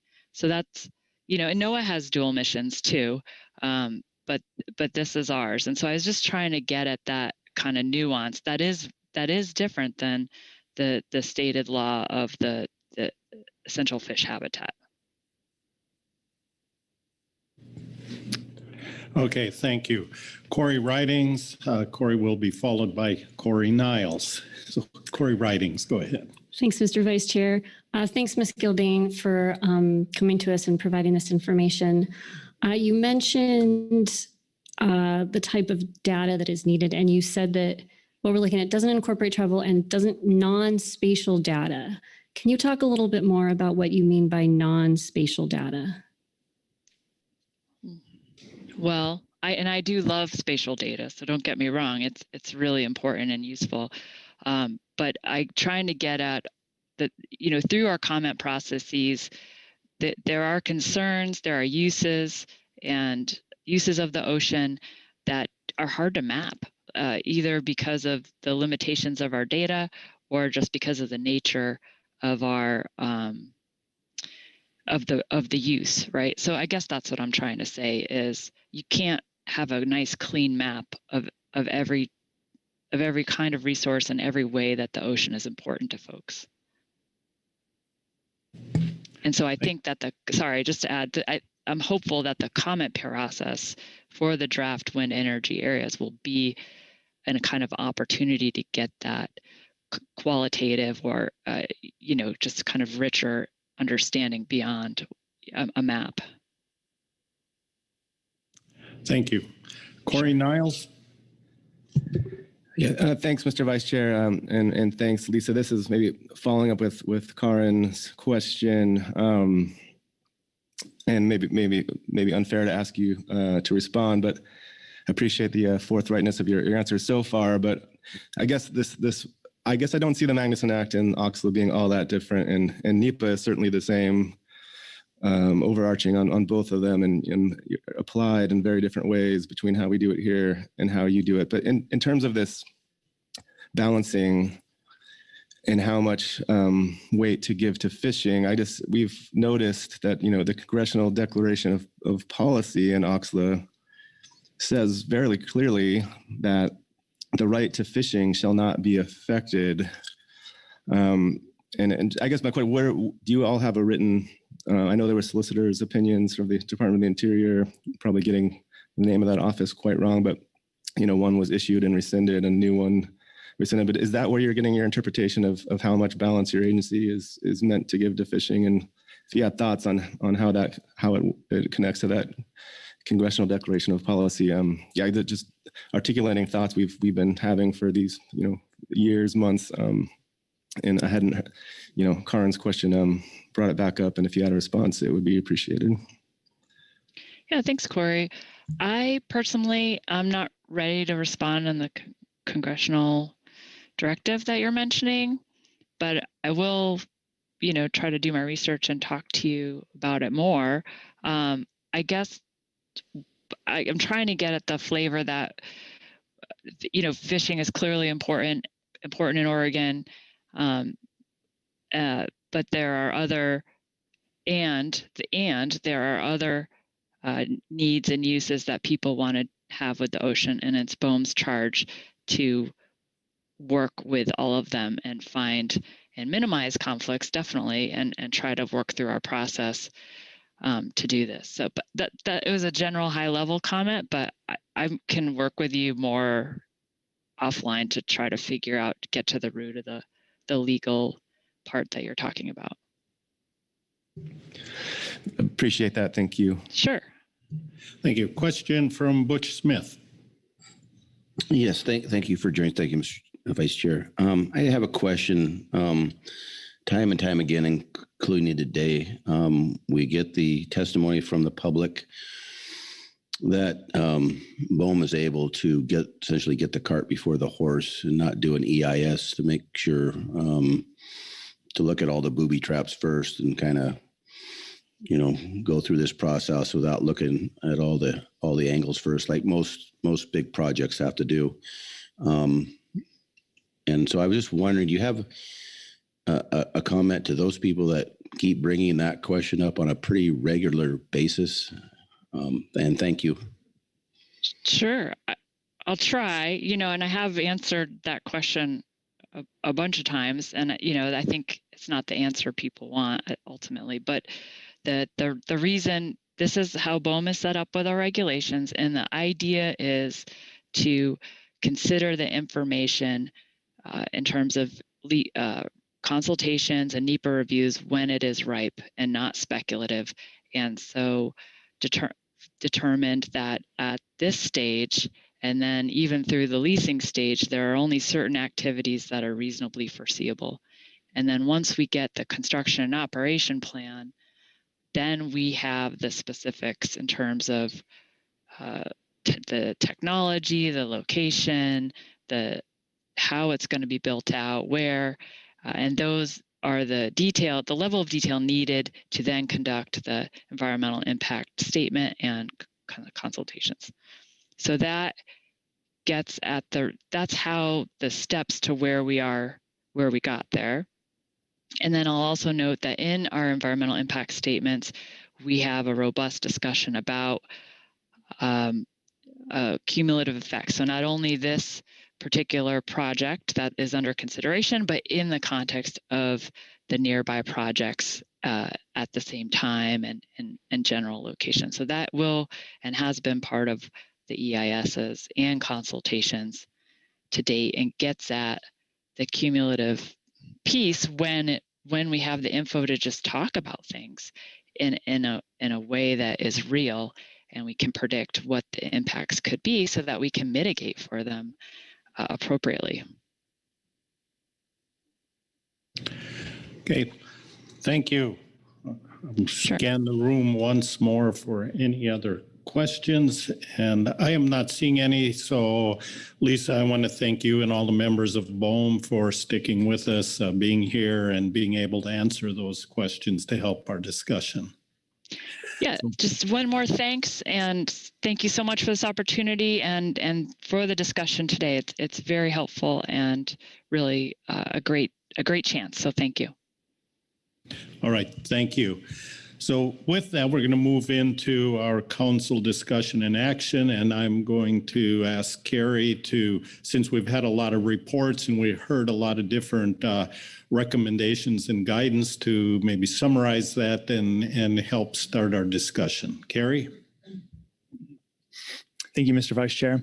Yes, we have heard a lot of information and a lot of advanced and supplemental reports from your advisory bodies and public comment. So I'll do my best to sort of try to synthesize a few of the seminal issues that I heard throughout the day.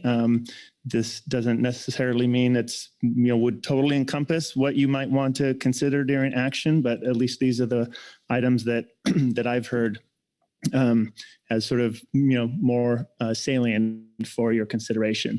One, and in no particular order here. One is the potential comment letter on the proposed rule from BOEM, the Renewable Energy Modernization Act. There's a supplemental report from the MPC that lays out 4 areas that they recommend commenting on. And that comment period closes 3/31. And then in the MPC Report 1, there's a series of bullet points, and the MPC recommends that the council consider those and convey those to BOEM. So that is, that's the only firm recommendation that's in the MPC report. I don't know how that might happen through a letter or just attach that report or whatever, but that is that was the recommendation from the MPC. We've heard from several advisory bodies and through public comment this request that BOEM rescind the Oregon call areas and basically start over and potentially expand the scope beyond 1,300 meters. And the HMSAS mentioned this notion of sort of buffer zones and distance from shore and islands and things like that. So that's in there. Regarding draft WIAs, which BOEM has not done in the past, so the draft WIAs would be a new thing. The Habitat Committee report identified a potential sort of constriction if it's only a 30-day comment period. They were concerned that we might not be able to sort of huddle and produce some cohesive, meaningful response within that short of a time. And then the last thing is regarding continued engagement with the West Coast Ocean Alliance. You heard John Hansen talk about their plans, their staffing up. He mentioned the strategic plan they're working on and regional ocean summits, and that sort of thing. And there was no specific recommendation or anything in there, but he obviously is willing and pleased to engage with the council. So future engagement was with the West Coast Oceans Alliance was something else that you might want to consider. So those were the 5 sort of areas that I identified, and there might be more that I missed, but hopefully that will be enough to sort of frame and kick off your discussion here. Thanks very much, Carrie. So I'm going to scan around here for any hands to start the discussion, and I see one waving. Dr. Braby. Clarification question. I think I missed number 4. Can you help me out? The 4th one was the draft WIAs. And with the comment period, BOEM said that it would be 30 days, and there was concern voiced in the HC report that we might not be able to respond in time.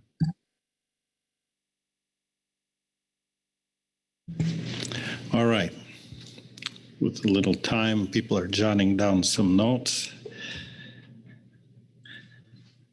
Krista Svensson. Yeah, thank you, Mr. Vice Chair. I guess I'll pick at that marine planning comment about quick response letters. Should we move that direction? And I haven't had the conversation with everybody on the floor about that, but just wondering if that is a justifiable concern or not from council staff or the executive director. Carrie? Yeah, I'm sorry. You asked about quick response letters. I didn't quite understand what exactly you're asking. Certainly. So the question came up through the marine planning, I believe it's marine planning. There have been an awful lot of reports today about the timeline of December 31st. And just wanting to confirm if we send a quick response letter of any kind, if we would have time before that comment period ended to make that happen. Thank you. I appreciate that. Yes, technically we would have time, but I think what you heard from Mike Conroy and as part of the MPC report is that the hope was that there was enough text and enough sort of conceptual, information in the supplemental report that one option you could do would be to say, okay, we have enough information here, Executive Director Carrie Griffin, please just go send off this letter. But Yeah, we could do, I mean, you guys actually have another quick response letter that maybe even shorter time frame than that. So yes, we could do it, I guess. We also have another briefing book coming up that we're going to be putting together. So time is of the essence, but yeah, I mean, technically we could do it in time. All right, thank you. And my apologies if I said December instead of March. All right. Further hands for discussion. Phil Anderson and then Joe Oatman. Well, on that topic, I thought there was also another alternative, was that we were provided enough information in report 1 or 2, that those the key points that would be made in a letter were represented in that report. And if we felt comfortable with that and comfortable with directing staff to take those, put it in a letter and send it, that we wouldn't necessarily have to use our QR process. So, there is that option as well relative to that letter. Yes, thank you, Phil. And that's what I heard. And that's where we're looking for council guidance, whether you want us to go down the pathway of the QR or the pathway suggested of the executive director and staff developing that and being reviewed by the leadership team before going out. So that's on your plate to provide some guidance. Joe? Thank you, Mr. Vice Chair.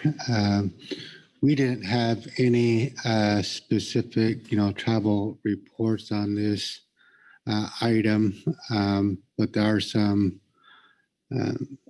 concerns that the tribes have, and I thought I might take this opportunity under discussion to share those with the council.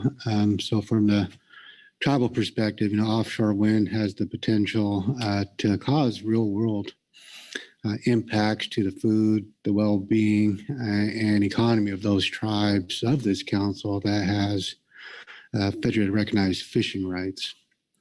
So while all the tribes haven't agreed on a position on offshore wind, those who have regularly participated here have expressed some concerns about the process as well as the impacts that offshore wind will have on the ecosystem, the fish, and tribal fisheries.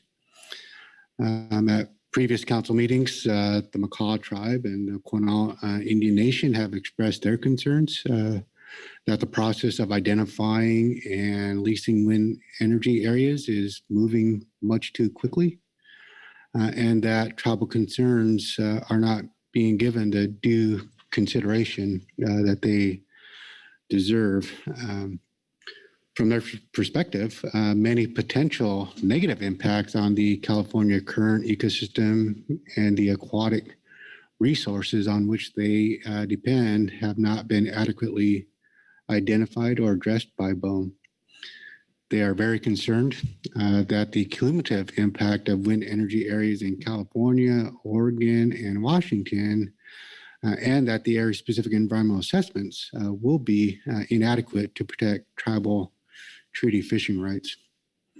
A particular concern is the potential cumulative impacts on oceanographic processes in the California current ecosystem and resources, including upwelling, impacts on migratory stocks of treaty fish, and impacts on marine mammals, and displacement of existing fisheries that could impact their fisheries. We've also expressed some concerns on the wind call areas that were being put forward as they appear to repurpose old oil and gas lease areas, and thus would not have gone through a proper evaluation of the potential impacts on other ocean areas. They do support the Marine Planning Committee as well as the Coastal Pelagic Advisory Subpanel comments on the spatial model regarding the need for inclusion of additional data, having greater clarity on how this data was analyzed, and the need for greater public review. Further, they asked that the model be extended to cover the entire West Coast to ensure that the offshore wind planning proceeds in a consistent and transparent manner. So as tribes, as we think about clean energy, it's something that is very much useful in many respects. So we certainly don't discount that. But from some of the experiences that we have had in the Columbia River on clean renewable energy in a form of hydroelectric dams along the Columbia and Snake Rivers, that experience hasn't been good. These dams have had a negative impact on Columbia salmon, steelhead, and the treaty tribes that rely upon these vital resources. We have concerns that offshore wind will be another example of clean energy that has some pretty dirty impacts on treaty fisheries and fishing-dependent communities. Tribes want to avoid those negative, adverse kind of impacts. So it's important, to kind of keep in front that, tribes have signed treaties with the United States government. The Department of Interior and BOEM have specific obligations as both a party to the various treaties and as a trustee for treaty reserved resources, that they are to ensure that the United States honors its commitments to those treaties in all aspects of its work, including offshore wind. So tribes such as the Makah and Quinault, among likely others, are supportive of requiring BOEM to go through the correct procedures for government-to-government consultations, if and when those are necessary, which has been missing so far in this process. So BOEM has not adequately addressed potential treaty fishery or other resource impacts that may occur to migrating species from these projects and sites. And so it'll be important from our perspective that BOEM be responsive to commitments it has to tribes. I appreciate, the opportunity to be able to share these specific tribal concerns as those relate to the offshore wind. Thank you, Joe. Further comments or discussion here? Butch Smith. Thank you, Mr. Vice Chair. I really want to take this few minutes here to take the time and point out something that I have seen that doesn't always happen at this council process. And I think for the record needs to be stated for this. You don't often see, the NGO groups, the fishing groups, the Audubon Society, the tribes all coming together and pushing the exact same way on a topic. And to have that, I think it makes volumes in a statement, just that. And I think it's pretty impressive how those whole communities have come together to testify today and other days. And I appreciate Mr. Schessler and the coastal communities and the tribes, like Mr. Oatman pointed out, and I'm sure he stated too, but I'm sure it's more also. So I just want to thank them for coming and taking the time. But I think it's, like I said, I think it speaks volumes for how many people are worried and concerned about this project. It's been described to me like ESA on steroids, what it could do to have an effect on communities of where we come from on the coast. So thank you very much, Mr. Vice Chair. Thank you, Butch. Phil Anderson. Yeah, thanks, Mr. Vice Chair. I was trying to figure out the right time to make these comments, but I guess I'll choose this moment. I had the opportunity in my younger years to meet Senator Stevens and Senator Magnuson a couple of years after the Fishery Management and Conservation Act passed Congress in 1976. I'll digress from my statement for a moment, but I remember the one time I got to go and sit in front of Senator Magnuson in his office. He had a red bat. It was about that long. He had gotten from the Cincinnati Reds. And every time he wanted to make a point, he'd pick that bat up and kind of bang it on the desk. And I thought I was sitting in front of God, but and maybe I was, I don't know.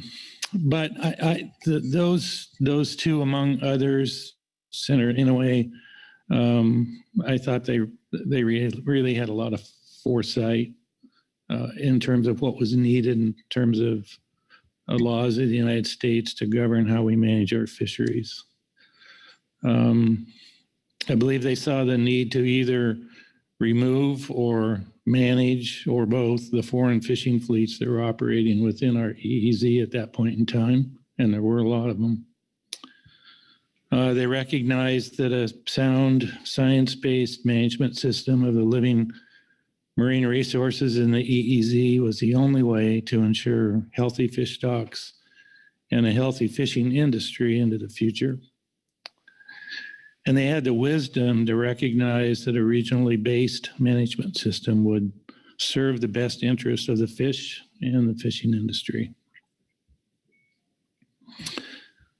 When I'm trying to figure out where I want to stand on a particular issue, I often reflect back to the oath that I took when I assumed the role of a council member. And I won't bore you with the whole thing, but there are a couple of pieces of it that are particularly pertinent from my perspective. One is that you hereby promise to conserve and manage the living marine resources of the United States of America by carrying out the business of the council for the greatest overall benefit of the nation. Another is you're to be careful to balance competing private and regional interests, and always aware and protective of the public interest in those resources. And the last segment that I reflect on in this kind of a situation is that I committed myself to uphold the provisions, standards, and requirements of the Magnuson-Stevens Fishery Conservation and Management Act and other applicable law. When the potential of the placement of large industrial wind energy projects first appeared, I remember saying that I thought it represented the single greatest threat to the West Coast fishing industry that I'd ever seen. And I still believe that.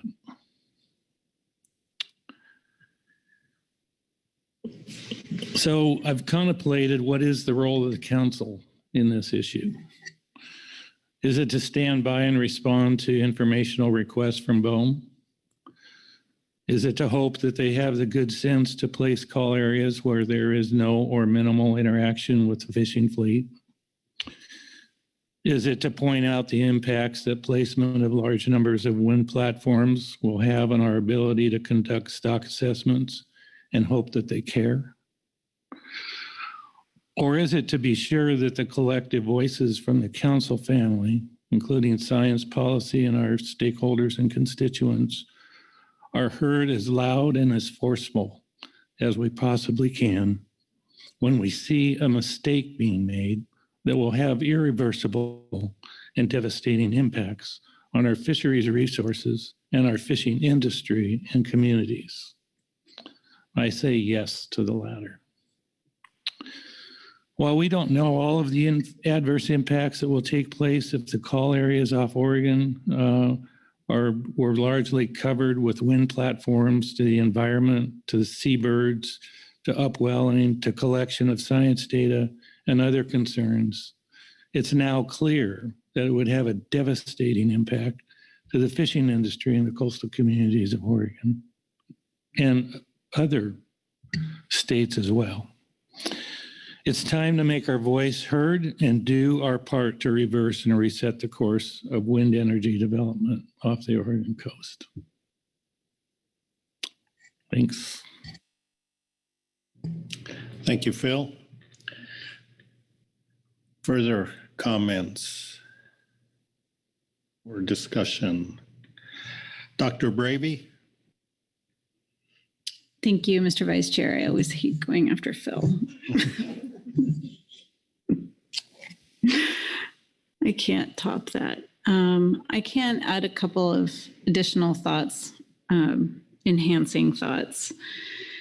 I wholeheartedly agree in that last point that a very important role for the council is to ensure that the voices of our broad stakeholders in the council family are heard loud and clear in this process.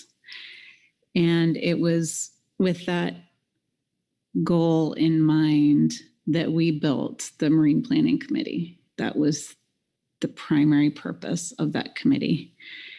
And we are coming up on 2 years of that committee being in place. It's an ad hoc committee, just as a reminder. I am very grateful to the council for developing that committee and to the committee members for doing a lot of work and bringing a lot of information to us. So much so that sometimes we are completely overwhelmed and go long on our council agenda items, which we are today. However, this work is very important because of the reasons that we've heard about in public testimony today, the decadal scale choice that we have ahead of us in what happens with our ocean. And none of us want to get that wrong. And I include everybody who's been part of this process today and in the past. I want to thank BOEM for changes that they have made to their process already, in part to requests from Oregon, in part due to requests from this council. That is giving us additional time to have these discussions and build input and engagement into this process. It does not go unnoticed by me. And so I think what we have before us today is another request of BOEM to think about modifications to their process that are within their authority under OCSLA to give us some additional time and tools.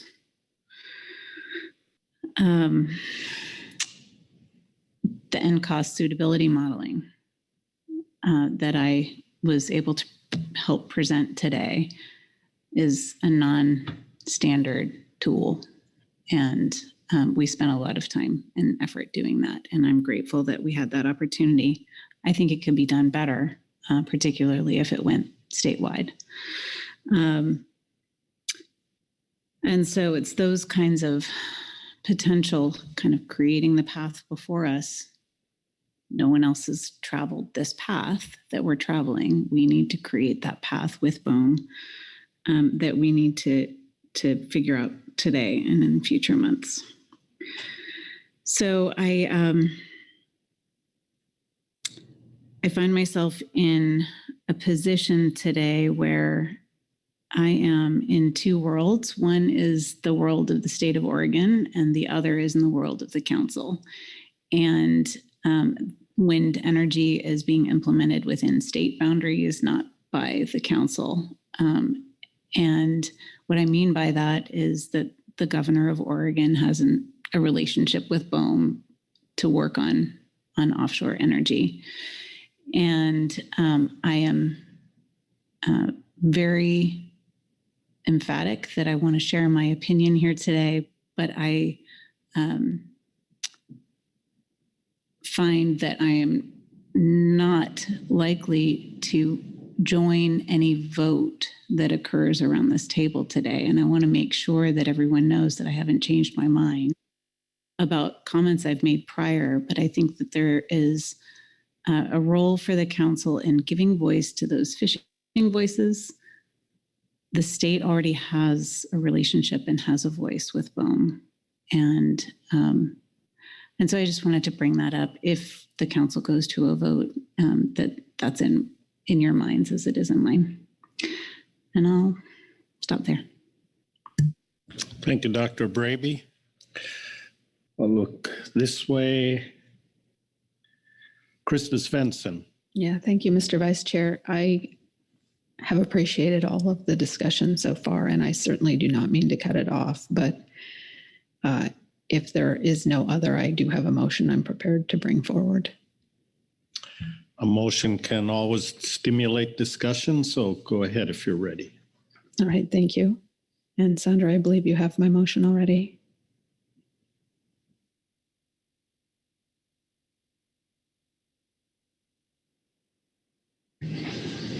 Okay.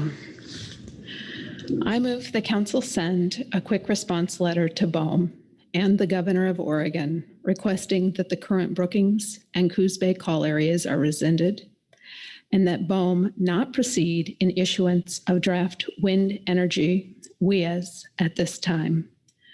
Rather, the council requests that BOEM restart the process to identify call areas and consider all waters off Oregon from 12 miles offshore and beyond, including waters that are greater than 1,300 meters in water depth, and using marine spatial planning tools to minimize siting impacts to fisheries and ecosystem resources. Exclude from further consideration all offshore banks and seamounts, and require an adequate buffer zone surrounding them as determined by collaborative work by partners including PFMC, ODF&W, NMS, and NCOS. Thank you. The language on the screen is accurate and as you intend? It is. All right. Is there a second on the motion? Seconded by Vice Chair Penninger. Please speak to your motion. Yes, thank you, Mr. Vice Chair. I really appreciate the amount of discussion prior to my making this motion from council members, but also from the public and our advisory bodies. I am also appreciative of BOEM in their outreach to the council as a means of engaging with all of us involved in West Coast fisheries. Power is integral to modern life in all of our communities, and we need to produce efficient and clean energy. Similar to the Astoria-Megler Bridge or dams along the mighty Columbia, harnessing oceanic wind energy will irrevocably change the environment we live in. We are blessed to have plentiful, inexpensive, and clean power through dams in the Pacific Northwest. But that has come at a cost to both our tribal and non-tribal stakeholders. Whether you've been on the Columbia River for one generation as I have, or your people have been here since beyond memory, for many of us along the Columbia, we share the pain of the loss of our famous June hogs and salmon so thick you could walk across their backs, as recorded by Lewis and Clark, when they traveled across our great nation with York and Sacagawea. Hold on here, I'm sorry. Our shared history may only span 218 years of salmon fishing on the river, but since the loss of our salmon and cultural ways of life, due to the need for power, we are understandably cautious about risking the loss of a future that is best for all Oregonians. And in the process of drafting this motion, I've received feedback from a myriad of stakeholders. None have proposed permanently halting wind energy, including wind-powered turbines as part of marine planning is vital to U.S. energy security and UN Sustainable Development Goals, specifically number 13 on climate action and number 7 on affordable and clean energy. This motion is intended to strengthen the likelihood of a project that meets both energy and fishery needs. Recent developments in current call areas and the ability to locate facilities in depths greater than 1,300 meters means we should strongly consider a wider range of options. With that framework in mind, I've made the motion to rescind current call areas in favor of a full Oregon coastline review, utilizing the NCOS spatial mapping tool, based upon the following comments and concerns. Excessive burden is likely to be placed on marine organisms and fishery stakeholders in the current call areas compared to the initial proposed range of 1.17 million acres. Previously unknown constraints, such as the DoD exclusion zone and pack parse fairways, were only identified after the call areas were announced. Whilst 500,000 unconstrained acres sounds like a large area, it is in fact a reduction of 58%. An Oregon coastline review of all potential sites would increase the likelihood of finding more appropriate and less conflicted sites and reduce the impact to fisheries participants, their dependent communities, and the wider ecosystem. It would also demonstrate to key stakeholders that BOEM is sincere in their goal to identify areas of development that have the least conflict. Secondly, there are expected impacts to all Oregon fishermen. We heard a little today from Nick Edwards on the potential impacts to the iconic Oregon pink shrimp fishery. And in that fishery, upwelling is a crucial key performance indicator for the spring transition. In some ways, wind is the most dynamic of the components for identifying when that transition occurs. A transition prior to April 15th indicates a large recruitment year for shrimp. And conversely, a transition afterwards does not bode well. Wind as a transition KPI is defined as 10 days of northwest wind in a row, which lends itself on a cultural level to communities connected to shrimp, making predictions on the exact date of that transition. This is similar to Alaskans betting on when the pack ice will break. And for shrimpers, processors, and their communities, many of them plan their businesses the following year based upon what happened on this year's transition. Changes to upwelling, either due to physical siting of turbines or to changes in wind patterns, are likely to adversely impact one of the largest fisheries in Oregon that we do not often hear about in the council process. There are similar concerns for salmon, albacore, Dungeness crab, groundfish, and Pacific whiting fisheries. Comparable concerns surround protected marine species like humpback whales, sea turtles, and seabirds, as we heard from Audubon, along with animals residing on the seafloor and the habitat they all need to thrive in. While each fishery and species have different attributes and biological characteristics, the impacts on the marine ecosystem and the natural resources within the ocean have to be better understood in order to make informed decisions. Additionally, we've heard from Mr. Oatman today some serious discussion about tribes and really how they've not been consulted in the way that the law requires.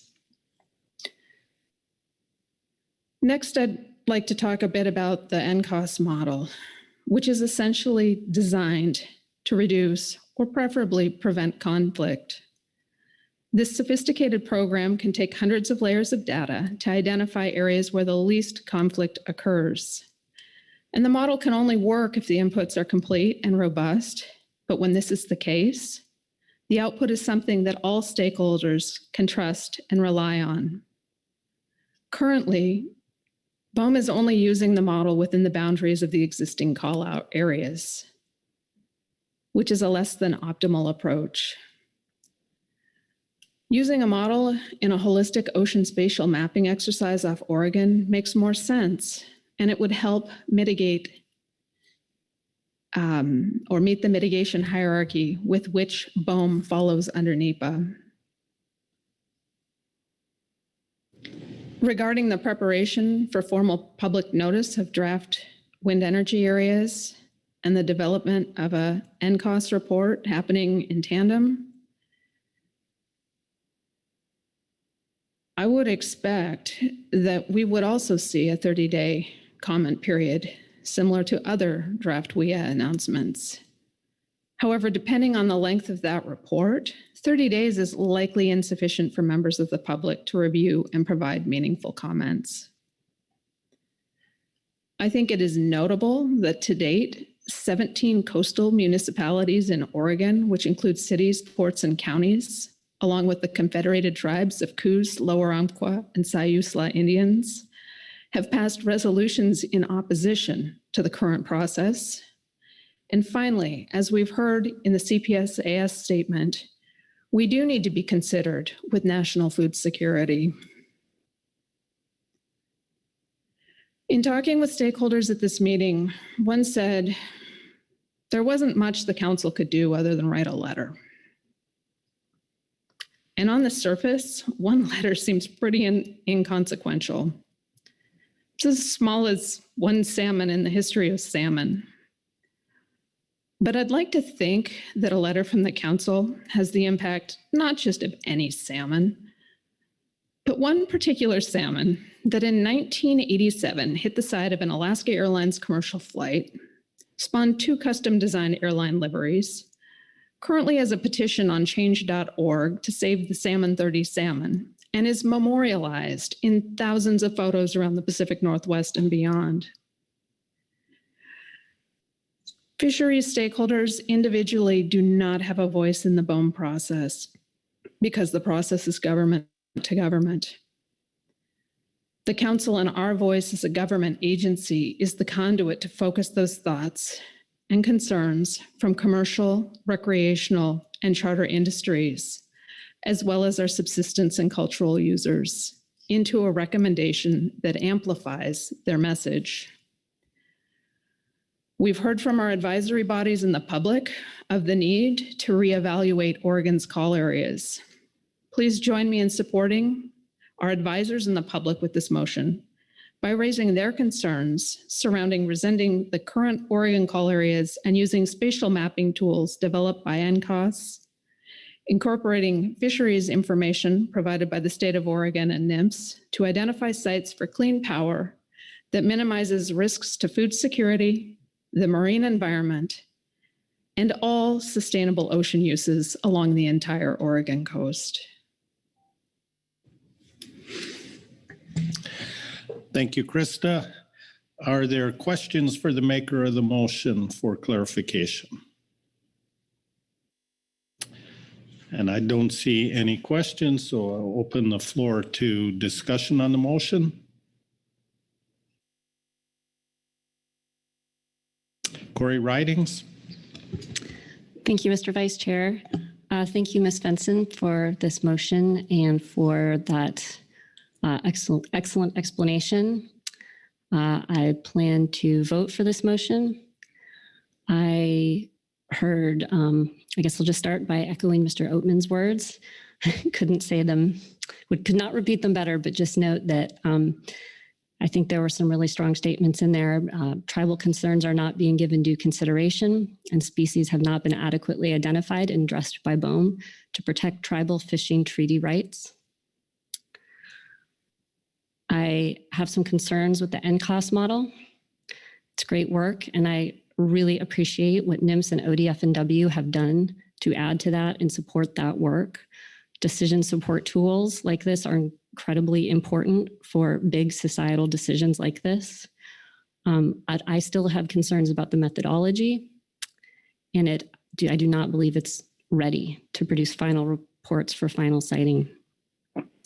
We heard from many folks today about the need for more data on bird impacts, more information on ecosystem impacts, including critical habitat and corals and sponges, and for more non-spatial data, which I think is social science data, to talk about the impacts on humans, communities, and well-being. I think that this needs to be reconsidered from a larger picture to make sure that we're doing this correctly. In this particular case, I think that extra caution is warranted. Hydropower is a great example of what can happen. It has very seriously damaged fish populations and the people who depend on them. That's been stated by others, but I just wanted to put that out again because I think it is such a poignant example of why in cases like this, even when it is important to think about addressing climate change and what we can do as a nation to do so, that there are moments when there is extra precaution needed. And I think this is one of those moments. So thank you, Ms. Benson. Thank you, Corey. Further discussion? Virgil Moore. Krista, thank you. Phil, thank you for your remarks as well. I'll make this short. I'll support this. I think we have both a scientific and a legal moral responsibility here. I intellectually recognize that we have got to find non-carbon sources of power. I also recognize during the 40 years I've been in this business, the mistakes that have been made in hydropower, in allocation of our sagebrush sea. Many other examples are out there that we can find solutions to. And the fastest way to the end is to slow down on this one. I really believe that's our obligation here after listening to all this discussion.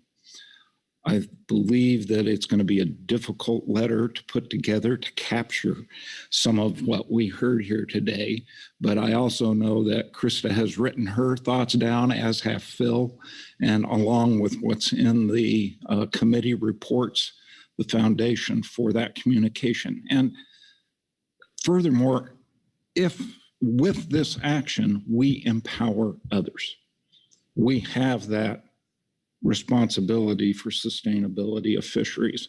But from an Idaho perspective, this takes me back to the old Project Wild exercises that we used to teach as an organization. And one of them was everybody stood in a circle and had a piece of yarn, and you strung it around to everybody. And then somebody dropped their piece of that yarn, and that whole web fell apart. It was a visualization for teachers and students. And we have dropped a number of threads over the years. We've stretched others to make up for it, but this is a big one. This one could cause a collective collapse. And Idaho is here to make sure that the Idaho salmon are taken care of. And there's probably, this is among some of the more important things, short of removing those Columbia River dams or Snake River dams, that is key to getting that done. So thank you. Thank you, Virgil.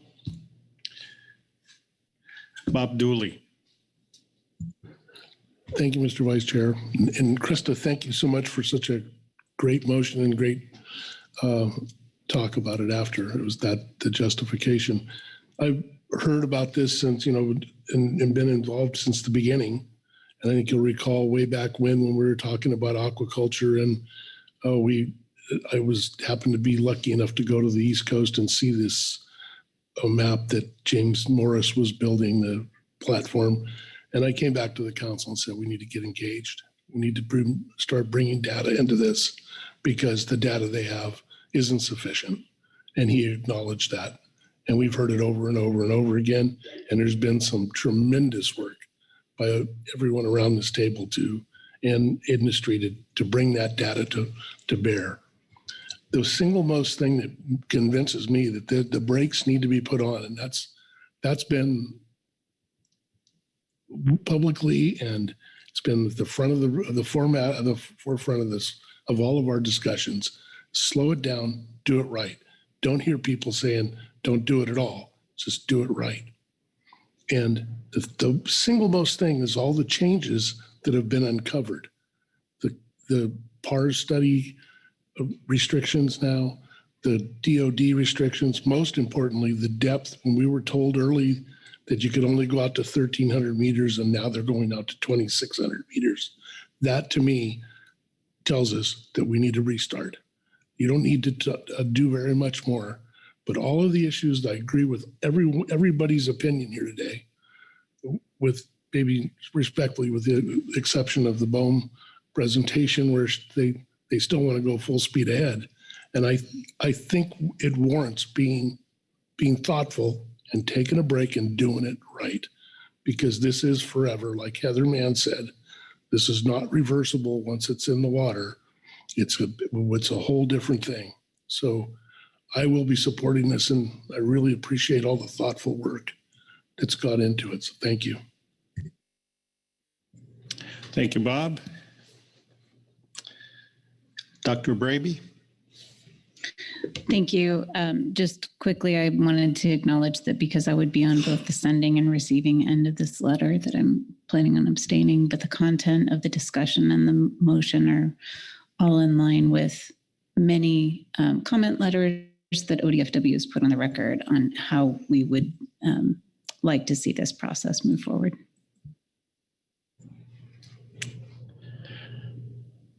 Corey Niles? Thanks, Mr. Vice Chair. Yeah, just quickly, I believe this is in no way a comment, like Karin just said, on the reasonableness of these concerns. Yeah, we've joined comment letters too, making similar comments, but just, from a viewpoint of what WFW's role is, we will also be abstaining. Our role, our agency's role is pretty clear in state law when it comes to offshore wind and new uses of the ocean. And we are to, look at and understand the impacts to fishing and whether they're significant or not, and help to try to avoid those. So there's a lot of great ideas in this motion that if and when it comes to Washington's process that we would probably be echoing, but just out of respect for the process in Oregon and the relationship between their governor and BOEM that Karin mentioned earlier, we'll be abstaining. But again, not meant to disrespect the ideas and concerns that have been expressed today. Thank you, Corey. John Ugoretz. Thanks, Mr. Vice Chair. Similar to Mr. Niles and Dr. Braby, the state of California will abstain from a vote that's taking direction at another state on the council. Thank you. Look for any more hands. And I don't see any, so I'm going to call for your votes on this motion. All those in favor signify by saying aye. Aye. Opposed? Abstentions? Abstain. Okay. The motion passes with 4 abstentions. NIMS, I will go by name. Corey Niles, Karin Braby, John Ugoretz, and Frank Lockhart for NIMS.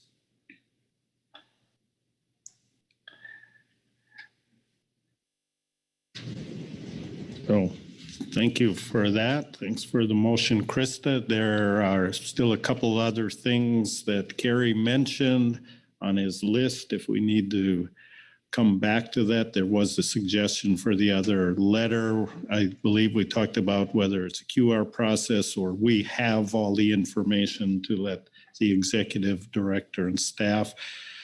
Kerry, was that the one, the bullet points in the MPC report?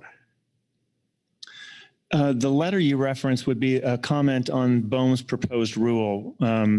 And that's the one that Mr. Anderson and I were discussing about whether, if the council wanted to send that letter on the proposed rule, would it be a QR process, or do you feel comfortable that there's enough in the supplemental MPC report 1 that you could direct the director and I to just go ahead and package it into a letter form and submit it?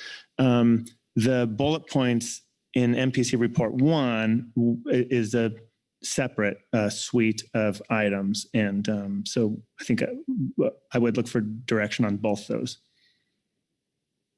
Krista Svensson. Yeah, thank you, Mr. Vice Chair. I think we should start from the MPC letter. I did make in my motion to use a quick response process. I think it would be good for all of us to take a quick look at it if there is time. And I think we've had enough discussion outside of the marine planning letter from the council that we may want to include some of those points as well. So maybe others feel differently, but I do feel like that was part of the motion, and that was likely to be the game plan. Yeah, thank you. It's getting confusing now. Yes, I heard the motion that was very clearly to be a quick response process letter. there's two other potential letters. One is the comment on the rule. And so that was what I was talking about, whether that would be a QR process or whether that's enough just to send off, and then the bullet points. But yes, I heard very clearly in your motion that it would be a QR process letter. Dr. Braby, your hand is up. Thank you. Yeah, I would be supportive of sending the comment letter on the modernization. Can't say it. Modernization rule. Without further review from the council based on the MPC report. And the points in the MPC report, one on the NCOST process, I think could be packaged along with the rescind call areas, along with the draft WIA comment period, if that was the council's wish, as kind of a if then this other thing kind of letter. So to me, this looks like two letters. One is just send it, and the other is QR that kind of packages everything together. And some of it's directed at BOEM, and some of it's directed at both BOEM and the governor. But I think that's probably just fine, in my opinion. And I support that. Is that clear to everyone around the table? Corey Niles. Yeah, thanks, Mr. Vice Chair. And Karin, were you were suggesting, as I heard, combining the letter, a number of us just abstain from comments that we might not abstain from as a state. That would be fine. I don't know if we could, I'm thinking of a Supreme Court opinion for those familiar with them, and you can concur in part and dissent in part and all that if the sections are clear. But if there's a way that could be done where we could weigh in and not have to approve the part we abstain from and weigh in on the I'm not going to say that, the WEA part and the comments on the suitability analysis, that would be acceptable. But yeah, I just wanted to make that comment about we'll likely abstain from the quick response letter on the rescind topic as well. Okay, thanks. Karin?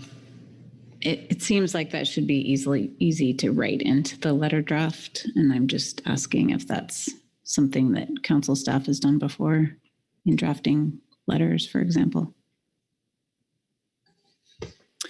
Thank you. Yes, I mean, I think we can make that work. We can take the main thrust of the motion about the call areas, and then I'll work with Director Burden on capturing the suite of the bullet points, put that in a QR letter. It would all come back before you all for approval. So yeah, we might need to do some massaging, because as you saw in the list of bullet points includes both MPC discussion, public comment. So it's kind of a laundry list, but I think we can work to synthesize that down and include it, as appropriate in that letter. And you'll all see it again before too long, hopefully.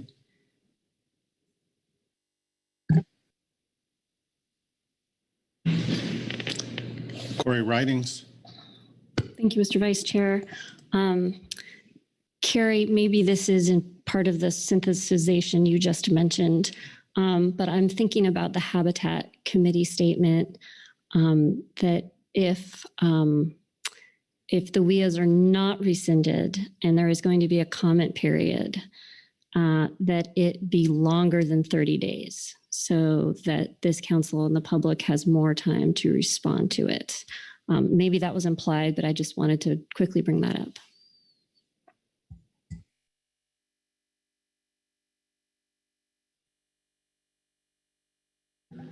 Yeah, thank you. Thank you for the question, Ms. Ridings. I was doing a quick scan of those bullet points, and I don't think, maybe I'll be corrected by one of our MPC members, but I don't think the request for maybe a longer extension or a longer comment period on the draft WIAs or that sort of thing is incorporated though there. So if you do want that also included in this, then, I'd look for the clear guidance on that. Or perhaps that would be conveyed separately, but it seems like it's all sort of part and parcel to this bigger issue. But I would want to hear clear guidance that you do want that, request if and when they move forward with draft WIAs that, they extend the comment period, that sort of thing. If you would like that included, then, clear direction now would be good. All right, thoughts on that, Krista Svensson? Yeah, thank you, Mr. Vice Chair. I think we need longer than 30 days for any draft WIA. It was part of my comments in the rationale, and I just think the way documents tend to be, they're usually more than 2 or 3 pages, and people will need some time to digest what the documents actually mean, and quite often synthesize the data that is presented in them in a way that the public can understand. I don't have a specific amount of time. I was going to ask if there are other council members who are more familiar with the process, having participated in it for many, many years, predating the Marine Planning Committee, had an idea in terms of timing. But I do think it needs to be longer than 30 days for the public and for the process at large. Dr. Braby. Bo may still be on the line and can confirm this, but my understanding is that this is a new step in the BOEM process, and therefore there aren't specific rules associated with it.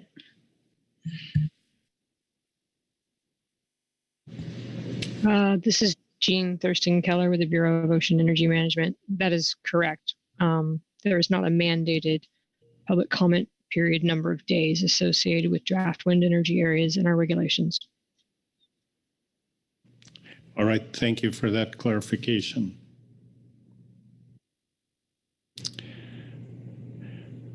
Further guidance, there's a couple of other things yet. The continued engagement of the council with the West Coast Ocean Alliance, and I know with Dr.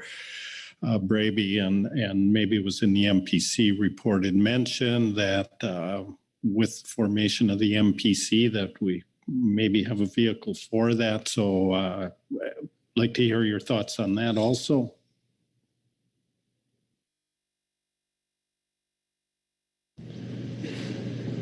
Or no thoughts? John Ugoretz? It's not on that, but I need clarity on what letter or letters we're talking about and what is and isn't included, especially in regards to the motion that the state abstained from. I'm uncomfortable with a letter that includes an abstention in part that could be confused later. So I'm not clear. I think we have an REMR letter that I believe Dr. Braby said should be quick response.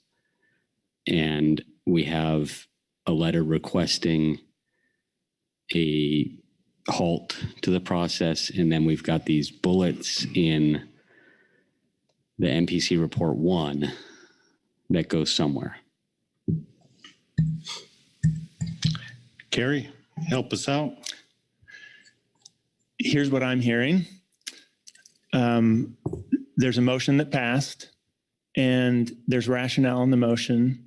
And then there was follow-up discussion on the bullet points that are in MPC report 1, et cetera. And so what I hear is write a quick response letter, which means it will be distributed to all the council members by the executive director. And that quick response letter would be inclusive of the request to rescind the call areas, start over, look deeper than 1,300 meters, all the stuff that's in the motion. It would include that. It would include a synthesis of the bullet points that are in MPC report 1.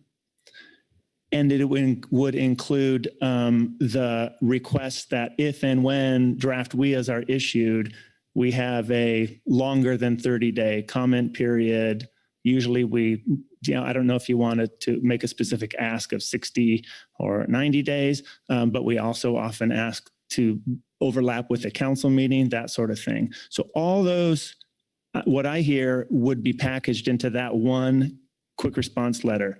Separate from that would be the comments on the proposed rule, the renewable energy modernization rule. And what I heard was, did I say quick response? Don't do quick response on that. Just ask the director and I to take the contents from supplemental MPC report 2 and put that in a letter and submit it. So that's what I hear. 2 letters. One is that has a lot in it, and then the other one is N would be QR, and the second one is not QR process and specific to the comments on the proposed rule. Okay, thank you for that clarification. Does that help, John? It clarifies, it does not help. I am concerned about a single letter that addresses the motion that I abstained from, that includes other information that I did not abstain from that was not in the motion. And so I think it would be much easier than having a single quick response that the state objects to having 2 letters for that. One that asks to rescind, that clearly shows the voting record, and one that is more of a regular quick response that's providing input to another agency on some important information that our advisory bodies have given us. And then a third letter that is, I guess, not quick response, that is report 2. So I'm going to ask for Chair Gurelnik to go first, and then Corey Niles. All right, I just wanted to clarify what I think I understood from John. Take the one letter that Carrie was referring to, make it 2 letters. And one letter is non-controversial. There was no abstentions. The other letter where there was some abstentions, which is essentially a refusal to vote. So there's no vote against doing that. That would be a separate letter. Are you asking that that letter also note abstentions that were made?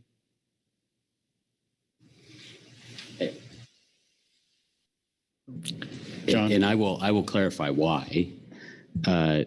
The reason to abstain is to very clearly show that a state appointee to this panel is not doing something without consultation with their governor.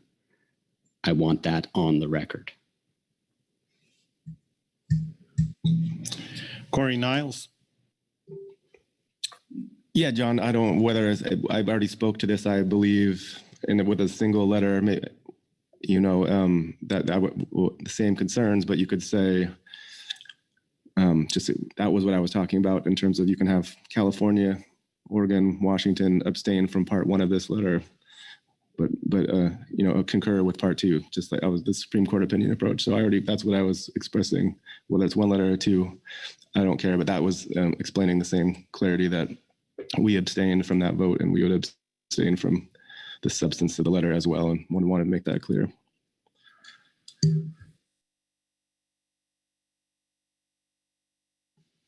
Sorry. What I'm hearing here, and I'm going to be careful to weigh in, but the letter that was directed through the motion, my read was the motion was very clear on what that letter should contain.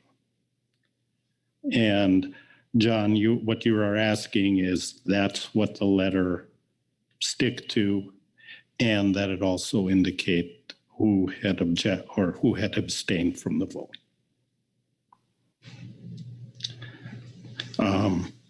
Virgil Moore, then Corey Niles. Turn that on. I appreciate the state's needs to represent properly their lack of consultation on this issue. At the same time, I do not believe it's appropriate for the record of the vote to be part of any letter on the issue that we approved unanimously other than the abstentions. And that was not part of the motion, and I oppose it being part of the letter.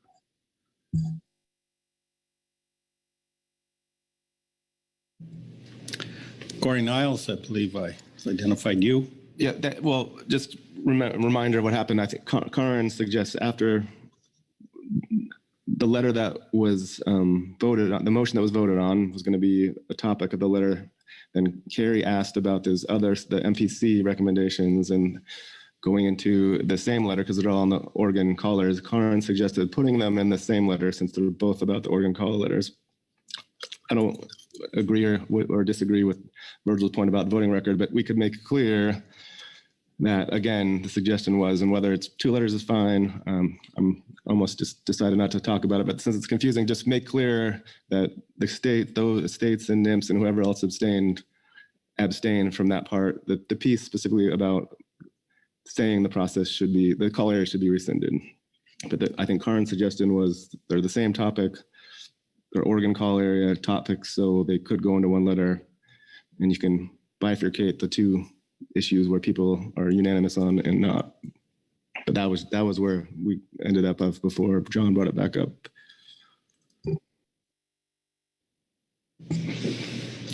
Frank Lockhart. I just have a question. I must admit I don't know the answer. What has past practice been on? I mean, NIMS abstains a lot, and I guess I was assuming that somehow that was relayed when a letter was going forward. So I guess what is past practice for the council on that? Executive Director Burton, do you want to weigh in on that? Well, you want me to answer that? With your long history. My long history. Since I've been here and been part of this letter writing process, we have not formally included the vote as part of a letter. We do, of course, keep abstentions in this red folder I have here, and they're available through our minutes and things of that nature. But they have, at least for as long as I've been here, they've not been part of any letter we've done to date. And I would add to that, because you asked, Frank, that our public record that is available on the website indicates what the vote was. When you dig through that, it is very clear. The yays, the nays, the abstentions and recusals. So that is available to the public. John? Yeah, thanks. And I agree. I think that public record is enough. I think my more important point here is that there was a specific motion about a letter. It did not, as far as I recall, reference MPC Report 1 and the bullet list. I was not voting on that. I was not taking any stance at all on MPC Report 1, which I support. And so I would rather have it separate. And if I have to make a motion that says we do a quick response for MPC Report 1, then I can vote on it and say yes. Chair Gorelnik. Okay, I don't think we need a separate motion. I think that the motion that Krista Svensson offered was very specific as to a certain issue. So I don't think we need any more than a nod heads around the table to make the MPC point a separate letter. What I'm more concerned about is your request, and perhaps the request of the other states, to note the abstentions in the letter that comes from the motion. You're okay with not having that done? God bless you. So let me recap what I'm hearing, because there were a number of items we were trying to discuss. There was a motion with specific guidance on what the letter should include, and that it was agreed or voted in favor to send that letter, and we've discussed the signatories to that. There is a letter regarding the modernization of the renewed, I have it written down here, I better say it right, the proposed renewable energy modernization rule. And I'm not sure we got complete agreement that that letter would be sent. So there is that letter. And then there is, as Carrie presented it to us, consider and provide guidance on MPC recommendations to convey bullet points in the MPC report. And I hope I didn't mess it up, but those are, I think, three things we have been discussing. So the letter rescinding the call areas via the motion, hopefully, unless I've got that wrong, we're in agreement what that should be. We can move ahead.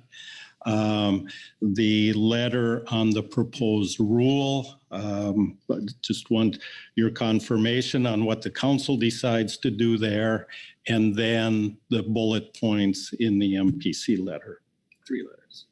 So, and it sounds like 3 letters. Corey Ridings. Thank you, Mr. Vice Chair. I'll add one point of clarification, which is just going back to the Habitat Committee letter and thinking about asking for longer than 30 days. I would propose, I think 90 days would probably be good. And I think our council meetings are rarely longer than that.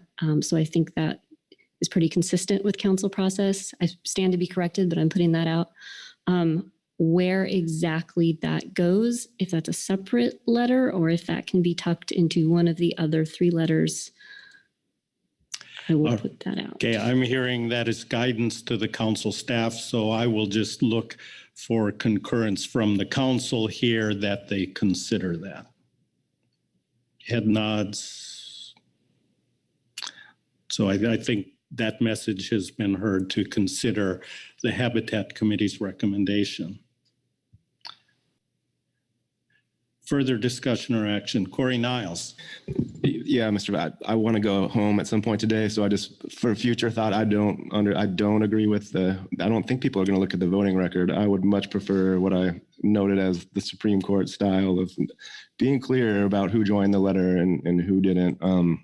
But leaving that for the next time we have to get into this discussion. All right, thank you. Bob Dooley. Just to register an opposing opinion, I think if this council votes on something, that the council speaks as one voice. We don't have the dissenting voices in our letter or in those type of things. The record will show that in the council record. But if we send a letter that's being suggested like that, I believe that it just defeats the purpose of the letter. I mean, that doesn't lend much credence to that letter. So I don't think that's it. And then one other point, we just talked about this voting issue, and abstentions don't count, right? So it was a unanimous vote. So I think we need to consider that. I do respect your opinions on the state opinions. I think you're covered in the council transcripts and records. But I would really hate to see us sending letters out on every issue that records the dissensions. Doesn't seem like to me. So thank you. Vice Chair Penninger. Well, what may be worse than that is sending out an opinion on this one and nothing else. I think we should be consistent with whatever we do. Period. Yeah. Okay. I don't want to stop discussion on this topic. So Dr. Braby. I don't think we've come back to the West Coast Ocean Alliance issue, and I would just urge that the council continue to have at least staff interaction with that group, but it doesn't have to be, in my mind, formal, just to keep the lines of communication open between the council and the West Coast Ocean Alliance. Thank you for that. Carrie, I think what I've heard covered everything on the list I had heard during our short deliberations on all of this. Can you tell us how we've done? You have done a great job with very thorough consideration of these. And, I appreciate the fact these are complex and you want to get it right. And so I think we have good direction. We've got the motion letter, which would be a QR. We've got the proposed rule comment, which would not be QR. We'll just send that in. And then the second letter with the bullet points would be separate, also QR process. And then just direction to continue engagement and coordination and communication with the West Coast Oceans Alliance. I think the intersection with the Marine Planning Committee, if I may say, would be good. John has spoken to them before, and so I think that's a good sort of avenue in addition to sort of staff to staff communication. So you hit all 5 bullet points in the council action and guidance. So I think we have our direction. I feel comfortable with that. All right. Thank you. No closing comments here. Not seeing anything. So I thank everyone for their patience and attention through this agenda item. And I'm going to pass the gavel back to our chair. All right, thanks very much for taking care of the marine planning agenda item, Pete. It was a lot of work, and you and the council did well. We're going to take a short 10-minute break. We'll be back at 3:15, and we're going to pick up salmon, and then we'll continue on with the rest of our daily agenda.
with salmon. And for that, I will hand the gavel to Vice Chair Pencher. Okay. Thank you, Chair Grelnick. And with that, I will look to Robin's online. To Robin. Yes, that's right. She's online. Good afternoon, Mr. Vice Chair. Are you picking me up? We do. Awesome. All right. So this is agenda item D6. We're going to talk about the further direction for the 2023 management alternatives.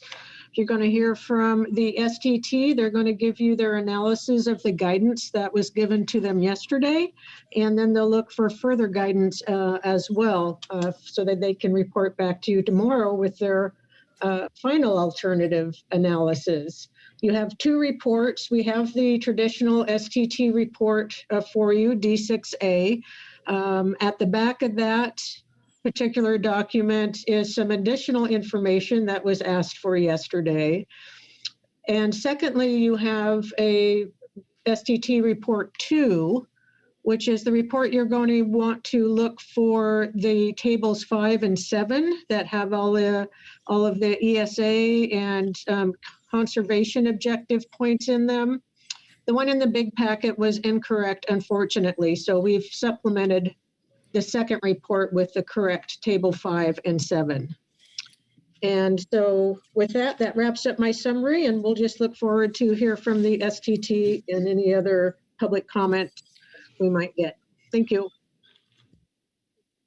Thank you, Robin. Questions for Robin on her overview before I go to the STT? All right. So Dr. O'Farrell, are you there? I am here. Can you hear me? We can. All right. Thank you, Mr. Vice Chair. I will be referring to agenda item D6A, Supplemental STT Report 1 for tables 1, 2, and 3. But looking at Supplemental STT Report 2 for the results of the analysis and the alternatives, as Robin had mentioned. Okay, so starting on table 5 for the analysis, STT analysis, going down to Lower Columbia River Natural Tules, you see the bolded number for under alternative 1, where the exploitation rate currently exceeds 38%. Moving down further to the next page in the coho analysis, under alternative 1, Thompson River coho does not meet its objective at this point, and for alternative 1. And for Skagit coho, that is the case for all 3 alternatives right now. And that is the limit of things that I wanted to point out for stocks that are not meeting their objectives at this point. But as Robin had mentioned, also would like to respond to guidance given yesterday by California when that's appropriate.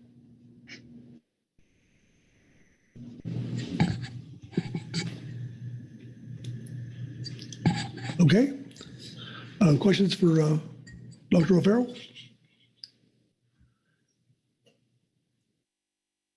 I'm not seeing any. Okay, is that it, Mike? Yeah, that's it for our the analysis of alternatives here. Okay, thank you. All right, with that, that'll take us to public comment. Oh, what's that? Oh, I'm sorry. Mike, you want to spike to respond to California said? Thank you, Mr. Vice Chair. Yes, if that would be appropriate now, I can do that. My apologies. Please. Okay. Yesterday, the STT got direction, a number of pieces of direction. I'm going to walk through that direction and our response to it. The first point was to direct the STT to provide analysis of the projected impacts from proposed 2023 fall fisheries in all 3 of the season alternatives, including information from past reports relative relative to the risks of fall fishing. And so the STT is not able to project the impacts of proposed fall fisheries south of Cape Falcon. We do not have stock abundance forecasts for Klamath River Fall Chinook or Sacramento River Fall Chinook to inform post-August 31 harvest impacts. We also note that the issue of south of Falcon fall fisheries has been of large interest for some time, and the STT addressed it at the 2009 methodology review. And appended to, as Robin had mentioned, appended to our report, we've submitted a statement that provides the conclusions and recommendations of that investigation back in 2009. Okay, moving down to number 2. Consistent with the guidance for alternative development and assessment as shown in agenda item D3, attachment 1, and in order to facilitate public review, structure season south of Cape Falcon and at least one of the 3 alternatives showing an equitable sharing agreement between the states of Oregon and California for adult Klamath River Fall Chinook. The season configuration should generate a resulting ratio of impacts between 50-50 and 70-30 California to Oregon in the September 1, 2023 and later fisheries, known as fall fisheries. And to this, the STT was not able to generate the requested ratios for a couple of reasons. One was, as I mentioned before, we're not able to project the fall fishery impacts for Sacramento Fall Chinook or Klamath River Fall Chinook. And secondly, there are no California fisheries for the September 1, 2023 and later period. So there'd be 0 impacts on those fisheries that are not going to be open, at least at this time. Okay, number 3, in table 5 of the alternatives analysis on page 2022 for Klamath River Fall, set the river recreational fishery share to the non-tribal harvest at, for the share of the non-tribal harvest at 0% for alternative 3. That is reflected in the STT report and our analysis. And number 4, this provides guidance for regulatory language to be included in 2024 fishery openers. And I don't know if I need to read all of the guidance, but I'll just note that based on this guidance, the STT added a new footnote to table 1. C8 footnote G states that landing limits in California may be implemented and or modified in season to season length and keep harvest within preseason expectations. This footnote is based on California Department of Fish and Wildlife's guidance requesting consistency between Table 1, C8, and the 2024 season specifications in Table 1. And that concludes our response to that guidance provided yesterday. And I could take any questions if there are any. Okay. Thanks, Mike. Questions for the STT?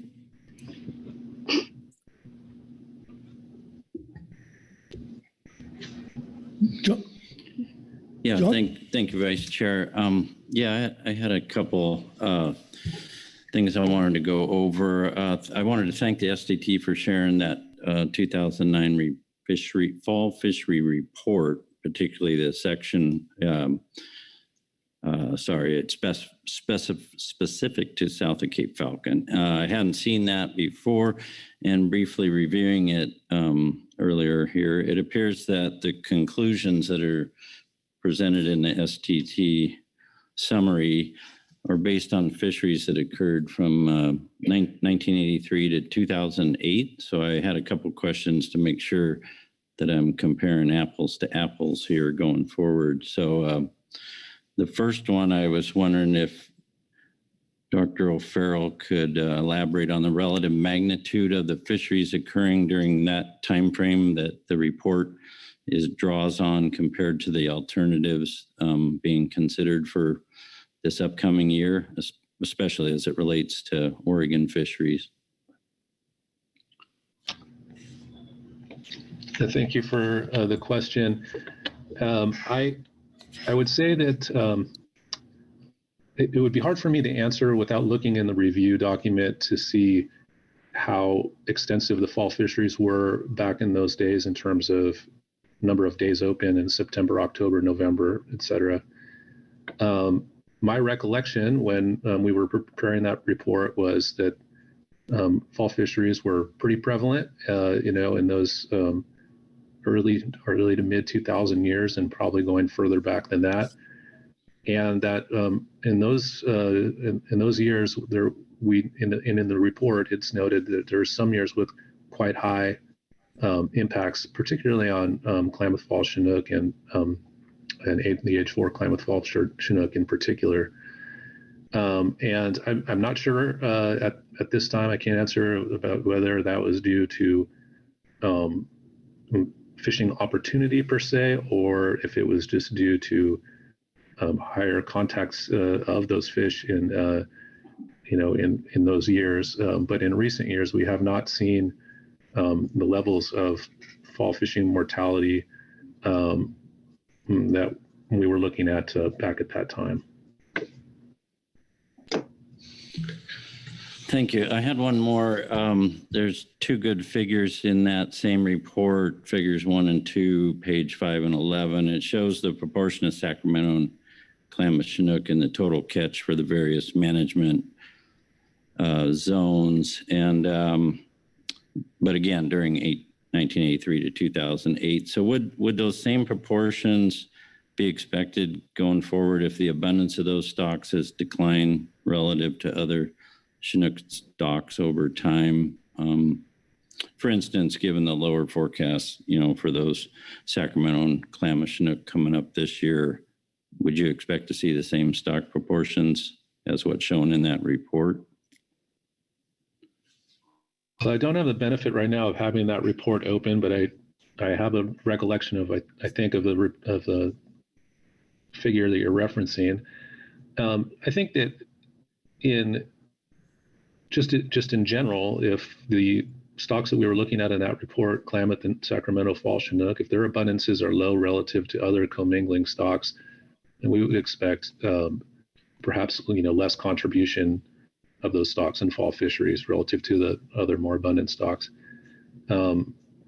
So it just in general principle, I think that would be the case, but there's a lot of other variables involved there. That's all I have. Thanks, Vice Chair. Okay, thanks, John. Further questions for Mike? I'm not seeing any, so thank you. And with that, I think now we'll go to public comment.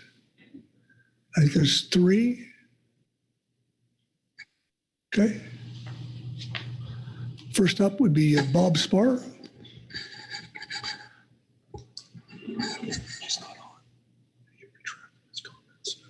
Oh, yes. Okay. Okay. So I guess we'll go down to Joe Kawahara. Joe?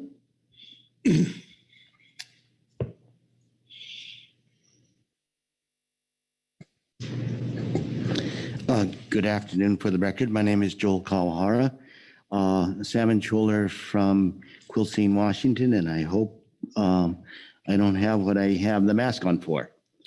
So I would like to start by supporting the alternatives in D6A supplemental STT report number 1. The alternatives south of Cape Falcon really are saddening to me. I sat around here in 2006, 7, 8, 9.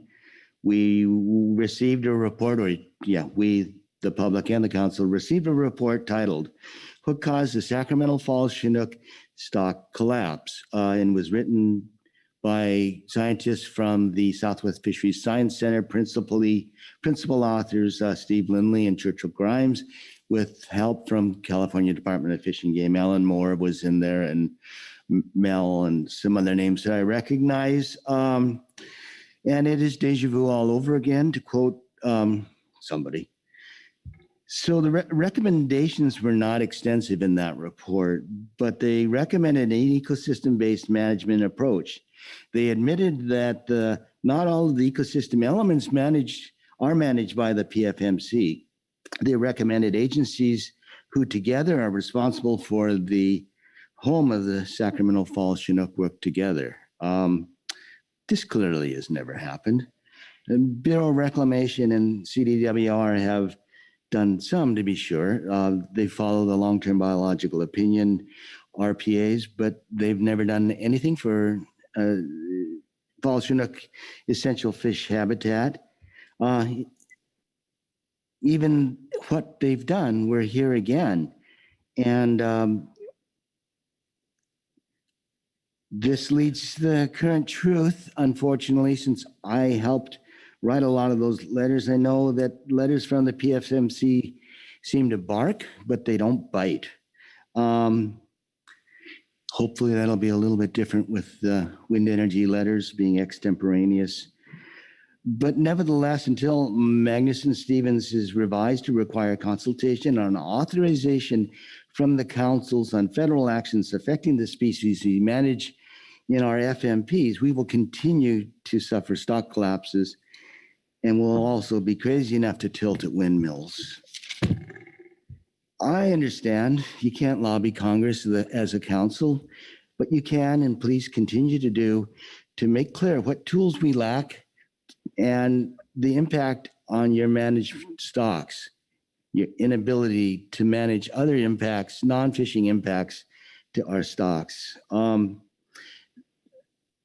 That pretty much is the conclusion of my remarks. Thank you very much for the letter you just discussed, sending the BOEM, being way off subject, and I'll be glad to answer any questions. Thank you, Joel. Questions for Joel on his testimony? Okay, thanks. Thank you. Next up will be Brian McLaughlin, followed by Jeff Richards. Can you hear me all right? You can. Chair and members of the council, thank you for allowing me to provide additional comments this afternoon.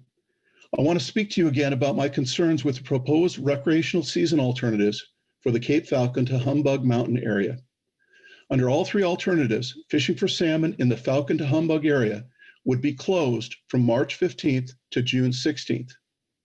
This is a period during which salmon fishing has traditionally been open for this area for at least as long as I can recall. Angler effort during this period is modest, overall harvests are low, and my understanding is that the impacts to Sacramento and Klamath Falls Chinook are minimal, fractions of a percent, as I stressed in my prior comments. Nonetheless, this is a valued period for many of us who love to fish for Chinook on the ocean. In my case, for hatchery spring Chinook headed for Tillamook Bay. My concern is that none of the three alternatives will allow the environmental assessment to evaluate nor provide for public review of anything other than a complete closure. I do not feel this satisfies NEPA's requirement to evaluate a reasonable range of alternatives, especially here, where the closure would impact 215 miles of the Oregon coast and reduce our salmon season length by 40%. I urge the council to adopt at least one alternative with an open season that includes the period from March 15th to June 16th. A one fish instead of two fish bag limit would be fine with me. Other creative management measures could and should be explored. What I'm most concerned about is having some type of recreational salmon season open during the early season. I grew up in the Puget Sound region of Washington State, and I started fishing with my dad when there were no closed seasons for salmon on the Sound. It was glorious because you could go fishing whenever you wanted to. Now, those days are obviously long gone. Like the gentleman who testified to the council about the loss of fisheries in the Sacramento Basin, through the years, place by place, run by run, season by season, I've witnessed our fisheries diminished and closed, often permanently. Places I love to fish shut down with no prospect of opening again in my lifetime. Places and fisheries I love that I now cannot share with my daughter, both saltwater and in our rivers. And it continues to happen year after year. I have consistently supported, and I will continue to support, regulations and restrictions and even complete closures when they are necessary for conservation. But before something is closed down, I also want to make sure that indeed it is necessary for conservation. Because once an area or season is reduced or closed, it can be awfully hard to get it back open. As this council knows, a great number of salmon stocks in the Northwest are well below their conservation and recovery objectives, and many are listed on the endangered species list. If we didn't allow any fishing at all where one of those stocks may be caught and impacted, we simply wouldn't have any salmon fishing in the ocean at all. But of course we do. We allow fishing where there are abundant stocks to harvest, and the risk to imperiled stocks can be kept to an acceptable level consistent with conservation and recovery. Oregon Coast Coho, Lower Columbia River Tule Chinook, California Coastal Chinook, Puget Sound Chinook, the list goes on and on. As a council member stressed yesterday, in order to evaluate whether the risks and impacts to the fish are reasonable for any given area and season, you need to have the data and information. I agree with that. All I request here is that you adopt an alternative for evaluation and public review that would leave our early season intact. And by doing that, our early season could be evaluated in the EA to show the impacts per month on the constraining stocks.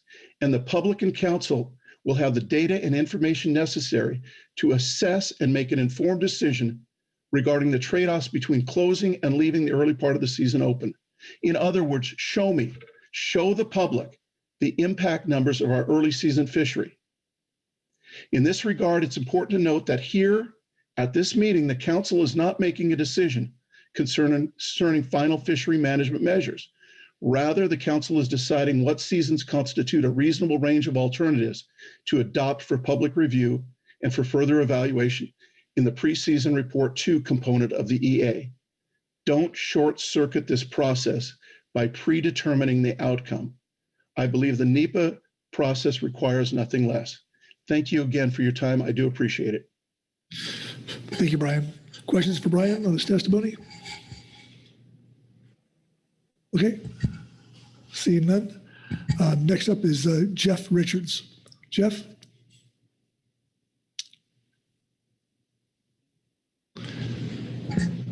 Hi, Jeff Richards here.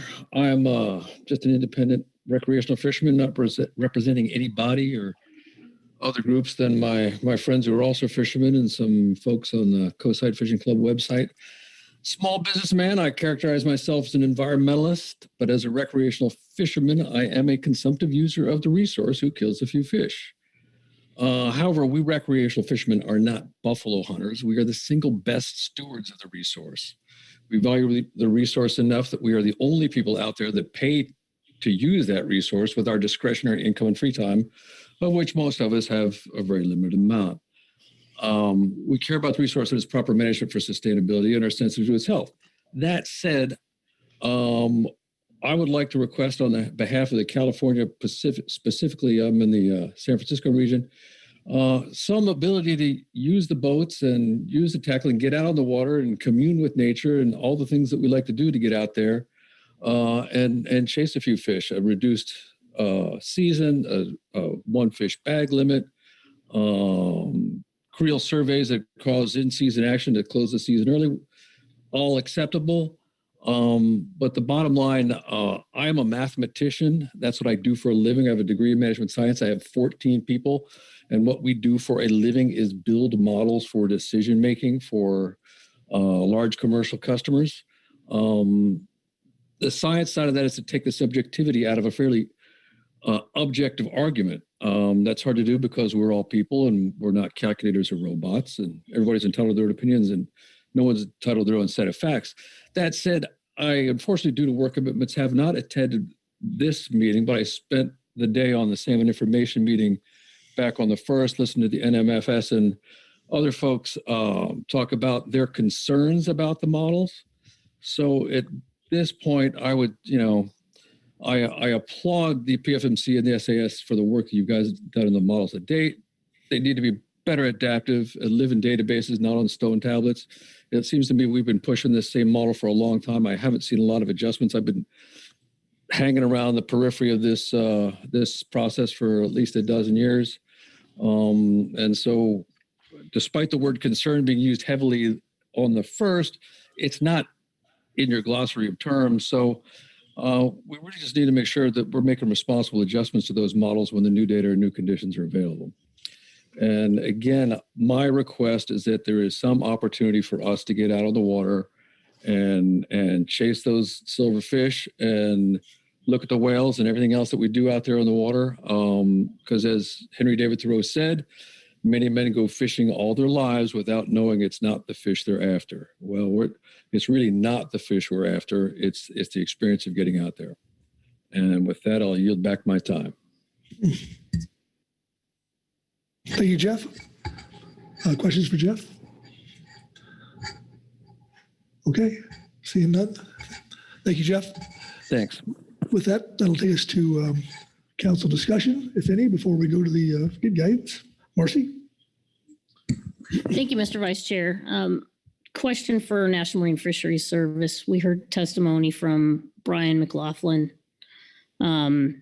expressing concern with the adequacy of the alternatives as they're presented at the moment. His particular concern was that the alternatives, because they show no fishing in all three alternatives, might be inadequate under NEPA. I was just wondering maybe if General Counsel might reply to that. Thanks. Thanks, Marcy. Catherine?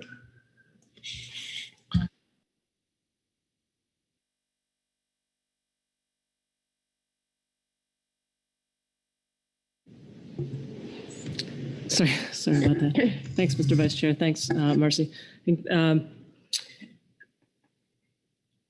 I think the council needs to consider whether the range of alternatives is reasonable to meeting the purpose and need. And I think that's what we're trying to do, but I don't think I have a specific answer to that question at this time.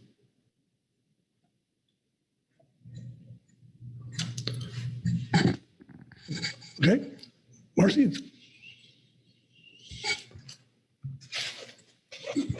Thank you, Mr. Vice Chair. I guess it would sure help me if you would be able to offer a specific answer. It's difficult to know how to proceed or if we should approve these alternatives this week, or maybe you just might. I'm unclear what to do without a response in the affirmative. Thank you. Thanks, Marcy. Thanks, Mr. Vice Chair. I would counsel that meeting the range of considering whether the range of alternatives is reasonable would include meeting the objectives and the control rules and the FMP. And I think Sheila Lynch is also on the line, who may be able to give you a little more detailed answer. Okay, Sheila, are you there? I think she is trying to connect, but I don't think it's working. I'm sorry, we may have to defer that response. God dang it. Executive Director Burt. Sheila, are you there? No, I'm sorry. God. Okay, I'm sorry. Sheila, we can hear you.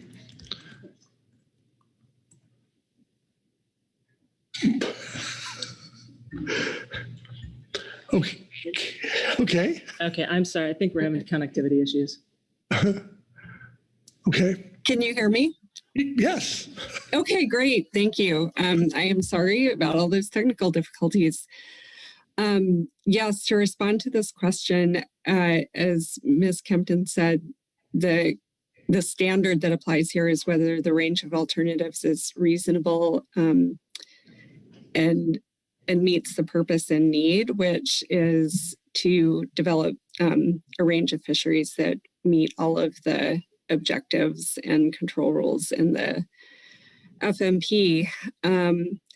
I think, from the legal perspective, if there is an alternative that would meet the purpose and need, and is not within the range that you've already got in front of you, then, you know, we wouldn't discourage including that in the range of alternatives.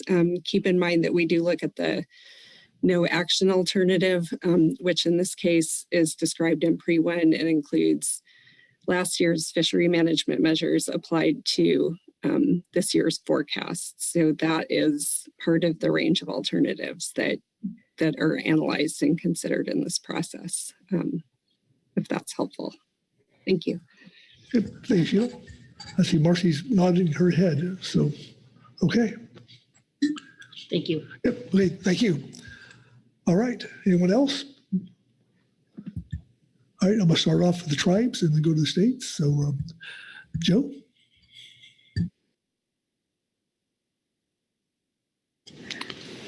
Thank you, Mr. Vice Chair. And maybe before I get to further guidance, wanted to make a comment on the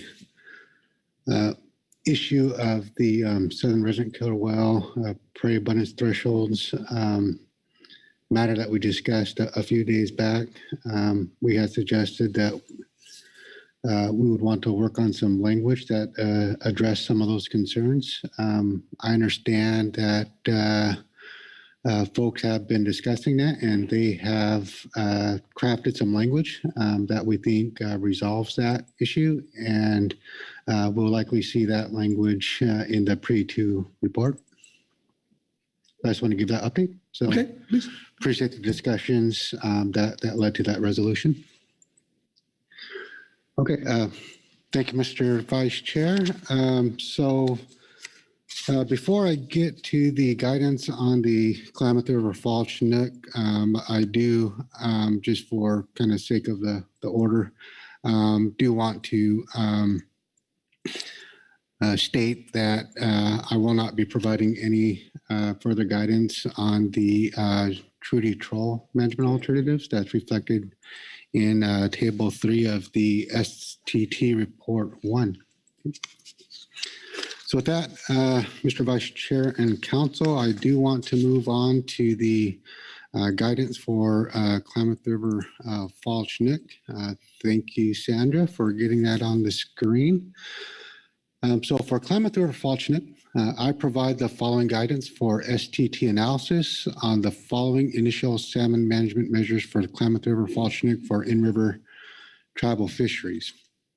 So for alternative 1, here we would request that we change the existing language to the following, and that is to maximize tribal harvest of adult Klamath River Fall Chinook per the harvest control rule and 50-50 tribal, non-tribal sharing. So the note here is that by making this change, that alternative 1 would be the same as alternative 2.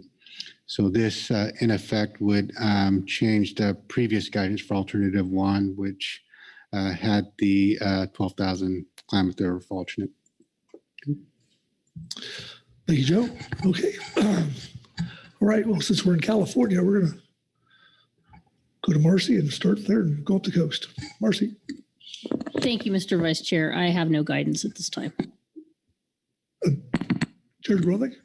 I have some guidance for the April 2024 fisheries. Right now we have one talking about Fort Bragg, San Francisco, and Monterey.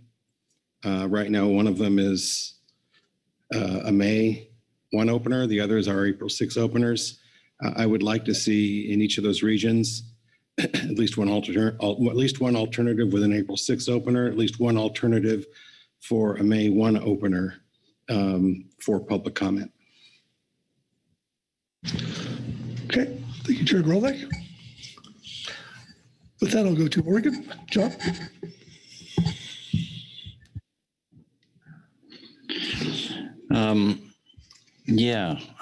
Thank you, Vice Chair. Oregon just was prepared to have some minor guidance today on this agenda item, and it pertains to Table 2 ODFW recreational management alternatives on page 15. So we have it on the screen. So for the Cape Falcon, the Hubbub Mountain area under alternative 2 in the September 1 to October 31 fishery description at the bottom of page 15, we're requesting to replace 2 fish per day, footnote C1, with 1 fish per day, footnote C1. All right. Thank you, John. And with that, to worship, Kyle. Thank you, Mr. Vice Chair. I also have a very small piece of guidance for north of Falcon Fisheries. So speaking relative to agenda item D6A, supplemental STT report 1 on table 2 and the recreational management alternatives on page 3, alternative 1 for the La Push sub area for the June 17th to September 30th fishery, adjust the sub area guideline to 1,590 Chinook. This should have been done earlier. It does not affect the modeling, but that area has a late season with 150 fish quota. So this is just taking that 150 out of the main season quota. Okay. I might have said page 3. I meant page 13 as it says on the screen. Okay. Thanks, Kyle. All right. And while we're here, I'll see if Dr. O'Farrell has any questions for us. Mike? Thank you, Mr. Vice Chair. No, I do not have any questions at this time. Excuse me. Okay. With that, I'll turn to Robin and see how we're doing here. Robin? Thank you, Mr. Vice Chair. I think we have everything covered. We have minor adjustments from Washington and Oregon. We've also heard from the tribes relative to the Klamath River Fall Chinook sharing, do 50-50 and alternative 1 and alternative 2, and also acknowledging that there's some any past recurrent concerns with language relative to southern resident killer whales have been resolved, and we'll pop some of that language in pre-2. I didn't see California's guidance in writing, which I think is okay because Dr. O'Farrell said that he understood. I didn't get a chance to write it down very quickly, but I understand that was for the recreational fisheries in table 2, and we'll get that modeled as well. So with all of that said, I think that yes, you have completed your work under this agenda item D6. The STT will work to incorporate that in their analysis and bring back to you a package. Sounds like we're scheduled on the floor first thing tomorrow morning. Okay, thank you, Robin, and thank you, everyone. And with that, I'll pass the gavel back to Chair Grelnick. All right, thanks very much. We're going to get started now on HMS. I just want to point out and do a time check here. It's almost 4 o'clock. We have participants in the council process who have flights this evening. So I'd very much like to get through these agenda items as efficiently as possible without skimping on being thorough. So we have some seats to change, but in the interest of time, I think, Kit, whenever you're settled there, if you could give us an overview of this agenda item. And when I say this agenda item, I'm referring to I-1.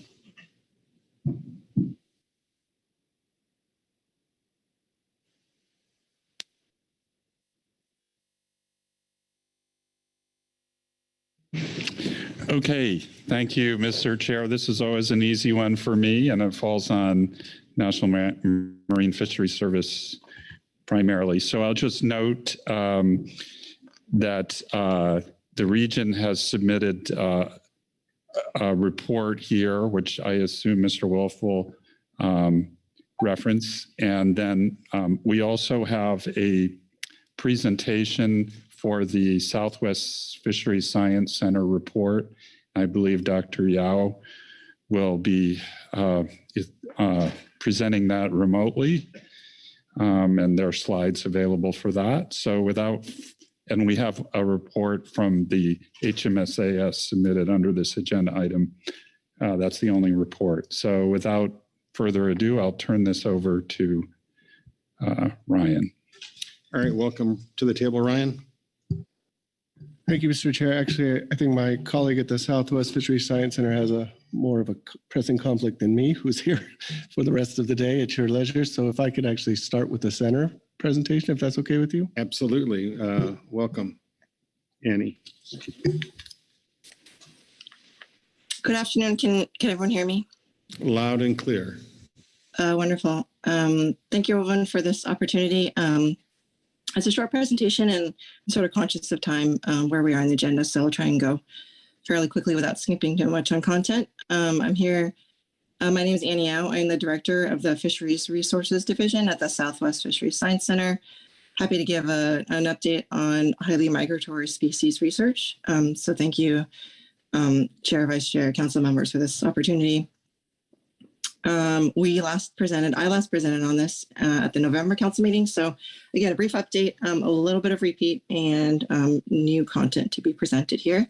Also, just want to thank you for the opportunities to do this virtually. Next slide, please.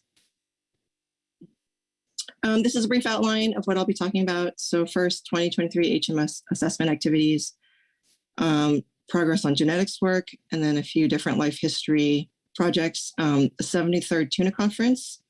And I realize now that I'm looking at this, I don't have a separate slide on the Tuna Conference. So I'll just mention here, finally, after a pause because of the pandemic, we are returning to an in-person, we hope, in-person Tuna Conference.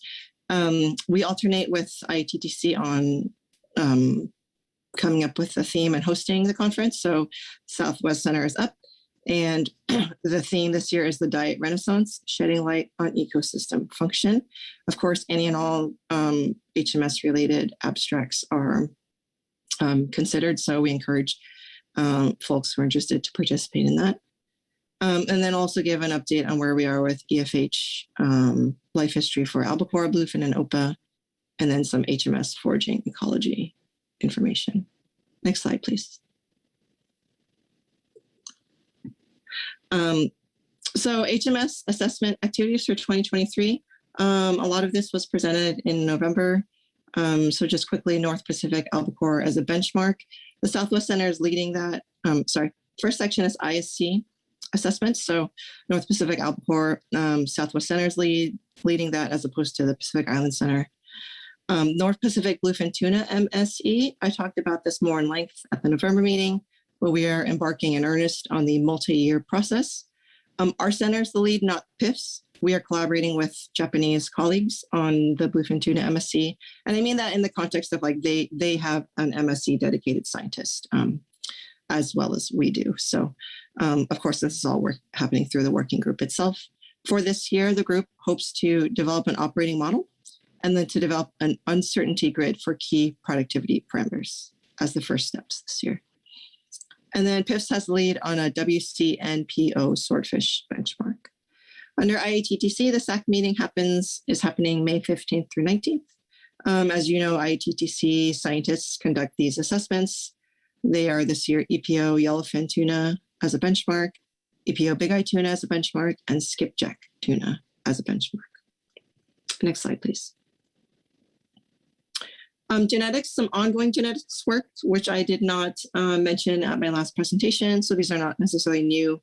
We just didn't have a slide on it last time. But so first off, we're testing the use of some new genetic sex markers for tuna, applying them to North Pacific albacore samples. This is tied to our project looking at trying to get sex-specific growth curves for albacore because they do have dimorphic growth. The sexes have different growth. And so we're testing the use of a sex marker to identify male versus female in albacore to help us with our samples. And then on the bottom, we're also looking to identify OPA to the species level.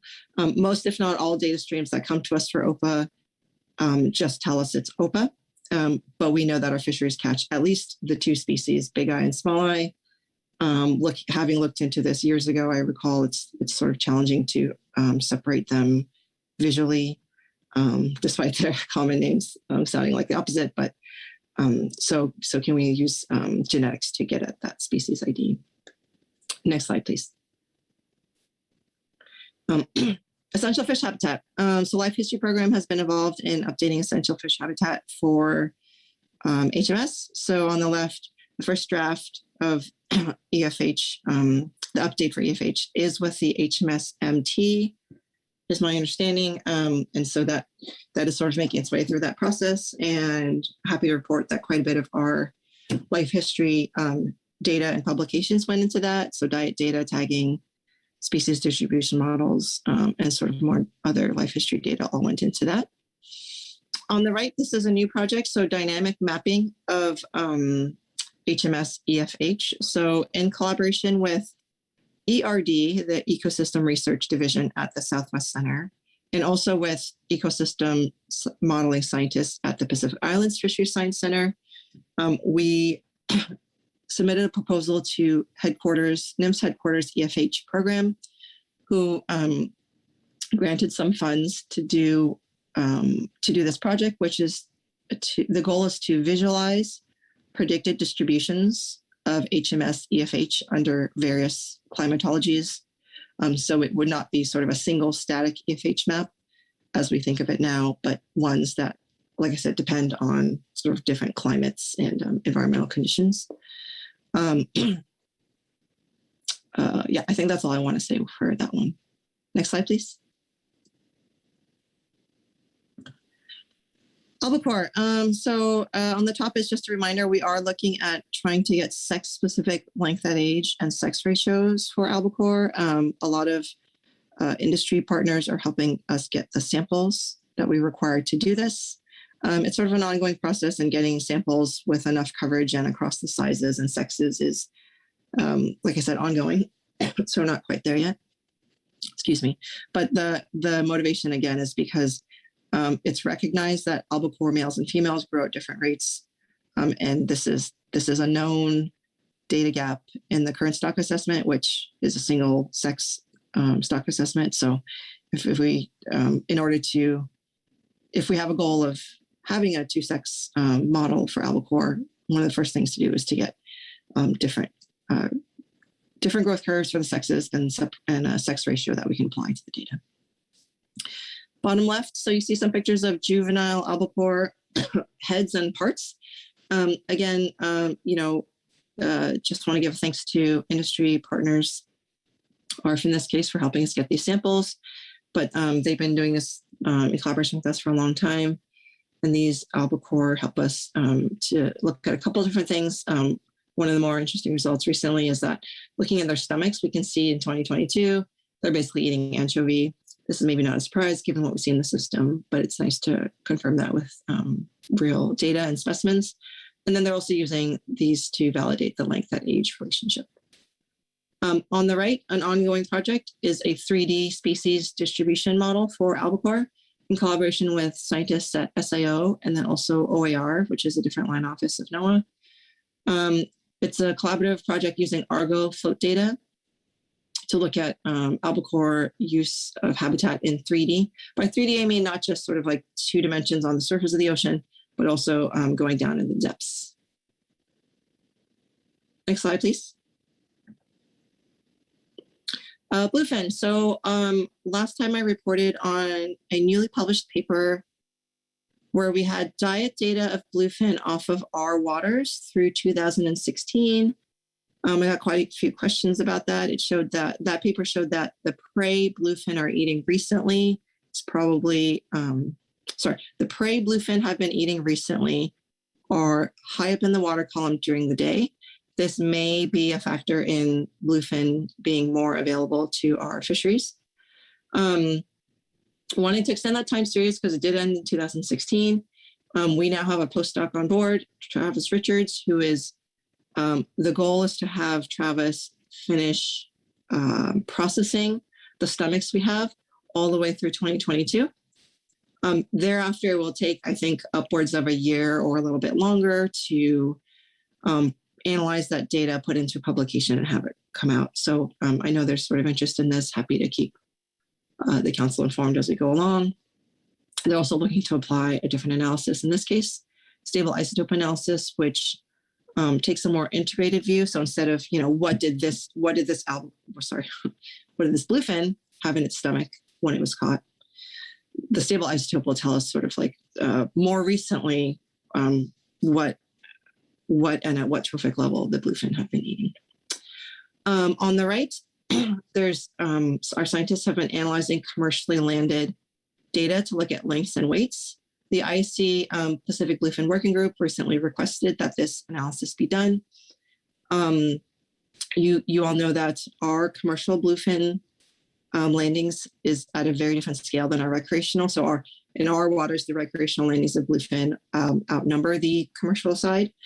And the stock assessment for PBF now, the commercial bluefin, U.S. commercial bluefin time series data is draws from, let me make sure I say this right. It mirrors the selectivity of Mexico's commercial fleet. That is to simplify the number of parameters needed. And we don't, our scientists believe it doesn't have a big influence on the results because there's a trade-off between adding a bunch more parameters to the model for like a data series that has this level of landings compared to all the other fisheries quantity of landings in that model. But we were asked by the working group to take a look at this. So we did. I actually just yesterday saw a draft of this working paper that's being submitted to the Pacific Bluefin Working Group through ISC. And it showed that so the data, there's not a lot of data on this, but what we have does show that the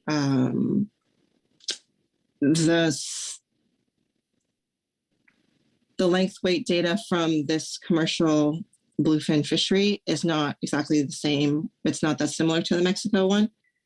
It still does not seem like it's to a level where we need to add many more parameters to the model in order to give the U.S. commercial fishery its own selectivity pattern, but that's also a discussion that will be had at this coming working group meeting.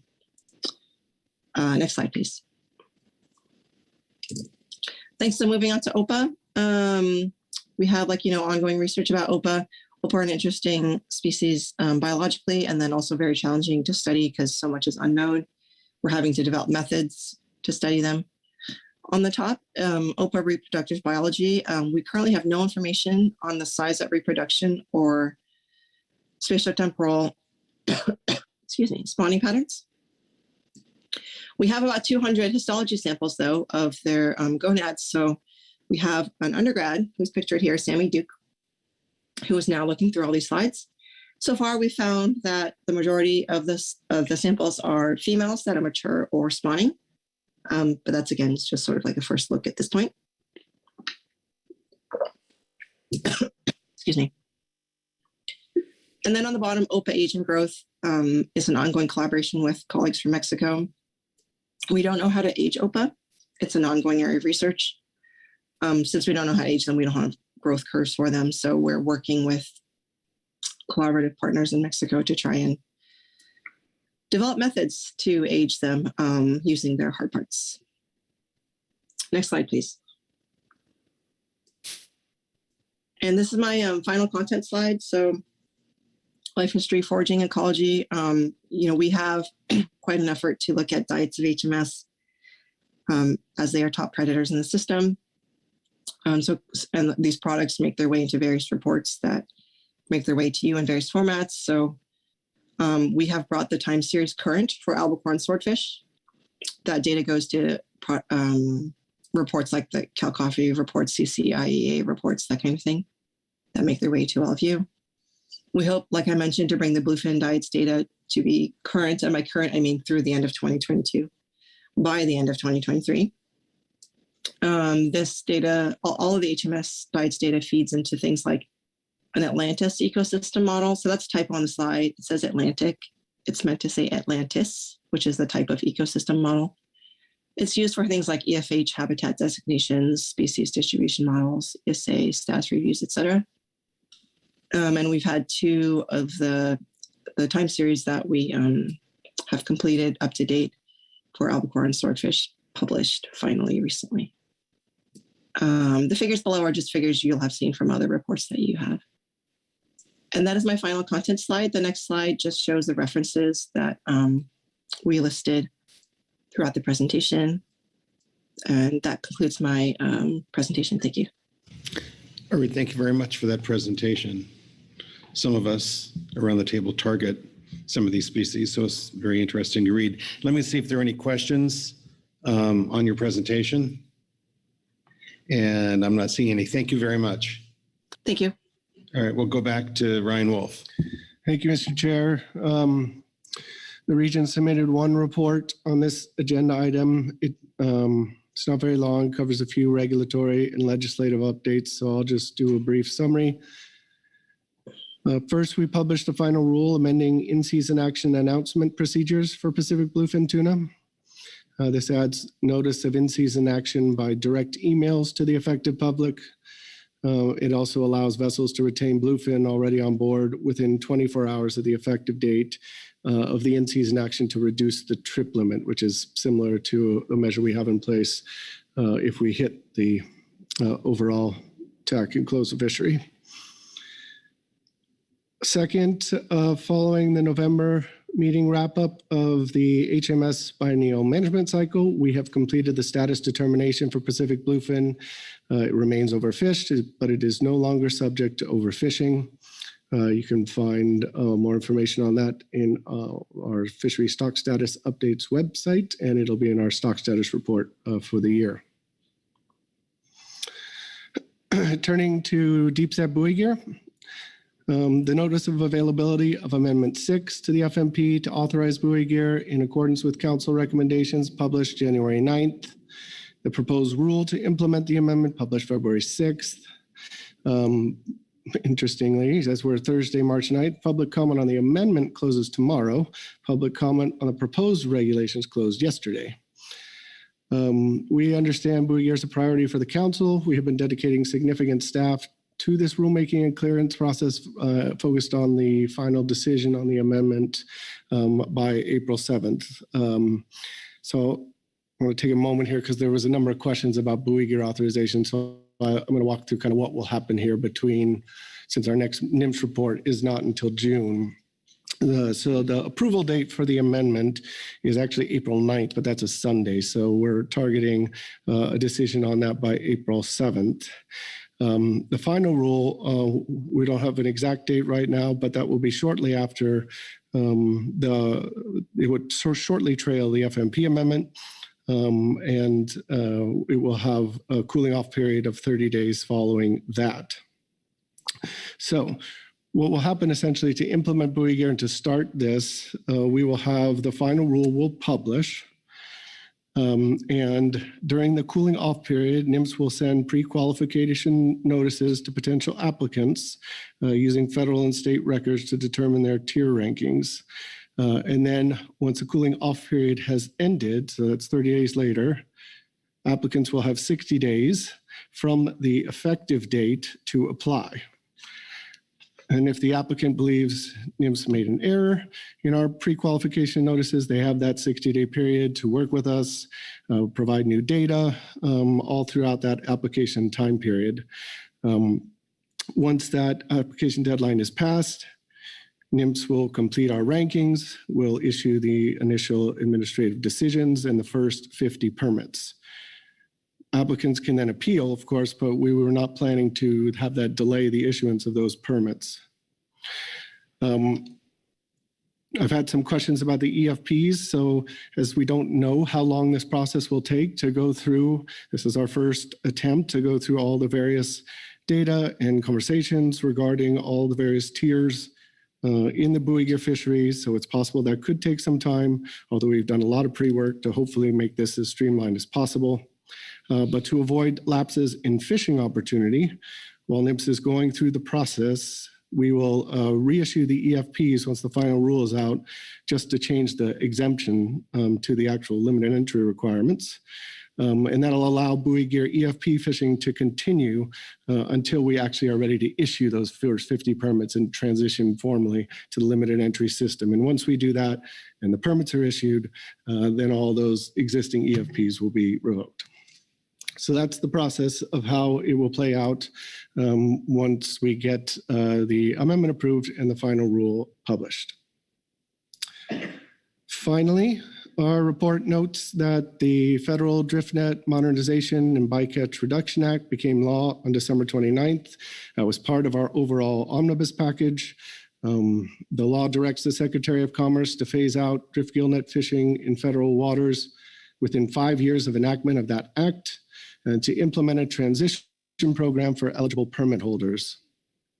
I'll note, while not in that actual legislation, separately, through our appropriations process, we also had language directing NMFS to consult with the council on a strategy to phase out drift gill net and permit the use of alternative fishing gear methods and gear types to increase the economic viability of the West Coast swordfish fishery while minimizing bycatch to the maximum extent possible. So that's the language that's not in the legislation itself, that's in our appropriation for FY23.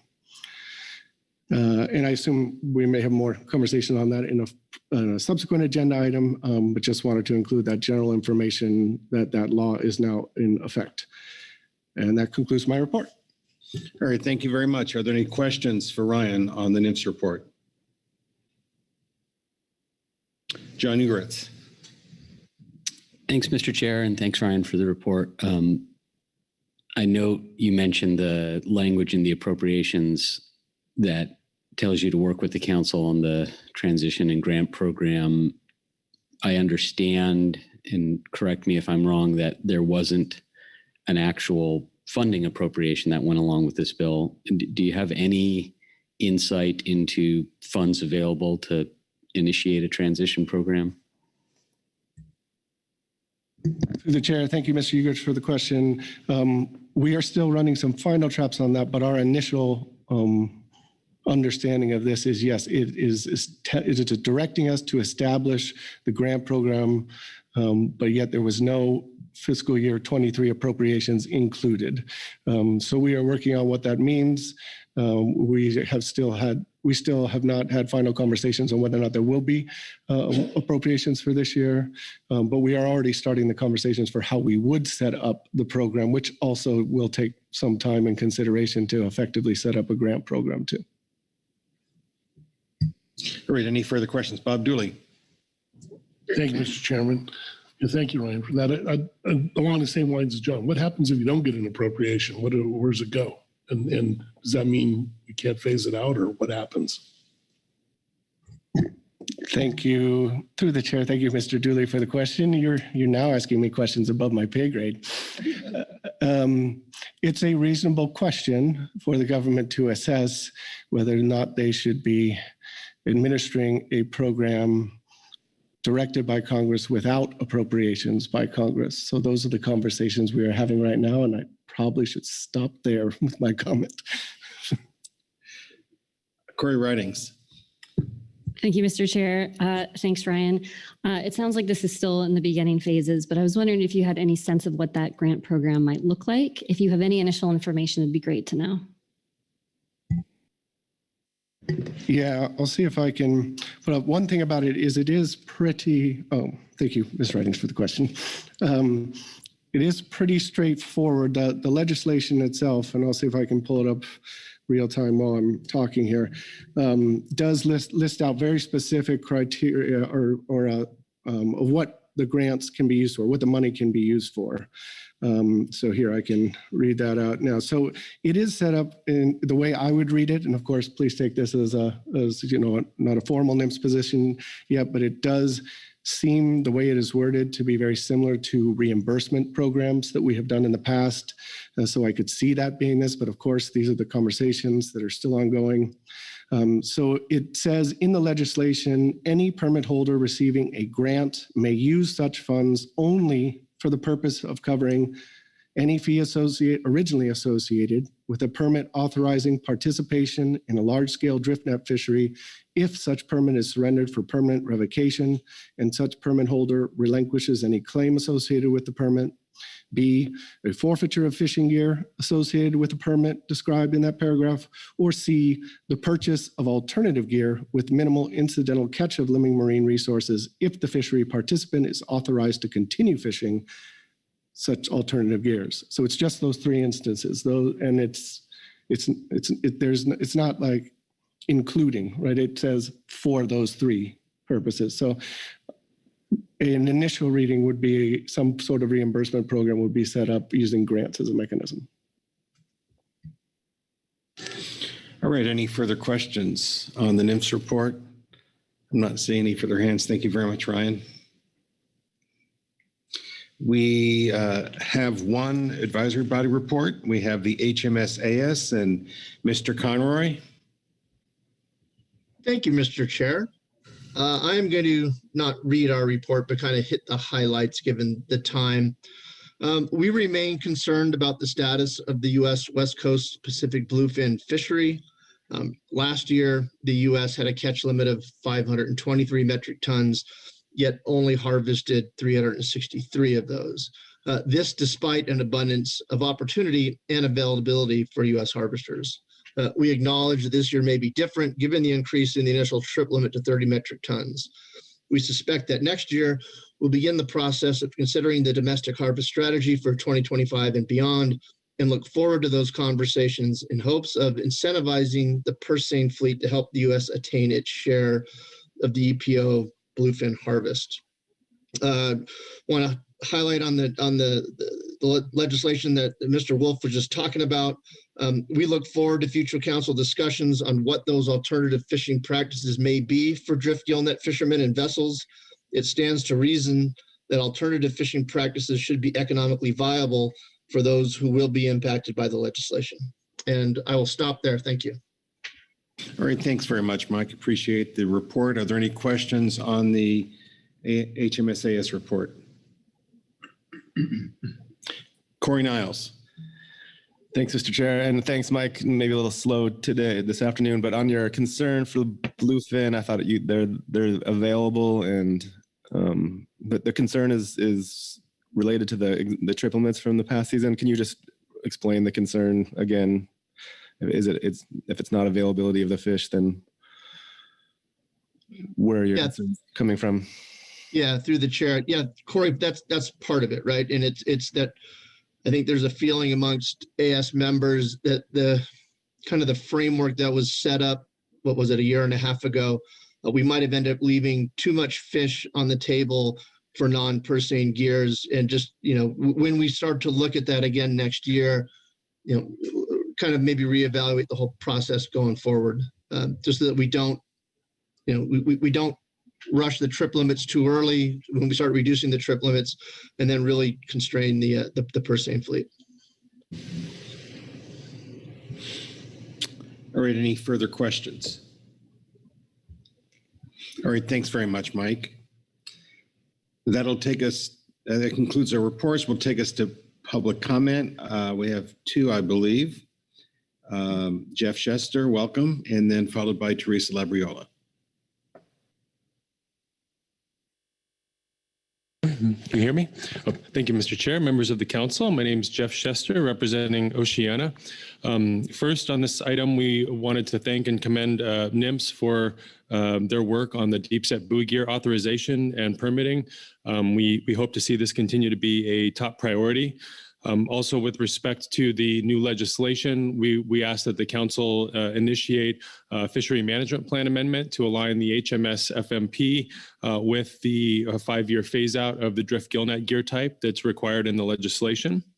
Also, with respect to the transition program that's as part of that legislation, we hope to see NIMS work with the council quickly to get a transition program up and running. Our main interest is to see that a transition program is successful and has incentives for early exit of the fishery. We believe that the sooner that those remaining drift gillnet fishing permits can enter the transition program, that will have significant benefits for bycatch, and we hope to see a graduated set of compensation packages so that the earlier that folks participate, the more of compensation they would receive.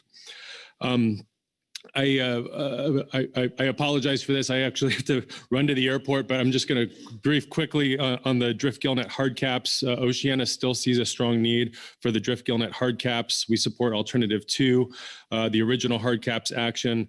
There's still take of humpback whales that are of concern, even at the levels of current fishery participation that we saw in 2021. And hard caps include incentives to reduce bycatch and transition to other fisheries, participate in the transition program. And it's important assurance that bycatch won't increase or exceed legal thresholds. So as part of this kind of broader discussion is in this item and I3, we hope to also see the council discuss recommendations to NIMS in this transition period to move toward 100% observer coverage as a priority with annual reporting. We believe that could be required, as it is for groundfish, to have 100% observer coverage. And specifically, we ask that the council recommend that NIMS remove that unobservable exemption, so that all fishing vessels using drift gillnets, if their name is called for an observer, they're required to actually have an observer, or else they cannot go fish. We understand that is a NIMS policy decision now, and so we ask the council to be clear on that, to ensure that we do have good monitoring and accountability.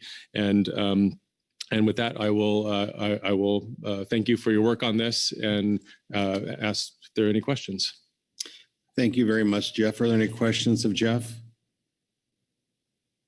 Thanks very much, Jeff. Travel safely. Thank you. Teresa Labriola, welcome. Thank you, and good afternoon, Chair Gillnet and members of the council. I'm Teresa Labriola, representing Wild Oceans. I want to thank Dr. Yao for her very informative update of the Science Center activities. Wild Oceans members are not only avid conservationists, but avid fishermen who particularly like to chase highly migratory species, as Chair Gillnet pointed out. The center's work on bluefin, the bluefin MSE, is a critical component of developing long-term strategies for managing bluefin tuna. And I'm keenly interested in the life history work that they're working on and teasing out a connection between bluefin availability and trophic prey availability. I thought that was really interesting. And also their work on identifying OPA to a species level, as well as developing an age and growth model, is really critical to understanding our impact on this unmanaged species, which has been caught and landed in our commercial fisheries and is growing every year in terms of quantity. Thank you, Ryan Wolf, for an update on NIMS activities. We're very pleased with the continued progress on buoy gear authorization and through the publication of Amendment 6 and the proposed rule. We think action to get buoy gear permits on the water is very consistent with guidance in the federal legislation to promote and develop the adoption of alternative fishing methods and gears that minimize the incidental catch of living marine resources. And as you all know, buoy gear has demonstrated we can use our knowledge of swordfish behavior and ocean dynamics to catch priority species with 90% efficiency, and it's quite remarkable. We've supported development of this fishery, and we will submit a joint letter in support of the proposed rule, and that's a joint letter with conservation organizations and sport fishing organizations who support these final regulations. And we're hopeful to see the first permits issued this year and to see this fishery grow. As you heard, the federal legislation, the Drift Gillnet Modernization and Bycatch Reduction Act, sunsets the large mesh drift gillnet fishery in 5 years. And in order to ensure consistency with the HMS FMP and this MSA amendment, I'd encourage the council to begin discussions of an amendment as soon as possible. While 5 years may seem like a long time, we can also see how things take longer than we ever expect them to. And having clarity and consistency with the FMP and the MSA should provide clarity for any transition program that NIMS develops. The legislation also comes with guidance to consult with the council on a transition program, and there are definitely benefits to having this discussion sooner rather than later, and maybe when NIMS gains some more clarity. I'll just echo Jeff's statement about including in this discussion a way to incentivize an early exit from the fishery. A transition program that includes an early exit could help reduce uncertainty with latent fishing permits in the drift gillnet fishery. About half of the remaining permits are latent. It could reduce the number of unobservable vessels in the next 5 years. And the last year reported, I think it was 27% of the trips were unobservable. So that's a pretty big chunk of the fishery. And it could then lead to reducing bycatch by reducing the number of active permits. So thank you. I'll take any questions. All right, thank you very much, Teresa, for your comment. See if there are any questions of Teresa. Thank you, Teresa. That concludes public comment and takes us to our action here, which I believe is just discussion and guidance as appropriate. We had some informative reports. We had an update from NIMS.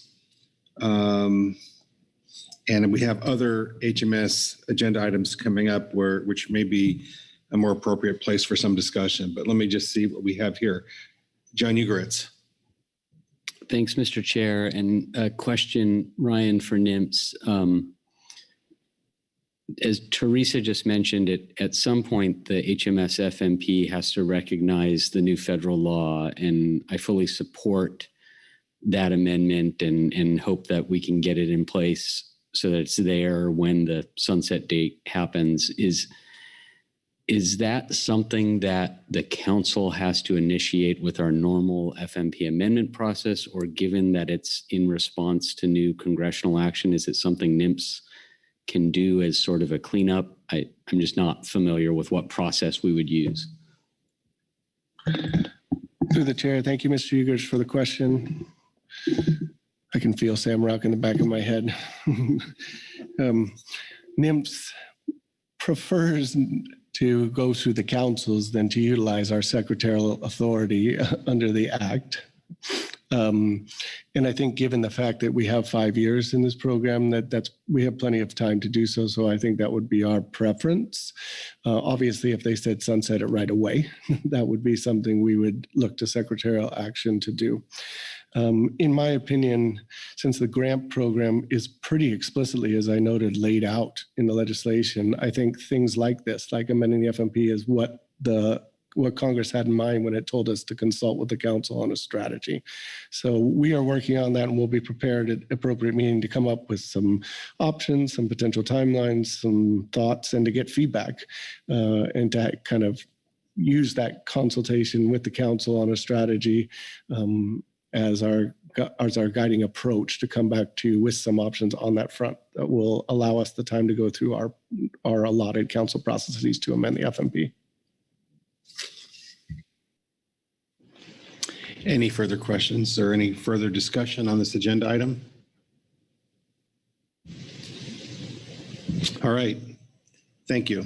Kit, I just want to, before we switch gears and move on to I2, let's see how we're doing on I1. Thank you, Mr. Chair. Yeah, I think you're done. There's no more discussion or questions. We can move on. All right. Well, right back at you, Kit, for overview on I2. Okay, thank you. I'll just read the situation summary. The 19th regular session of the Western and Central Pacific Fisheries Commission was held in Da Nang, Vietnam, the week after Thanksgiving. The meeting was attended by Ms. Krista Svensson as the Pacific Council designated U.S. Commissioner and myself. Attachment 1 is a high-level summary of Commission actions and decisions. Attachment 2 is a staff report highlighting outcomes that may be of particular interest to the Council. And NIMS Report 1 is a letter from Sarah Malloy, Acting Regional Administrator, Pacific Islands Region, summarizing WCPFC 19 outcomes. And then, as noted in the agenda, Ms. Svensson will provide an oral report on the meeting. So you have lots of different sources of information on the outcomes of that meeting. NIMS hosted a U.S. stakeholder virtual public meeting to discuss North Pacific albacore management on February 15th. And specifically, this is related to the development of under the harvest strategy that the IATTC and WCPFC have adopted, including in that harvest control rules.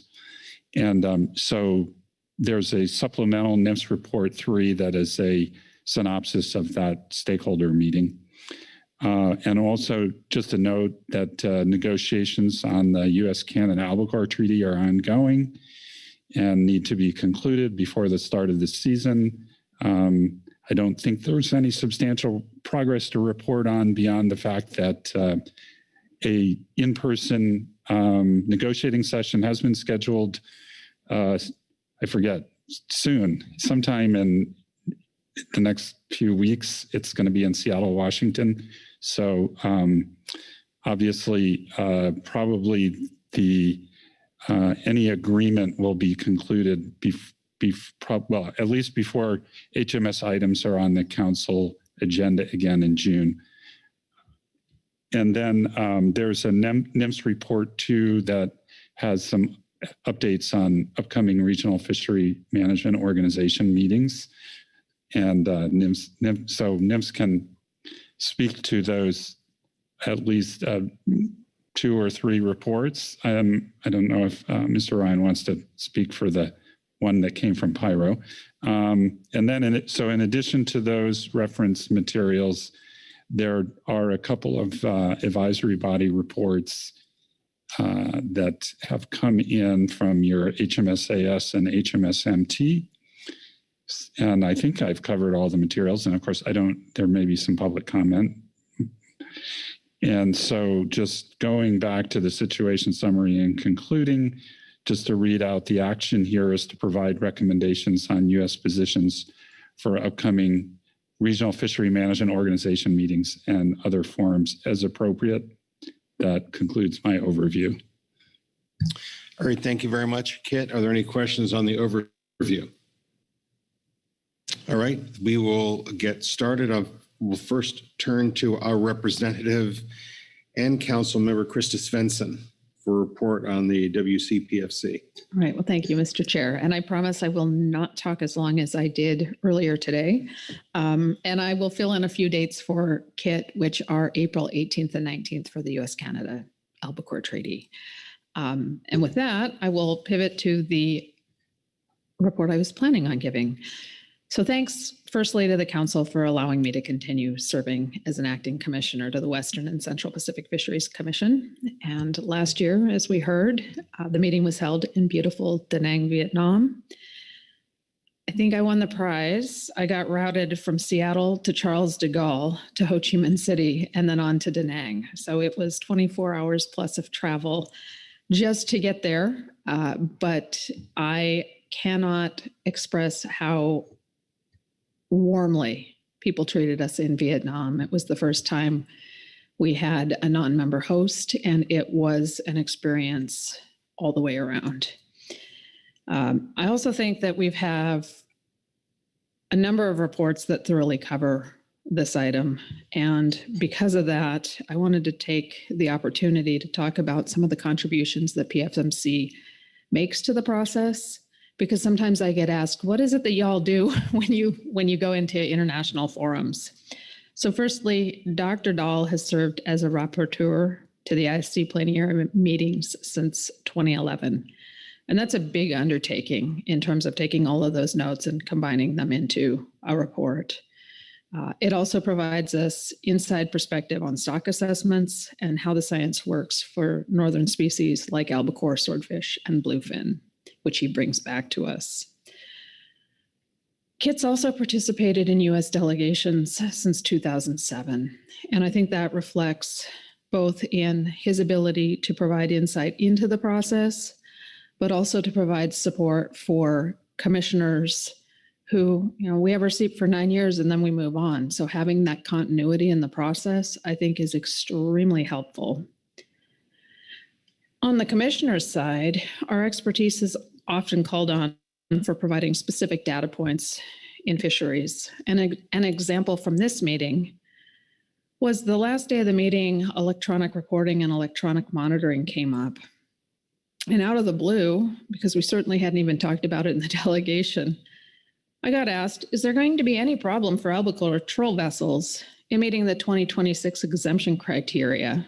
And yeah, I said 2026, if vessels aren't over 24 meters. And I said, you know, unfortunately, we have a number of vessels that are over 24 meters. And I really want to commend the U.S. Delegation. They went to bat based upon that information for our West Coast-based troll fleet. And unfortunately, we weren't successful in this particular bid, but we did have several members in participating territories that were sympathetic to our fleet. And I do want to bring that message back home. We also did get the exemption until January 1st, 2025, rather than the standard language of January 1st, 2024, which both of them are coming quickly, but we do have some time to prepare in terms of electronic reporting. I'm also going to note that as a part of that discussion, I had some NIMS staff mention that they thought that the rulemaking on logbooks might need to go through the PFMC process. And I'll note in our briefing book that there are comments from NIMS that they'll provide information to the councils on any necessary regulatory action at the appropriate time. Now, to me, 2025 is coming right up on us, so I would be very interested in hearing whether we need to schedule something sooner than later on the year at a glance. And otherwise, I just will say it's been amazing to see the work being done after the meeting with stakeholders engaged in harvest control rules, getting ready for Northern Committee, and that will be held July 3rd through 5th in Fukuoka, Japan. All right, thank you, Krista. Are there any questions on Krista's report? Thank you very much. I'll go now to Ryan for the NIMS report, but I also want to mention we have available, Dorothy Lohman is with us virtually. So if there are any questions during this agenda item for Dorothy, or if Dorothy has something she would like to contribute, that's all welcome. So Ryan. Thank you, Mr. Chair, and thank you, Krista, for your report. There's 3 NIMS reports, as noted by Kit. I don't think I will speak to the first one. It's a letter from our Pacific Islands Regional Office. It just goes over the outcomes of the WCPFC meeting, and you've got a number of documents here that lay those out. And if you have questions on those, you have someone who was there who can answer them directly. Our second report provides a preliminary look at U.S. priorities for the upcoming IATTC meetings. Those, I'm happy to say, for the first time are scheduled well in advance, and we actually have dates. August 7th to 11th will be that plenary. It will be in Victoria, Canada. The report also discusses U.S. stakeholder meetings NIMS will host to inform our discussions at the meetings of the Commission and other international organizations. Our initial thoughts of U.S. priorities for the IATTC include topics related to circle hook size, North Pacific albacore, which you've heard some about, we'll hear some more about, and non-entangling fish aggregating devices, or FADs. The U.S. is considering submitting proposals related to any or all of these at the next IATTC meeting. The third report provides more details on North Pacific albacore and gets into a webinar we held, so I'll hold that for the next report. But I did want to touch on the North Pacific albacore logbooks here that Chris mentioned. As she said, the WCPFC adopted this management measure requiring an accurate electronic log of every day a vessel spends on the high seas of the WCPFC convention area, coming effective for U.S. troll vessels in January 2025. So the Pacific Islands Regional Office of NIMS is considering how to implement this for the Western and Central Pacific. We are just starting to evaluate if there's a benefit to implementing these e-reporting requirements for the West Coast-based albacore troll fleet fishing in the WCPFC convention area. And at this point, we need to have further discussions with Pyro. We'd welcome any comments from the council on whether they want to start to consider complementary regulations, but we will be in a better place from a NIMS perspective to have coordinated with our Pacific Island Regional Office to understand their implementation over the coming months, and therefore would come and brief the council in more detail on that, either June or the next appropriate or relevant council meeting from the council's perspective. Krista's correct. We have, although our report says March or April, the State Department confirmed, I believe this week or last, that here in Seattle, April 18th and 19th will be the consultations between the US and Canada on the renewed Albacore Tuna Treaty regime for 2023 and beyond. And then the remaining list there is the typical list we provide that gives detail on all the upcoming RFMO meetings, including some of those that I haven't spoke to.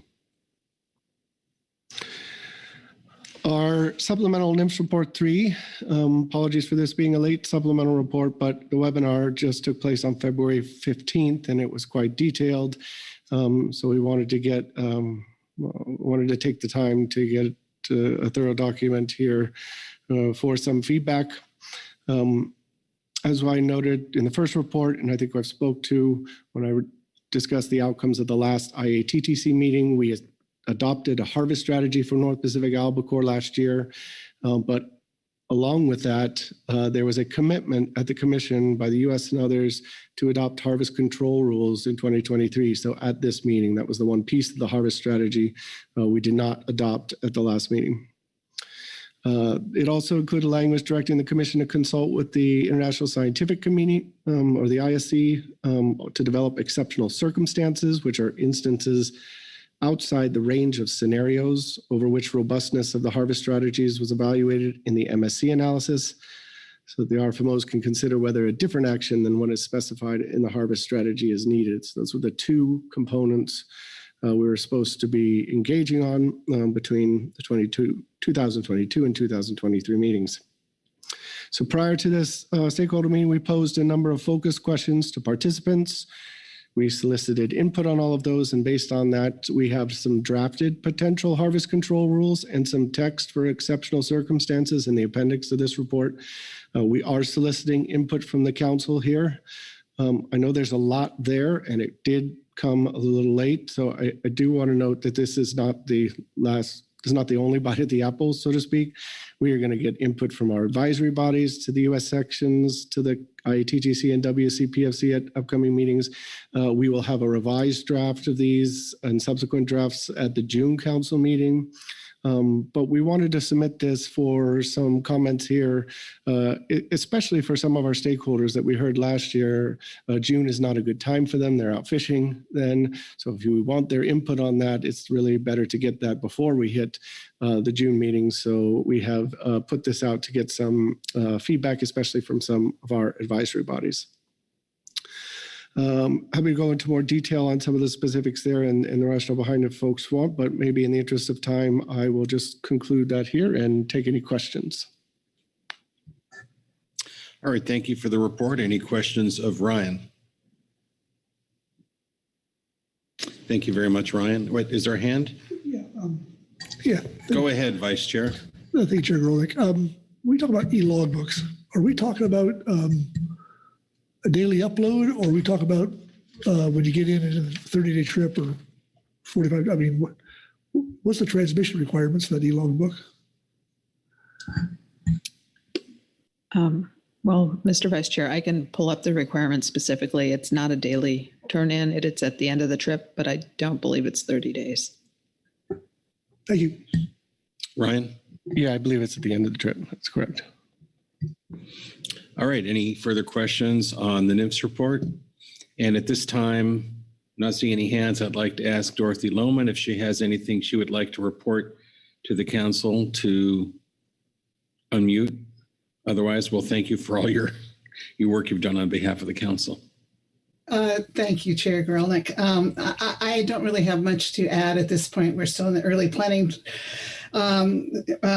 process for the joint working group. I would remind that, our main deliverables for this coming meeting is to get the rest of the inputs for the MSC so that it can be completed in a timely manner, as well as to finalize an interim harvest control rule as we're progressing for the final control rule, long-term control rule, and harvest strategy. So that's it. Actually, as I was sitting here, I got a message reminding me from the Secretariat that Masa and I need to get a draft agenda to them by April 1st for the joint working group meeting. So things are progressing, but we're still in the early process, but we will certainly appreciate any thoughts and inputs that you certainly have for Ryan, because, by time of the June council meeting,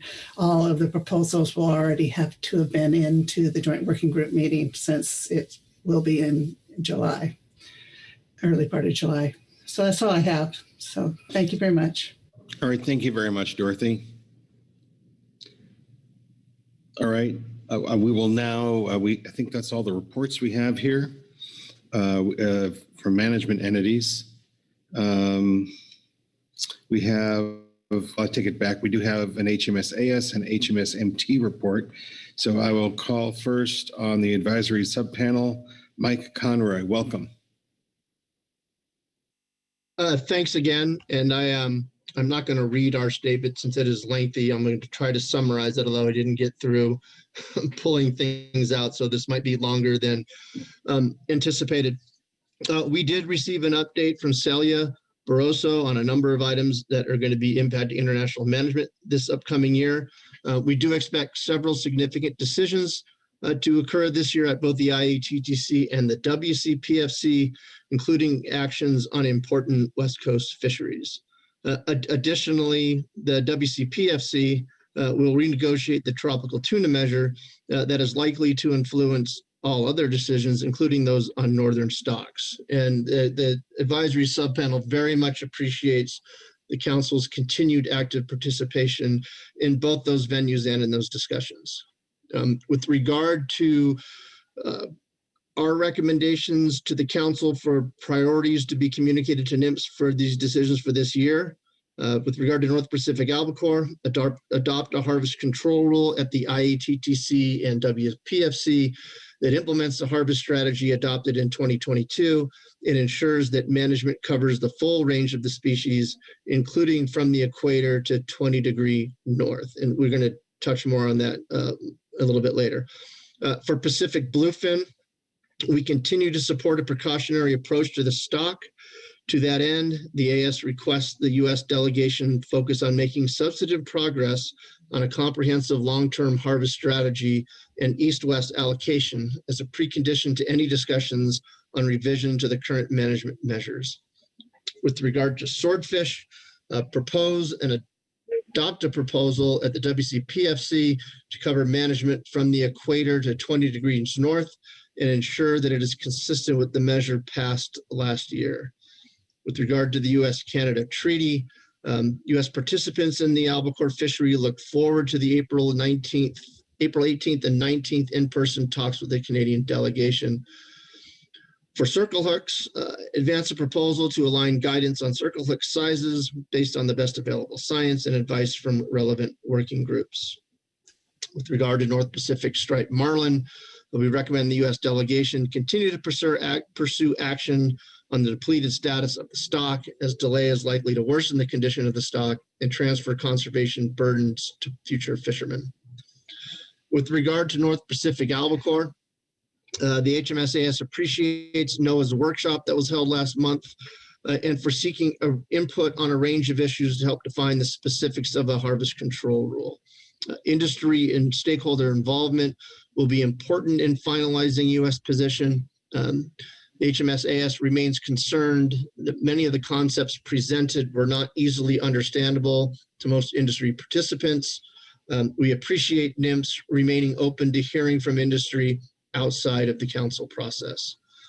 Given that NIMS has expressed an intent to have a negotiation position in advance of the July 6th Northern Committee meeting, development of that U.S. position is on a short time frame. Therefore, this may be the last realistic chance for the Council to have input on the North Pacific Harvest Control Rule.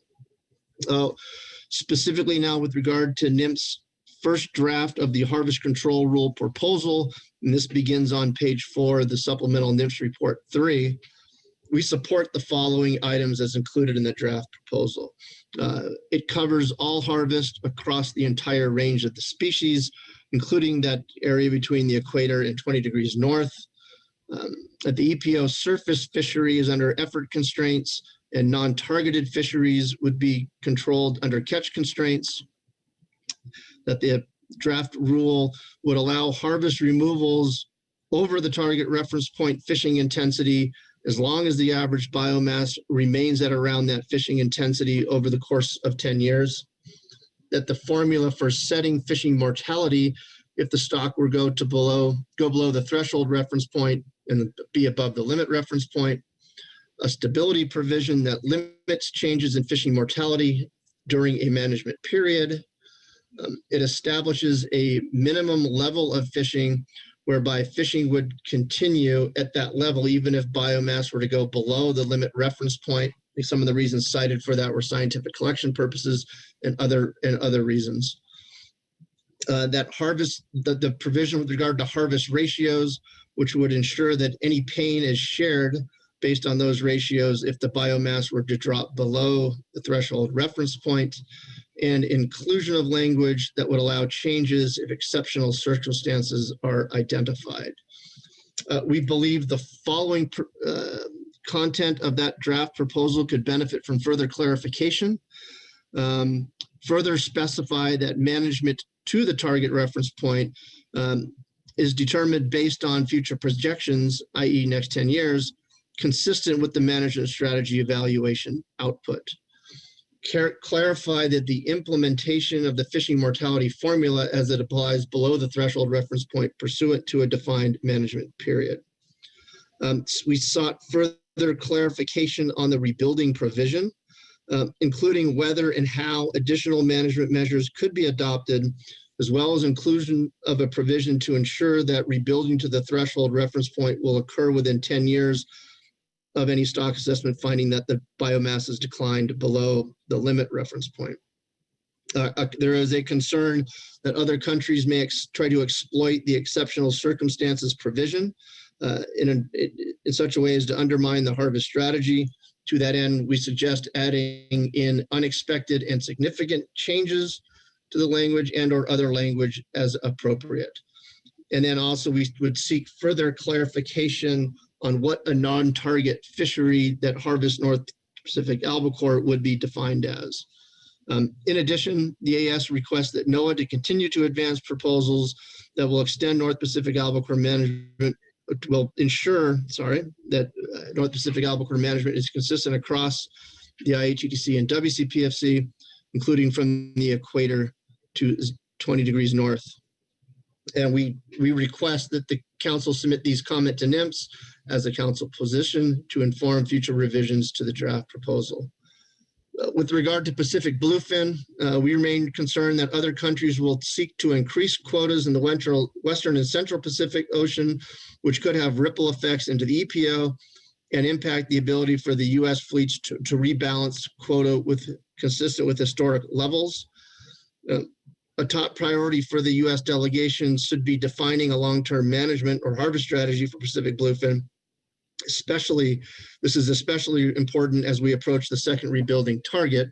We think that continuing efforts to implement the management strategy evaluation is a step in the right direction. West Coast stakeholders appreciate and look forward to NOAA's upcoming workshop on Pacific bluefin tuna, where these issues can be discussed more in detail. Excuse me. We then conclude our section on bluefin, including a couple of recommendations. One, highlighting the need to maintain the precautionary approach on bluefin, and we put some language in there about what that, in our eyes, what that entails. Oppose efforts by other countries to seek new exemptions on current measures, especially exemptions in the Western and Central Pacific that would create unlevel playing field. and encourage bilateral discussions so that we're preparing in advance to have these conversations with regard to a long-term harvest strategy and MSE at the upcoming joint working group meeting in July.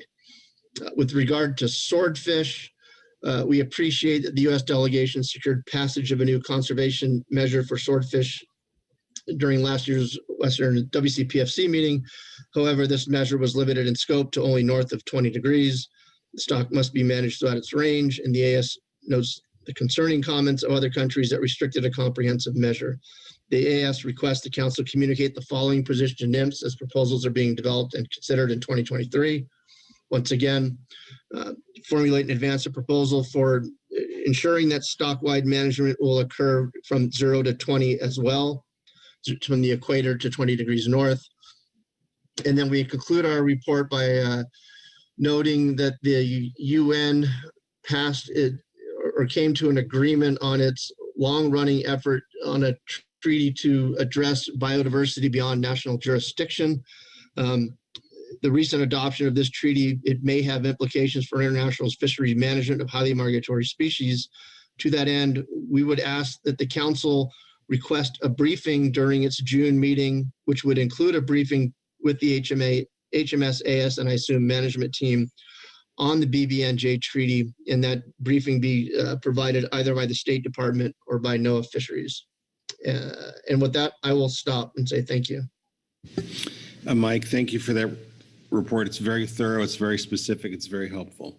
Let me see if there are any questions around the table. Corey Niles. Yeah, thanks, Mr. Chair. Thanks, Mike, and yeah, echo the Chair's thoughts there on the usefulness of the report. On albacore, we're talking about the first draft of the harvest control rule proposal. Are you referring to the supplemental report 3, the summary of the stakeholder workshop, or were you looking at a different proposal? Through the chair, thanks for the question, Mr. Niles. It is in supplemental NIMS report 3, and it begins on it begins on page 4 of that 30-page document. Oh, thanks, Mr. One follow-up then. Okay. So you make some statements about you're supportive of most aspects, but you're still a little bit concerned about the people's ability to understand all the issues. So are you is the advisory panel feeling that there needs to be some more time, some more feedback to become more comfortable with the proposal, or was it just more a general comment of folks outside the advisory panel might not be following as closely as those on the sub panel? Through the chair, thanks for that question. I think both. I think clearly folks who haven't been following this process since the MSC started, God, what was it, 5, 6, 7 years ago now, are clearly playing catch up. I mean, I'm just looking on the screen here at the first part of the draft harvest control rule on page 4, and it's not written in a very user-friendly way. Now, having said that, I know that myself and other folks who work with the albacore fishery have been engaging with Celia and other folks in trying to come up with a way to describe this in a way that isn't so kind of esoteric, if you will. And I think we're getting there. So hearing from Celia during the AS meeting that they're willing to accept comments from industry, got up until the end of April, I think gives us comfort. And I think we're at a point where, especially after we heard what Celia had to say and her description as she went through this paragraph by paragraph, I think, those of us who are kind of tasked with educating folks who are interested in this, I think we have the tools now available that will allow us to do that. So I think we're in a much better place today than we were even 2 days ago. So I'm hopeful. And I hope that kind of answers your question. Yes, thank you, thanks, Mike. All right, any further questions of the AS before we come? We have one more report, public comment, and then we'll have discussion. All right, thanks very much, Mike. We'll now hear from the HMS management team. Is that Celia Barroso? or anyone from the management team here to provide that report?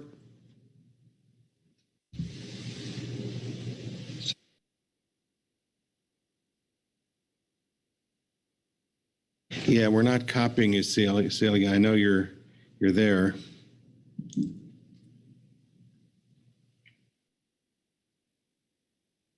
You're unmuted on our end. You may be muted on your end.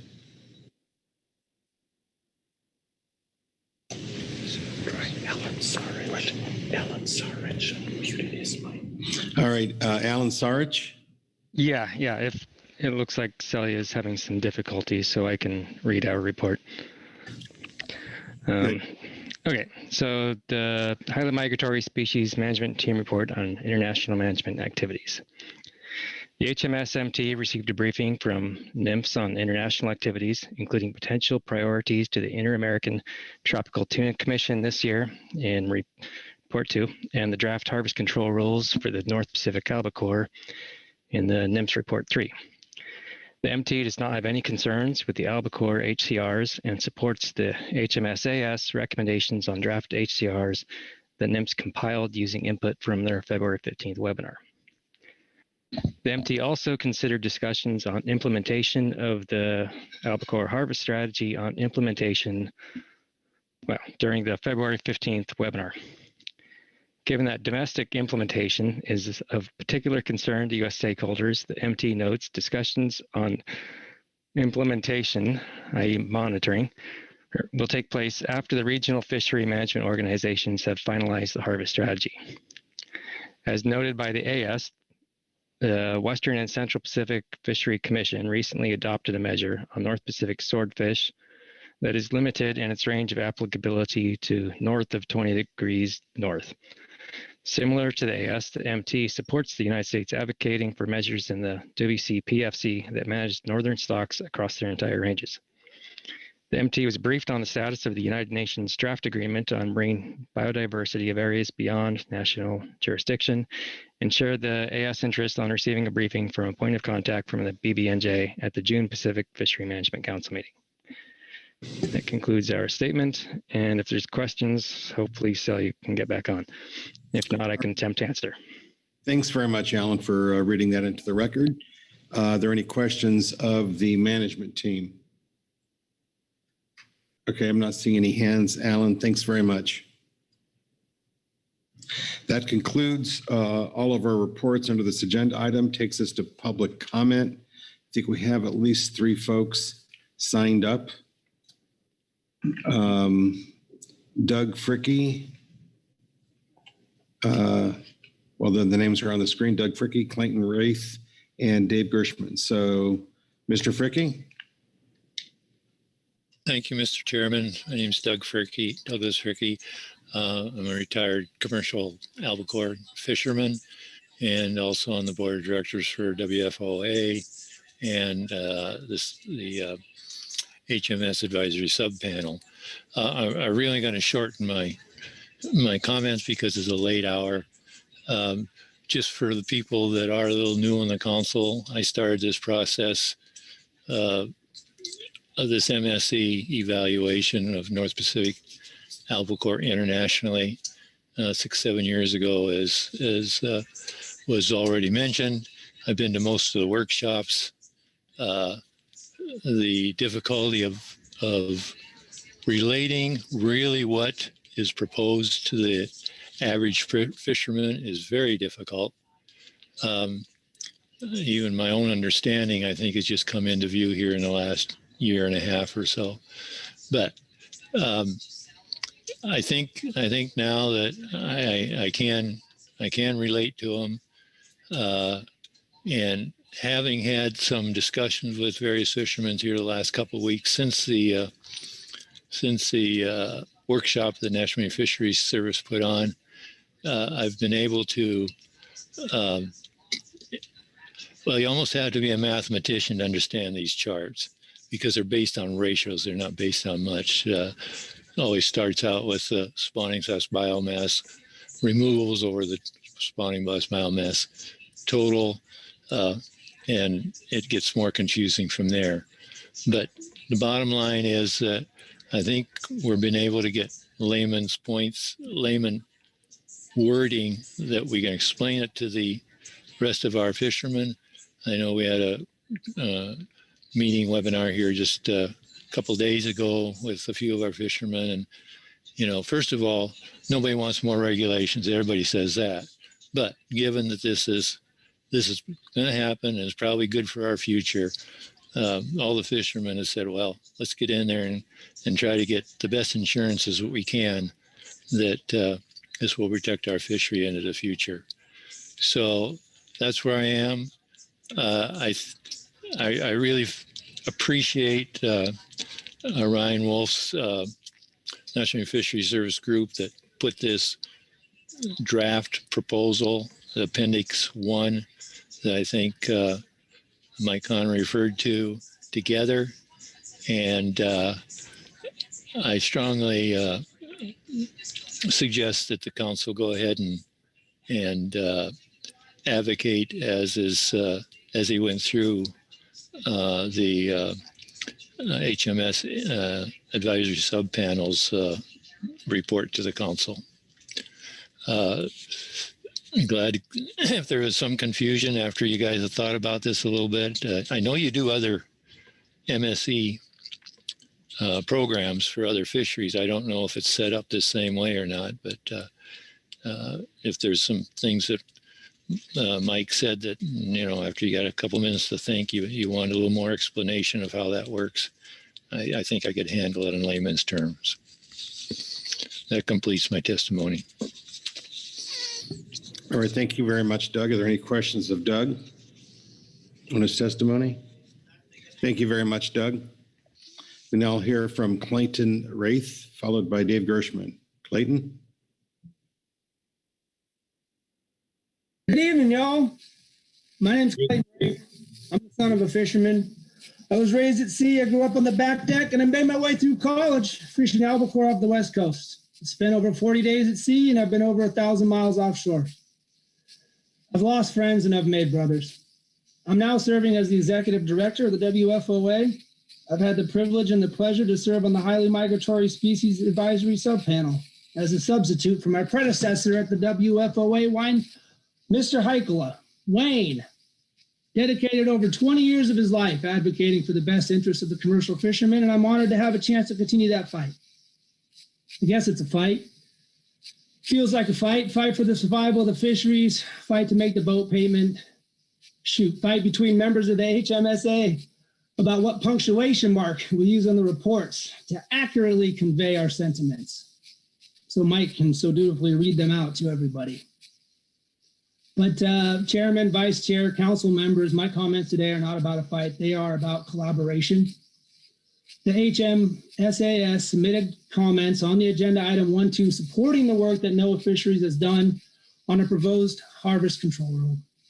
Their efforts to bring stakeholders into the conversation demonstrated a willingness and a desire for collaboration, which I certainly appreciated. I attended that call, and I'll attend all the ones going forward. Control rules aren't a popular topic on the dock, as Mr. Fricke articulated, but as harvesters and stewards, the fishermen that I know and respect understand the importance of maintaining healthy stocks. Many, like myself, come from fishing families and hope to pass it on, at least the opportunity, to their children. Not all of them went to law school or got an advanced degree in statistical modeling. Most are not mathematicians, although very bright and smart and welcome to give you their opinion. True collaboration, though, requires understanding. And I myself am still trying to find out how many ways the letter F is used in the HCR proposal, let alone the best way to ensure the American fleet gets a fair shake. The fishermen I represent, and the folks I should say, that I've spoken to, they got a lot of questions. Based on my understanding, some of these questions are premature. Heck, if all goes well and the spawning biomass stays above the threshold, those questions may never need to be an answer. But my hope is, as we collaborate with the international community to find a productive path forward, we continue to invite the input of the participation from the folks doing the fishing. And in order to make this meaningful, we do what many have suggested already and find ways to communicate this intense data-laden proposal in a manner that can be digested appropriately, at least to have a conversation in the wheelhouse when they are out on the fleet, trying to track them down. I'm going to end with a promise. It's late. I'm going to do my best to invite more fishermen into meaningful engagement. My hope is we can increase participation by offering some clarifications and examples of real-world applications on the important mechanisms involved in this proposed harvest rule. Good evening. All right, thank you very much. Any questions for Clayton? Thanks for your energy. We need it this hour. I'm not seeing any hands. Thank you for your testimony. Dave Gershman, welcome.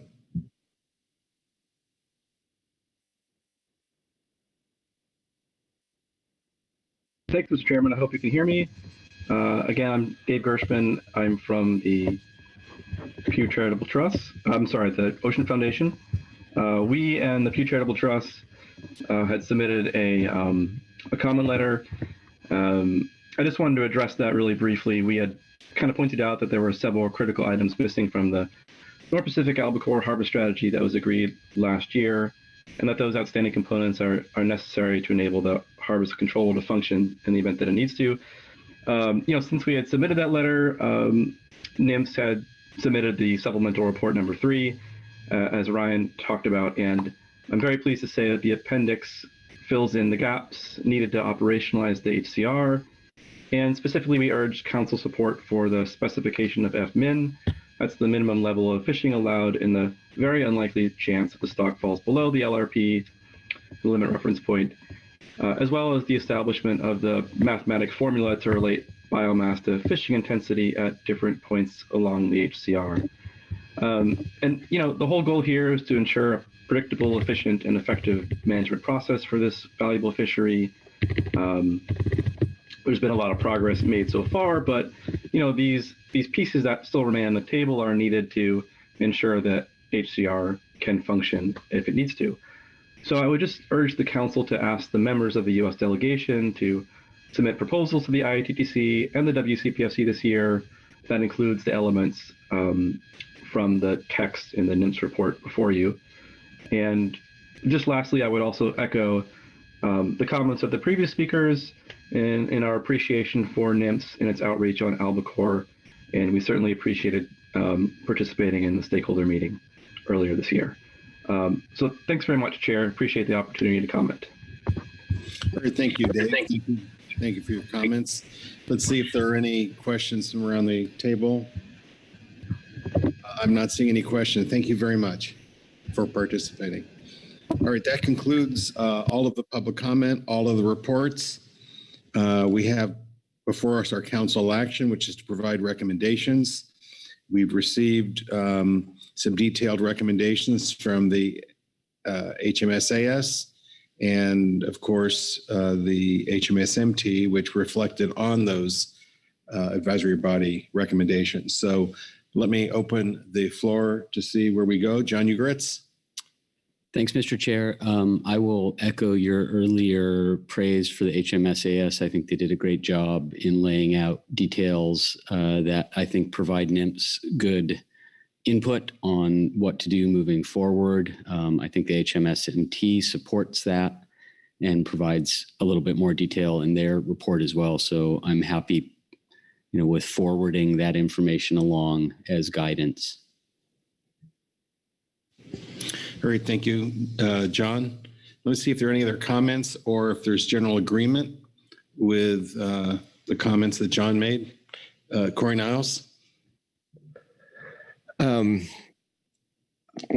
Mr. Chair. Yes, except with maybe one big exception. I believe on top of page 3 there, that it says the HMS on albacore, the HMS requests the council submit these comments to NIMS as a council position to inform further revision to the draft proposal. I don't think I'm ready to say this is a council position. Happy to forward these comments to NIMS, but I think I was going to ask excuse me, Mr. Wolf there, again, to remind us what the opportunity will be in June for further thought on this. And once we have that, and maybe then we might have a stronger council position. But with that, maybe I'm being nitpicky at this late hour of the day, but forwarding those comments is great. Calling it a council position is where my concern is. Ryan? Yeah, thank you, Mr. Chair. Yeah, thank you, Mr. Niles.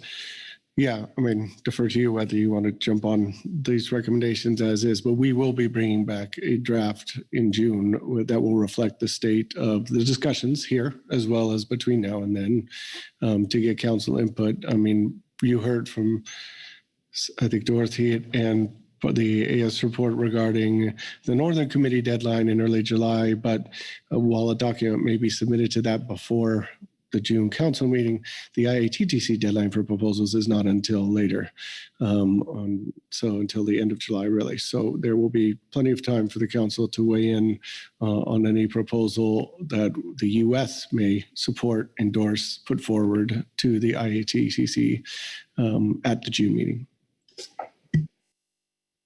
So just to be clear, Corey, you're not objecting to the substance of the recommendations, just the process of having the council write a letter, because what I'm hearing is we'll have time, but you don't disagree with forwarding the substance of these recommendations. Yeah, it's just the label of calling it a council position was where my concern was. John Ugrets? Thanks, and I'll reiterate that I was suggesting it be guidance. All right, so Ryan Wolf, you have your hand up. Yeah, just one other thing, because it came up, just a comment not related to that last conversation, but I can confirm that if the council would like it, we can have someone give a presentation at the June meeting on the recent BBNJ outcomes. It sounded like that was a recommendation coming forward, but the question obviously was whether NIMS would have, or NOAA, or maybe even State Department would be available. But I can work on that if the council would like that and add that to part of our June report. Yeah, I think the request was specifically to have someone from the State Department, but barring that, someone from NIMS would be great. All right, I want to look around the table and see if there's further guidance on this agenda item. I don't want to rush it, but if there isn't any further guidance, we can move on. Corey Niles? Yeah, thanks, Mr. Chair. And thanks, Ryan, for explaining the timing again and the opportunity in June. I do, in working with staff, I hope we could maybe get a presentation, or maybe there could be another webinar beforehand to prepare. I know you expressed the concern, which was a good one, about those in the fishery not maybe being available in June, but something earlier to prepare us. And yeah, I want to commend, your staff, Ms. Barossa, and Pacific Islands. I think of Valerie Post and Dr. Steve Teo and Desiree Tomasi. I was on the last meeting. It's great, but as you heard the HMS vote, the AP say there's still some confusion. I've still got a lot of questions, like reading this report, like the 10-year rebuilding provisions. I think if there's anything, there is consensus on the Magnuson Act not being a perfect law, is that there's the 10-year rebuilding requirement in the Magnuson Act, and we have a National Academies report saying that that's maybe not that's too inflexible. So one illustration of, I think there's some questions that we would, as an agency, would like to think more and provide you some better guidance in June. And if we can get a presentation in preparation for that or at the meeting, I would like to make that request. But again, thanks to your staff on the regions and science centers so far. They've been communicating well, but it is complex, as you heard. Great, thank you, Corey. All right, anything further from the council table on this agenda item? Kit? Thank you, Mr. Chair. Well, I think as expressed, you have, I guess you could say, endorsed the contents of the HMSAS report as guidance to NIMS, while making clear that at this point you wouldn't construe it as a position of the council. And in particular, probably the key issues will be the adoption later this year or in the summer of the harvest control rule element of the harvest strategy for North Pacific albacore at the IATTC. And there will be an opportunity in June for further input on that. And even though at that time, in terms of the Northern Committee meeting, the opportunity to submit proposals by June will be closed, but for proposals for the IATTC, there'll still be time. So in that regard, can further clarify and elaborate your recommendations in terms of development of that harvest strategy. And then essentially the other elements of the HMSAS report are forwarded, and we'll probably look to June also for some further discussion related to Pacific bluefin, but I think you have indicated you support the position, no, I shouldn't say positions, the views expressed in the AS report in that regard. So I think with that, I believe that NIMS has sufficient guidance on what you favor in terms of them going forward in terms of U.S. positions and negotiating points for these issues. And then finally, just also to mention that Mr. Wolf mentioned that they will think they can provide a briefing on the elements of this BBNJ treaty in June, made that offer, whether it's somebody from NIMS or the State Department, to explain the implications of that agreement. All right, thank you, Kit. Look around the table, see any hands? I don't see any. Thank you. We have one more agenda item for the day, but we have been at this for over 2 hours. We're going to take a really short break, if that's okay with everyone. Like 5 minutes would be great, but no more than 10 minutes, as quickly as possible. And then we'll try to tackle this last agenda item. So right now I have 5:28. I'm going to say 5:35 and see if we can make it.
All right, 1 minute warning.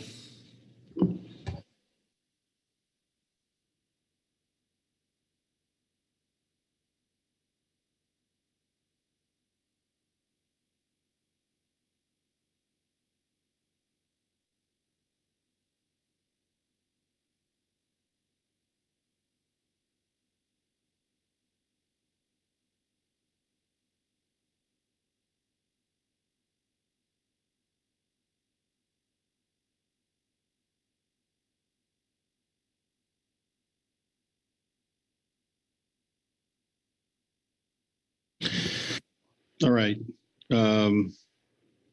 Dr. Dahl, you want to give us an overview on I3, please? I certainly can. So this is agenda item I3, Drift Gillnet hard caps update. So I'll read from the situation summary. The council originally adopted a proposal to apply hard caps, those are bycatch limits, for selected high priority protected species for the California large mesh drift net fishery back in September 2015. That proposal was not implemented. There's a reference there to a previous situation summary that has an account of how that played out. And then the council began reconsidering the proposal in 2021, and through that process adopted a revised purpose and need statement and range of alternatives. And then a draft analysis of the proposed action and alternatives was presented to you in last November. And at that time, the council narrowed the range of alternatives and indicated its intention to take final action on the proposal, choosing a preferred alternative in your upcoming June 2023 meeting. And just quickly, the revised range of alternatives is no action. The 2015 proposal, which is 2-year rolling hard caps, when a cap level is reached, the fishery closes for the remainder of the fishing year. That's a modification to what was labeled Alternative 3A. And when season individual vessel and fleet-wide caps, or an alternative that includes within it both season individual vessel and fleet-wide caps and closures. And there's 3 different thresholds for those closures, and that is alternative 3B as presented in November. The council also in November requested that the HMSMT provide an update on further analysis of the narrowed range of alternatives at this meeting, including how it is addressing recommendations made by the SSC reference to their report. So you had in your advanced briefing book materials a Southwest Fisheries Science Center report. There's a slight error, I guess you could say, or misconstrual there. It's not a technical memorandum at this stage. It's a paper or some that will be turned into a technical memorandum in the future. And that describes the revised bootstrap model used to evaluate changes in revenue and fishing mortality of the protected species under the alternatives. And then alternative 1 is a staff paper that describes the analyses that will be completed pursuant to the Regulatory Flexibility Act and Executive Order 12866. And the team has submitted a supplemental report that references those items and describes the work it is doing and can do to complete an analysis for the June. The council take final action in June.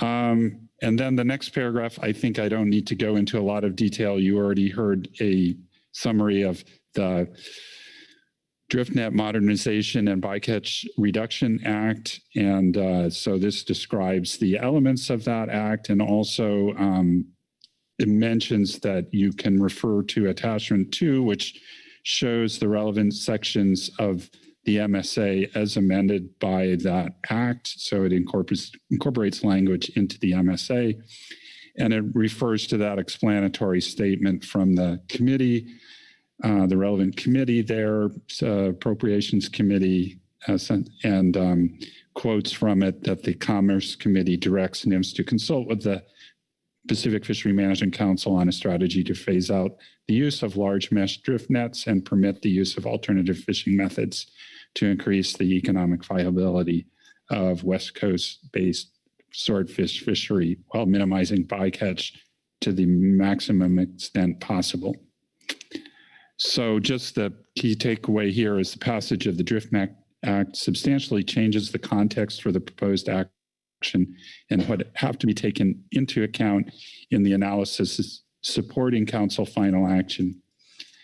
Given the use of the gear will be prohibited within 5 years, and considering the amount of time it may take to implement the proposed action, the council may wish to consider whether to continue with the proposed action and alternatives as currently specified or adopt another course of action. So I will just mention the other reports that you have under this agenda item. If I can find my list here that I haven't already mentioned.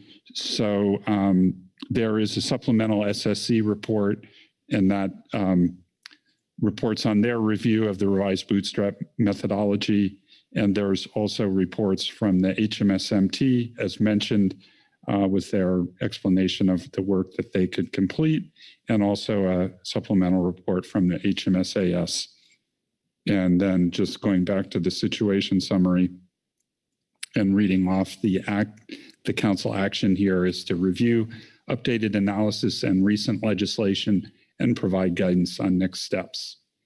And that's my overview. All right, thank you very much. Kit, are any questions on the overview before we go on to reports? I'm not seeing any hands. Thank you very much, Kit.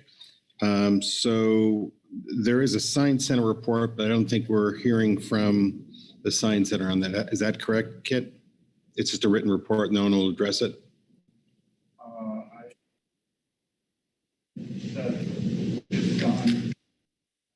Microphone. Mike. All right. The old button on the microphone. Yes, I thought Dan Holland was going to present that, but if he's not available, I guess we can take it as read. We will have an SSC report, and Marlene will provide that, and that'll be our first report. I don't know if I just want to make sure we're not passing anyone by. So I'm sorry, I understand. Yes, both the Southwest Fishery Science Center report, I don't think there was an expectation that there would be a presentation on that. You can take that as read. Right. Likewise with the staff paper on the RFA and RIR requirements. We can, that's just for reference. All right, terrific. All right, so we've got 3 reports. Marlene Bellman will come up and read the SSC report.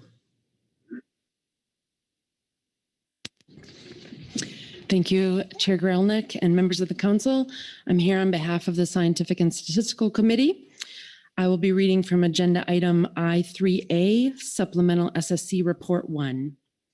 The SSC received a presentation from Dr. Steve Stows from the National Marine Fisheries Service, Southwest Fishery Science Center, describing revisions made to a bootstrap simulation model used to analyze the range of alternatives to establish hard caps for high priority protected species in the large mesh drift gillnet fishery. The model predicts the effects of different hard cap options on the catch of marketable and unmarketable species, HPPS mortalities and injuries, and economic profits. The SSC reviewed the bootstrap methodology in November 2022 and offered several recommendations for improving the presentation of model results. The revised presentation includes measures of risk associated with the different hard cap options and the distributions of the effects for each alternative relative to the status quo. The SSC finds that the revisions satisfactorily address their November 2022 comments and commends the analysts for their excellent work. All right, thank you very much for reading the report. To the extent there are any questions and to the extent you can answer them, I'll look for any hands, but I'm not seeing any. Thank you very much for reading that report. We have a report from the HMS management team, so I'll call Alan Sarich back up to, well, the virtual mic. All right. Good evening, Mr. Chair. Good evening. All right. So Mr. Dahl and Ms. Bellman kind of went through the background very well. So I'm going to skip the first few paragraphs and with the general summary that the team anticipates the remaining work can be done by June as scheduled. And then on the fourth paragraph, I'll begin with the HMS-MT also discussed implications for the hard caps action of the amendments to the MSA under the DriftNet Act, including the direction from Congress to consult with the Council on a strategy to phase out DGN gear and permit the use of alternative fishing methods and gear types. These discussions ranged from how the DriftNet Act may impact Council priorities for the fishery, a schedule for NIMS to implement hard caps, and the cumulative impacts of a near-term sunset of the fishery and the hard cap alternatives as revised during the November 2022 meeting. Due to the uncertainty arising from this legislative development, the MT provides information for the Council to consider when examining the possible implications of near-term sunsetting of the fishery. In the context of the DriftNet Act, a hard caps policy may be in effect for at most 3.5 fishing seasons before the fishery sunsets as dictated by federal legislation. That estimate assumes that hard caps rulemaking could be completed for the start of the 2024-25 fishing season. The team considered the effect the shorter window of continued operation for the fishery may have on the likelihood a hard cap will be triggered, as well as the likelihood of closures preventing at least one high priority protected species mortality or injury. In essence, the net conservation benefits to high priority protected species are curtailed by the impending federal sunsetting of the fishery, while the implementation costs of hard cap regulations are expected to remain the same. The management team discussed how monitoring of bycatch and mitigation of risks to HPPS in the fishery could proceed should the Council decide not to move forward with final action for hard caps in light of the DriftNet Act. Observer coverage remains a requirement for the DGN fishery, and observer summaries, including information on catch and bycatch, will continue to be posted annually. Additionally, because observer coverage is not 100%, NIMS produces total bycatch estimation reports for the fishery, which include estimates for marine mammals and sea turtles, which are produced annually, including all HPPS considered in the hard caps policy. Should serious injury or mortality of an HPPS be observed, it will be accounted for in the stock assessment reports and evaluated with respect to the fishery's take reduction plan. In addition to the aforementioned information sources, the Council has the opportunity to review performance metric updates for the DGN fisheries. Finally, mitigation of protected species take can occur under the Marine Mammal Protection Act and Endangered Species Act. And that concludes our report. Thank you, Alan. Are there any questions on the management team report? Thank you very much, Alan. And last but certainly not least, we have the HMS AS report and Mike Conroy. Thanks again and good evening, all. I am actually going to read our statement for this agenda item. The HMS AS offers the following comment and recommendation on drift gillnet hard caps. The inclusion of the DriftNet Modernization and Bycatch Reduction Act and the omnibus spending package will result in phasing out of the DGN fishery in federal waters within 5 years. This, coupled with the workload required upon NIMS to both implement any hard caps and develop and implement a transition program, leads us to recommend the Council discontinue the proposed action. We do wish to express our sincere thanks and appreciation to Dr. Stows and the other members of the HMS management team for their tireless efforts and detailed analysis.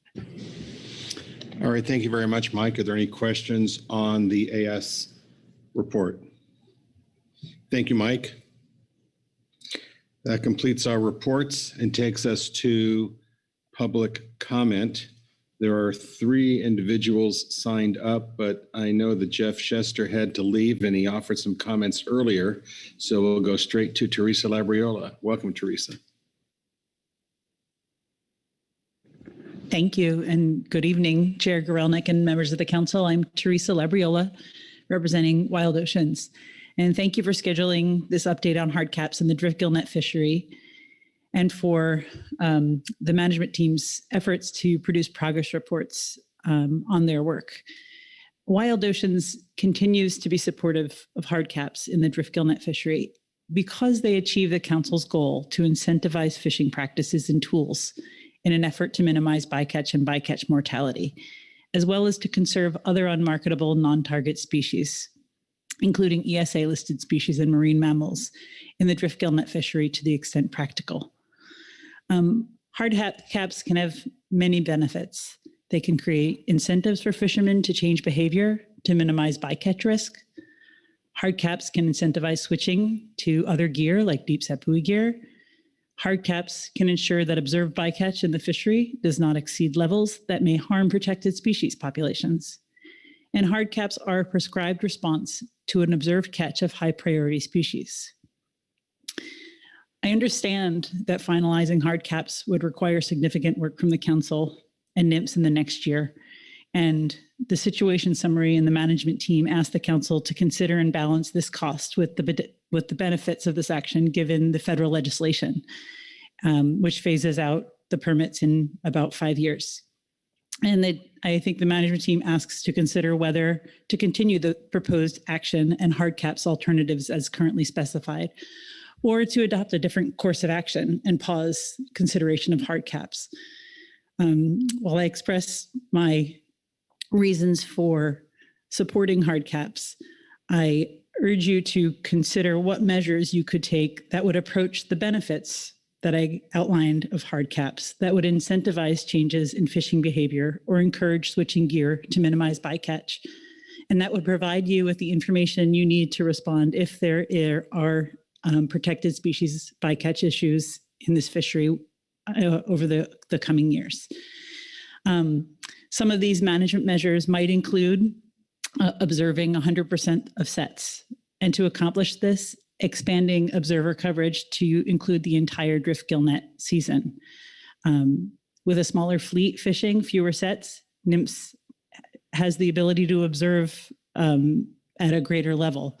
And the drift gillnet fishery is traditionally observed beginning in September, but the fishery begins sooner in June.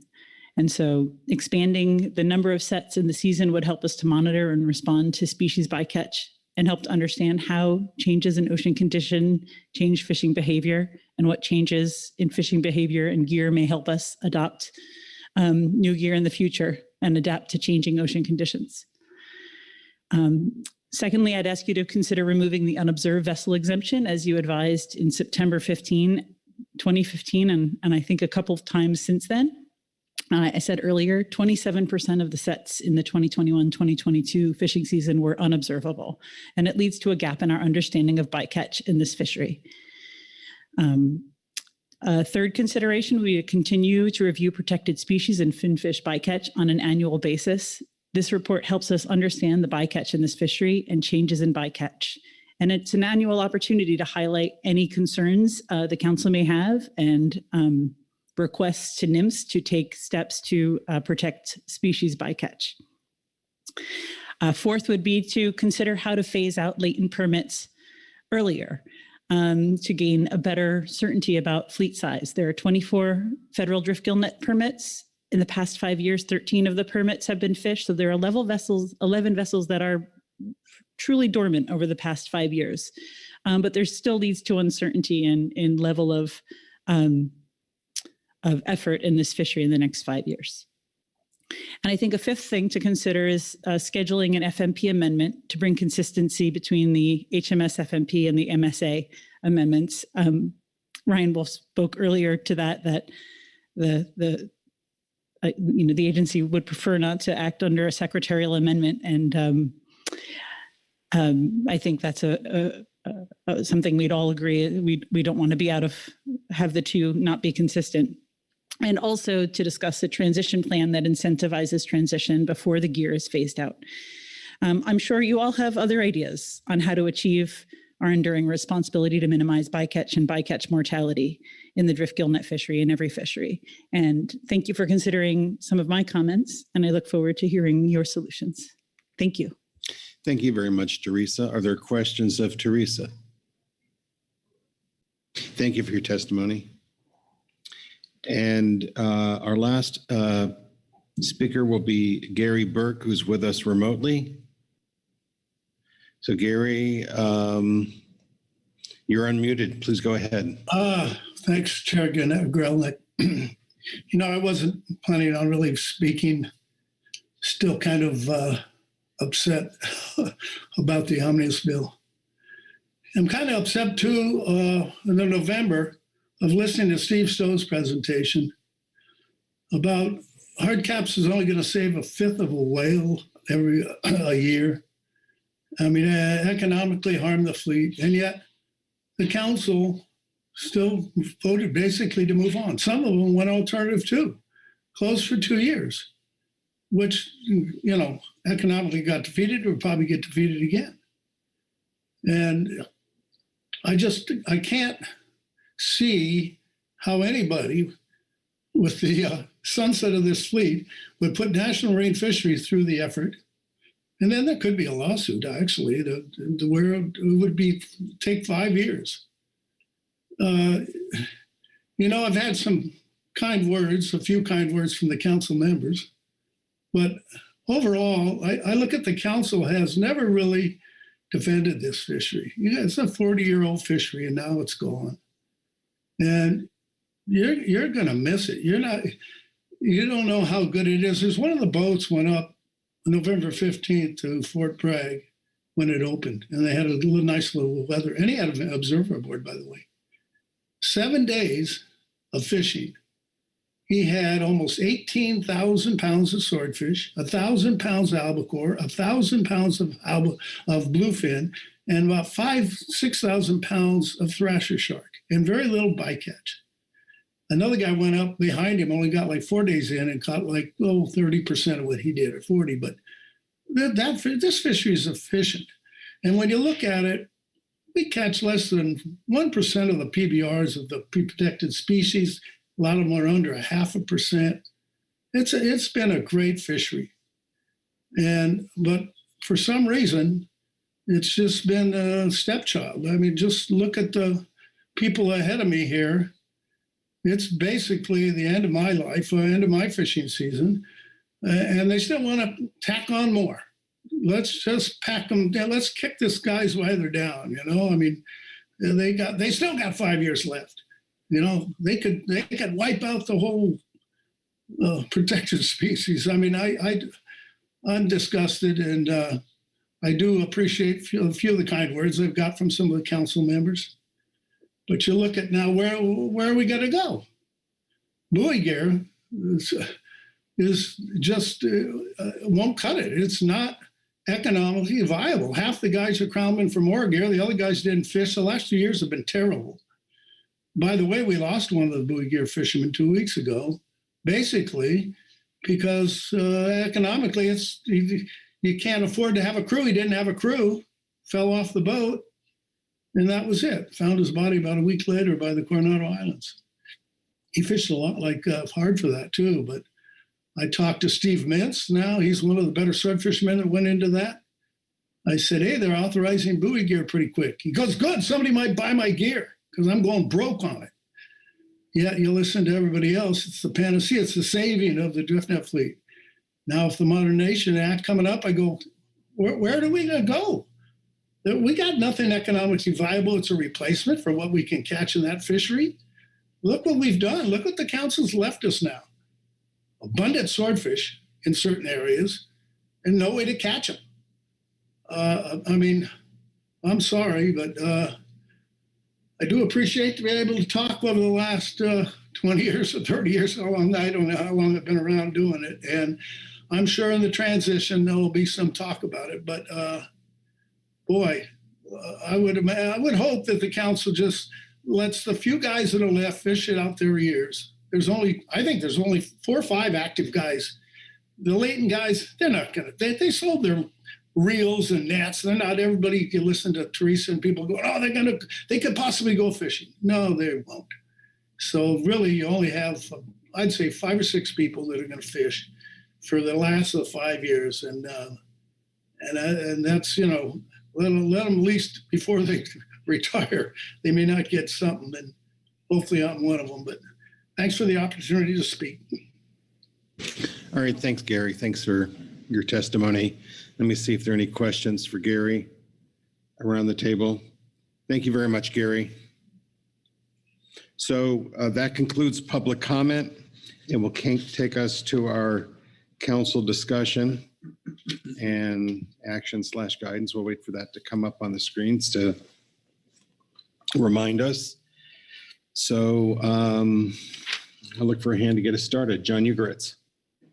Thanks, Mr. Chair. And thanks as always to the team and the advisory subpanel. And in this case, actually, NIMS Southwest Center staff did a lot of work on this. Everybody has done a lot of work on this. And based on all of that analysis to date, you know, the likelihood of reaching or exceeding a hard cap in the next 4 to 5 years is extremely low.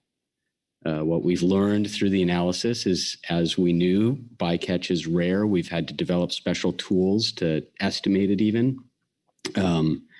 And the true conservation value, as noted in the analysis for hard caps, is one that accrues over long periods of time. And it's a marginal annual safety valve, but over many years and decades, it would actually provide great benefit. But right now, the amount of work required to complete this action, I don't think is outweighed by the short-term potential limited benefits. And while hard caps, another reason that we considered them was to incentivize switching to things like buoy gear and other gears that we hope to develop. That incentive, the ship of that incentive has sailed with the Modernization and Bycatch Reduction Act. Either people will switch now, or they will switch in 5 years, or they will cease fishing. And those are the only options on the table. As Gary just mentioned, the number of active vessels in this fishery continues to decline. In the past 2 seasons, 7 vessels participated, with only 6 in the last season. And I think given that, something Teresa mentioned, it makes abundant sense to continue to urge NIMS to maximize observer coverage for those few remaining vessels, and that we should easily be able to get a higher amount of observers out there on these few boats and few trips that are being made each year. And given that, our management team can continue to update us as they have been with their reports on bycatch every year. And they can look at those high priority protected marine mammal and sea turtle species. And if there's something that changes, we can do something different. But at this point, I don't see a reason to continue discussing hard caps.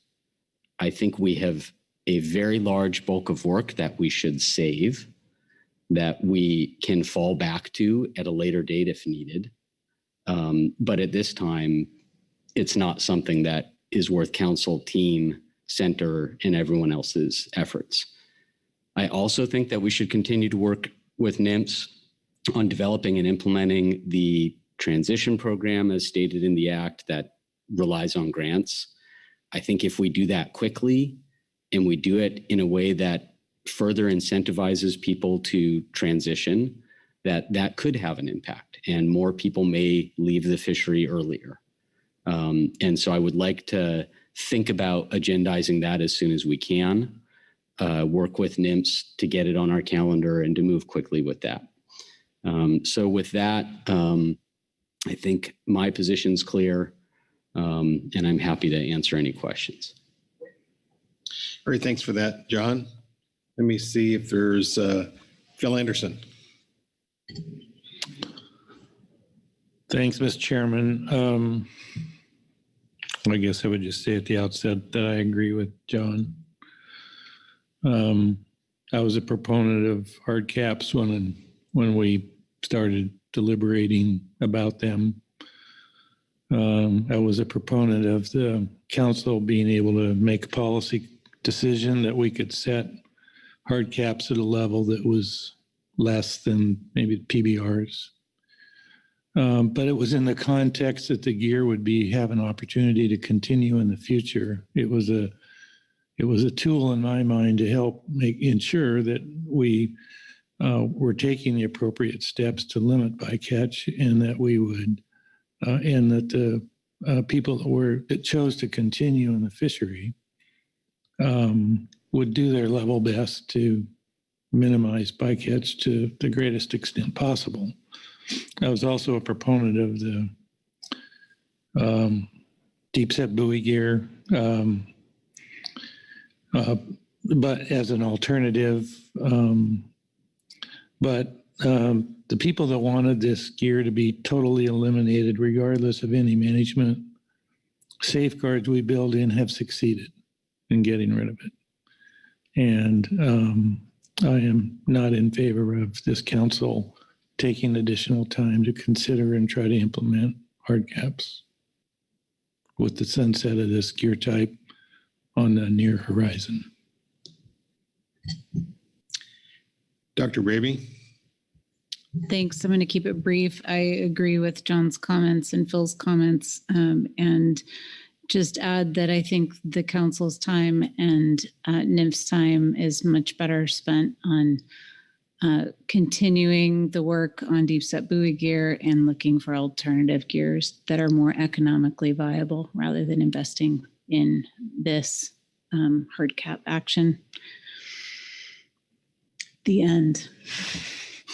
Thanks for that. Let me just, John mentioned more than that, but that's the most fundamental issue in front of us. I want to see if there's consensus around the table here on that point, that we should not invest more time in hard cap regulations. Bob Dooley? Thank you, Mr. Chairman. To that point, I agree. We shouldn't invest more time in this. But however, I think it's a sad day that we're losing that fishery, and we're losing faith in our fishermen by not giving them standards and giving them the tools to prove that they can do something. I have a lot of faith in fishermen, a lot of faith in their ingenuity. And I think it's a sad day that we lose that fishery, but it's done. That ship has sailed. And I don't think we should do any more work on hard caps at this time. All right. Thanks for that, Bob. The Executive Director, Corey Ridings, go ahead. Thanks, Mr. Chair. I just wanted to answer that a little bit. And I agree that we do not need to continue work on hard caps at this time. I would like to echo some of what John stated around that we still have a responsibility here, and there are still bycatch standards to be met. And whatever NIMS can do or we can do to increase maximum observer coverage for the few remaining vessels, I think is a really smart idea. And I heard that our management teams can still have tools to update us. So I think all of that should continue. I have some questions about the unobservable exemption. If possible, to remove that, I think that would be helpful in meeting the observer rates that we need to ensure that we are meeting the purpose and need of hard caps, if that is not going to be in place. John, I want to just mention briefly, you talked about the conservation value of hard caps that accrue over time. I understand that was the function and design of that, and it made sense. But there are also, we still have 5 years left, and there is value in taking care of our bycatch and taking care of our protected resources and making sure that those rates are low and even lower than the PBR, as Phil mentioned. So just opening up there, I think agreeing with John, and maybe that's even a bit of a question for NIMS there. But thank you, Mr. Chair. All right, thanks for that, Corey.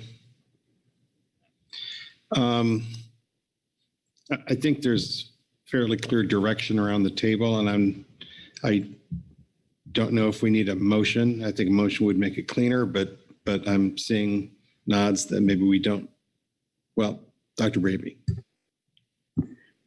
Sorry to add one more thing. In terms of reporting, I absolutely agree. We need continued reports. I just want to flag that we had designed regression tree analysis for finfish that would be a heavy lift for the team. And just like other workload, I would say that I would not support that I would want to keep reporting for finfish simple as well. John Ugoretz? I think I was going to agree until what you just said at the very end. So I'm not as sure if I misunderstood you, but what I said when I was talking earlier, I think we should have them report on marine mammals and sea turtles annually.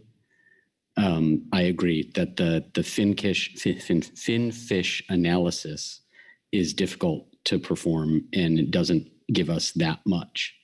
And we will have the direct observer reports each year in case something changes. All right. In a minute, I'll go to Kit, but I think what I've captured is that there's a consensus around the table not to pursue the hard caps regulations any further.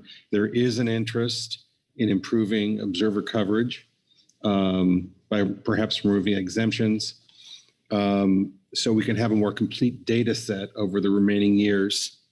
I also heard John suggest or encourage NIMS to work on a funding mechanism so that we can assist in the, well, why don't you, what was the last point? I thought you were talking about. I'd like us to work on the transition soon and ensure that it is as robust as possible to help encourage people to transition before the sunset. If that grant transition program isn't implemented in the next 2 to 3 years, it has no real value. Right. And I think I heard Ryan say earlier that looking into the funding issue, which we don't have an answer to yet. So unless I have screwed up, which I typically do, I think that is where we're at. I want to, before I go to Kit, I want to make sure we haven't short-circuited any discussion or any positions folks want us to take. Krista Svensson. Yeah, thank you, Mr. Chair. I just wanted to comment that I'm appreciative that people are wanting to move forward. I've spoken fairly extensively on this topic that had I been able to vote, I would not have voted for hard caps because they are not scientifically based. But that at the last meeting, I would have been willing to move forward even with the hard cap conversation to keep the fishery going. And I agree that it is a sad day and a sad time to lose any fishery. And in my comments at our last time that this came up, I mentioned that I was concerned about other fisheries being targeted after this. And I will just take a moment here to mention that I've had people pass on that now we've got setnet fisheries being targeted in campaigns. And I continue to be concerned that we have put ourselves at risk for all Category 2 fisheries by allowing this fishery to dwindle and now be moved into extinction. And I can remain hopeful that we will continue to work on EFPs, and I am thankful that we are choosing to spend our time, from the sound of it, looking at opportunities to grow our swordfish fisheries in a way that will allow us to capitalize on that opportunity.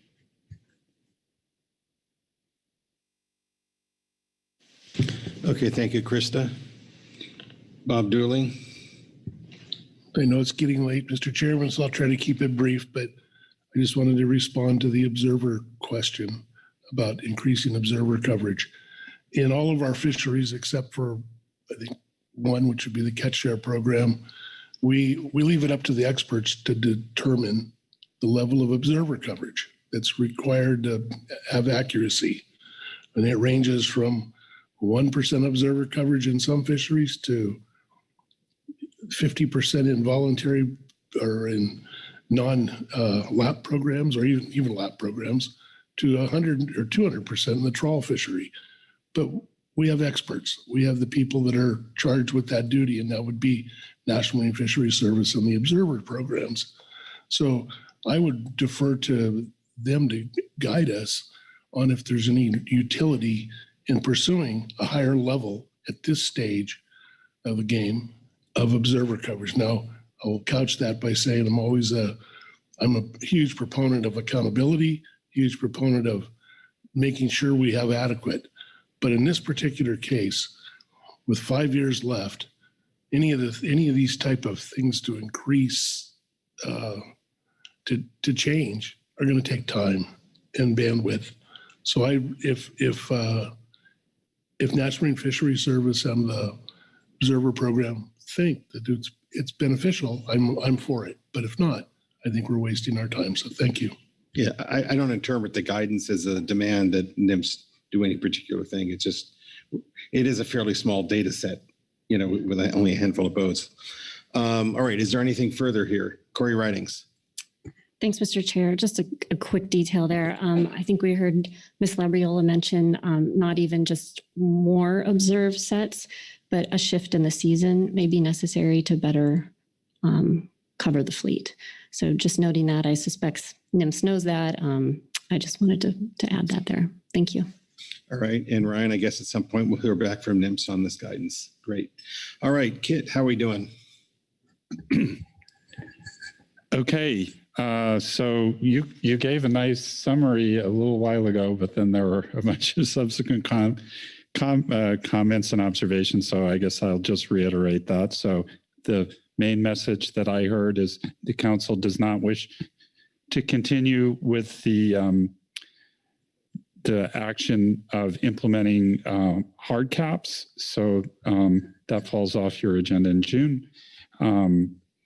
Then there was discussion around in the absence of pursuing implementation of hard caps, the desire to be able to continue to get information on the bycatch and the fishery and so on, and that you would look to continue to get information from the management team on and that bycatch performance report related to marine mammals and sea turtles, but recognize that there was a fair amount of workload and extending that methodology to the finfish component of the performance metrics. And you don't think that is necessary given that workload, and there are the information that you have available to you and the observer reports and so on to be able to get an idea of what those bycatch levels are. And then the other, just to generally encouraging NMFS to continue to consider the appropriate level of observer coverage in the fishery in light of that there are just a small number of vessels, so it may not entail, really in absolute terms, an increase in observer coverage to effectively increase the rate of observer coverage, I guess I would say. But recognizing that that's something that in NMFS's wheelhouse, and perhaps a hope that NMFS will keep the council appraised of their what they're doing as far as observer coverage for the remaining seasons in the fishery. And then finally, just emphasizing the council's wish to be engaged in development of the transition program and the desire for early engagement, and the hope that that transition program can be structured in a way that can essentially encourage earlier exit from the fishery rather than in a way that would leave participants until the very end of the statutory period of the fishery. So that's a future discussion to be had. That's my best effort to capture your discussion. All right, thanks, Kit. Let's see if anyone disagrees with that summation. All right, that concludes that agenda item. Great work. Includes HMS for the meeting. And I'll turn to Executive Director Merrick Burden for any announcements. Yes, thank you, Mr. Chairman and council members, and nice work on a very long day today. A couple of things to just let you know about and be thinking about. One is the year at a glance and a quick reference agenda. As we've been doing for a year now, we'll post supplementals this evening that reflect some of the discussions you've had here over the week and what we might be looking at in terms of future agendas. If you can take a look at that and maybe consider that within your state delegation meetings in the morning, for instance, I think that would be beneficial for tomorrow. Let's see, another comment.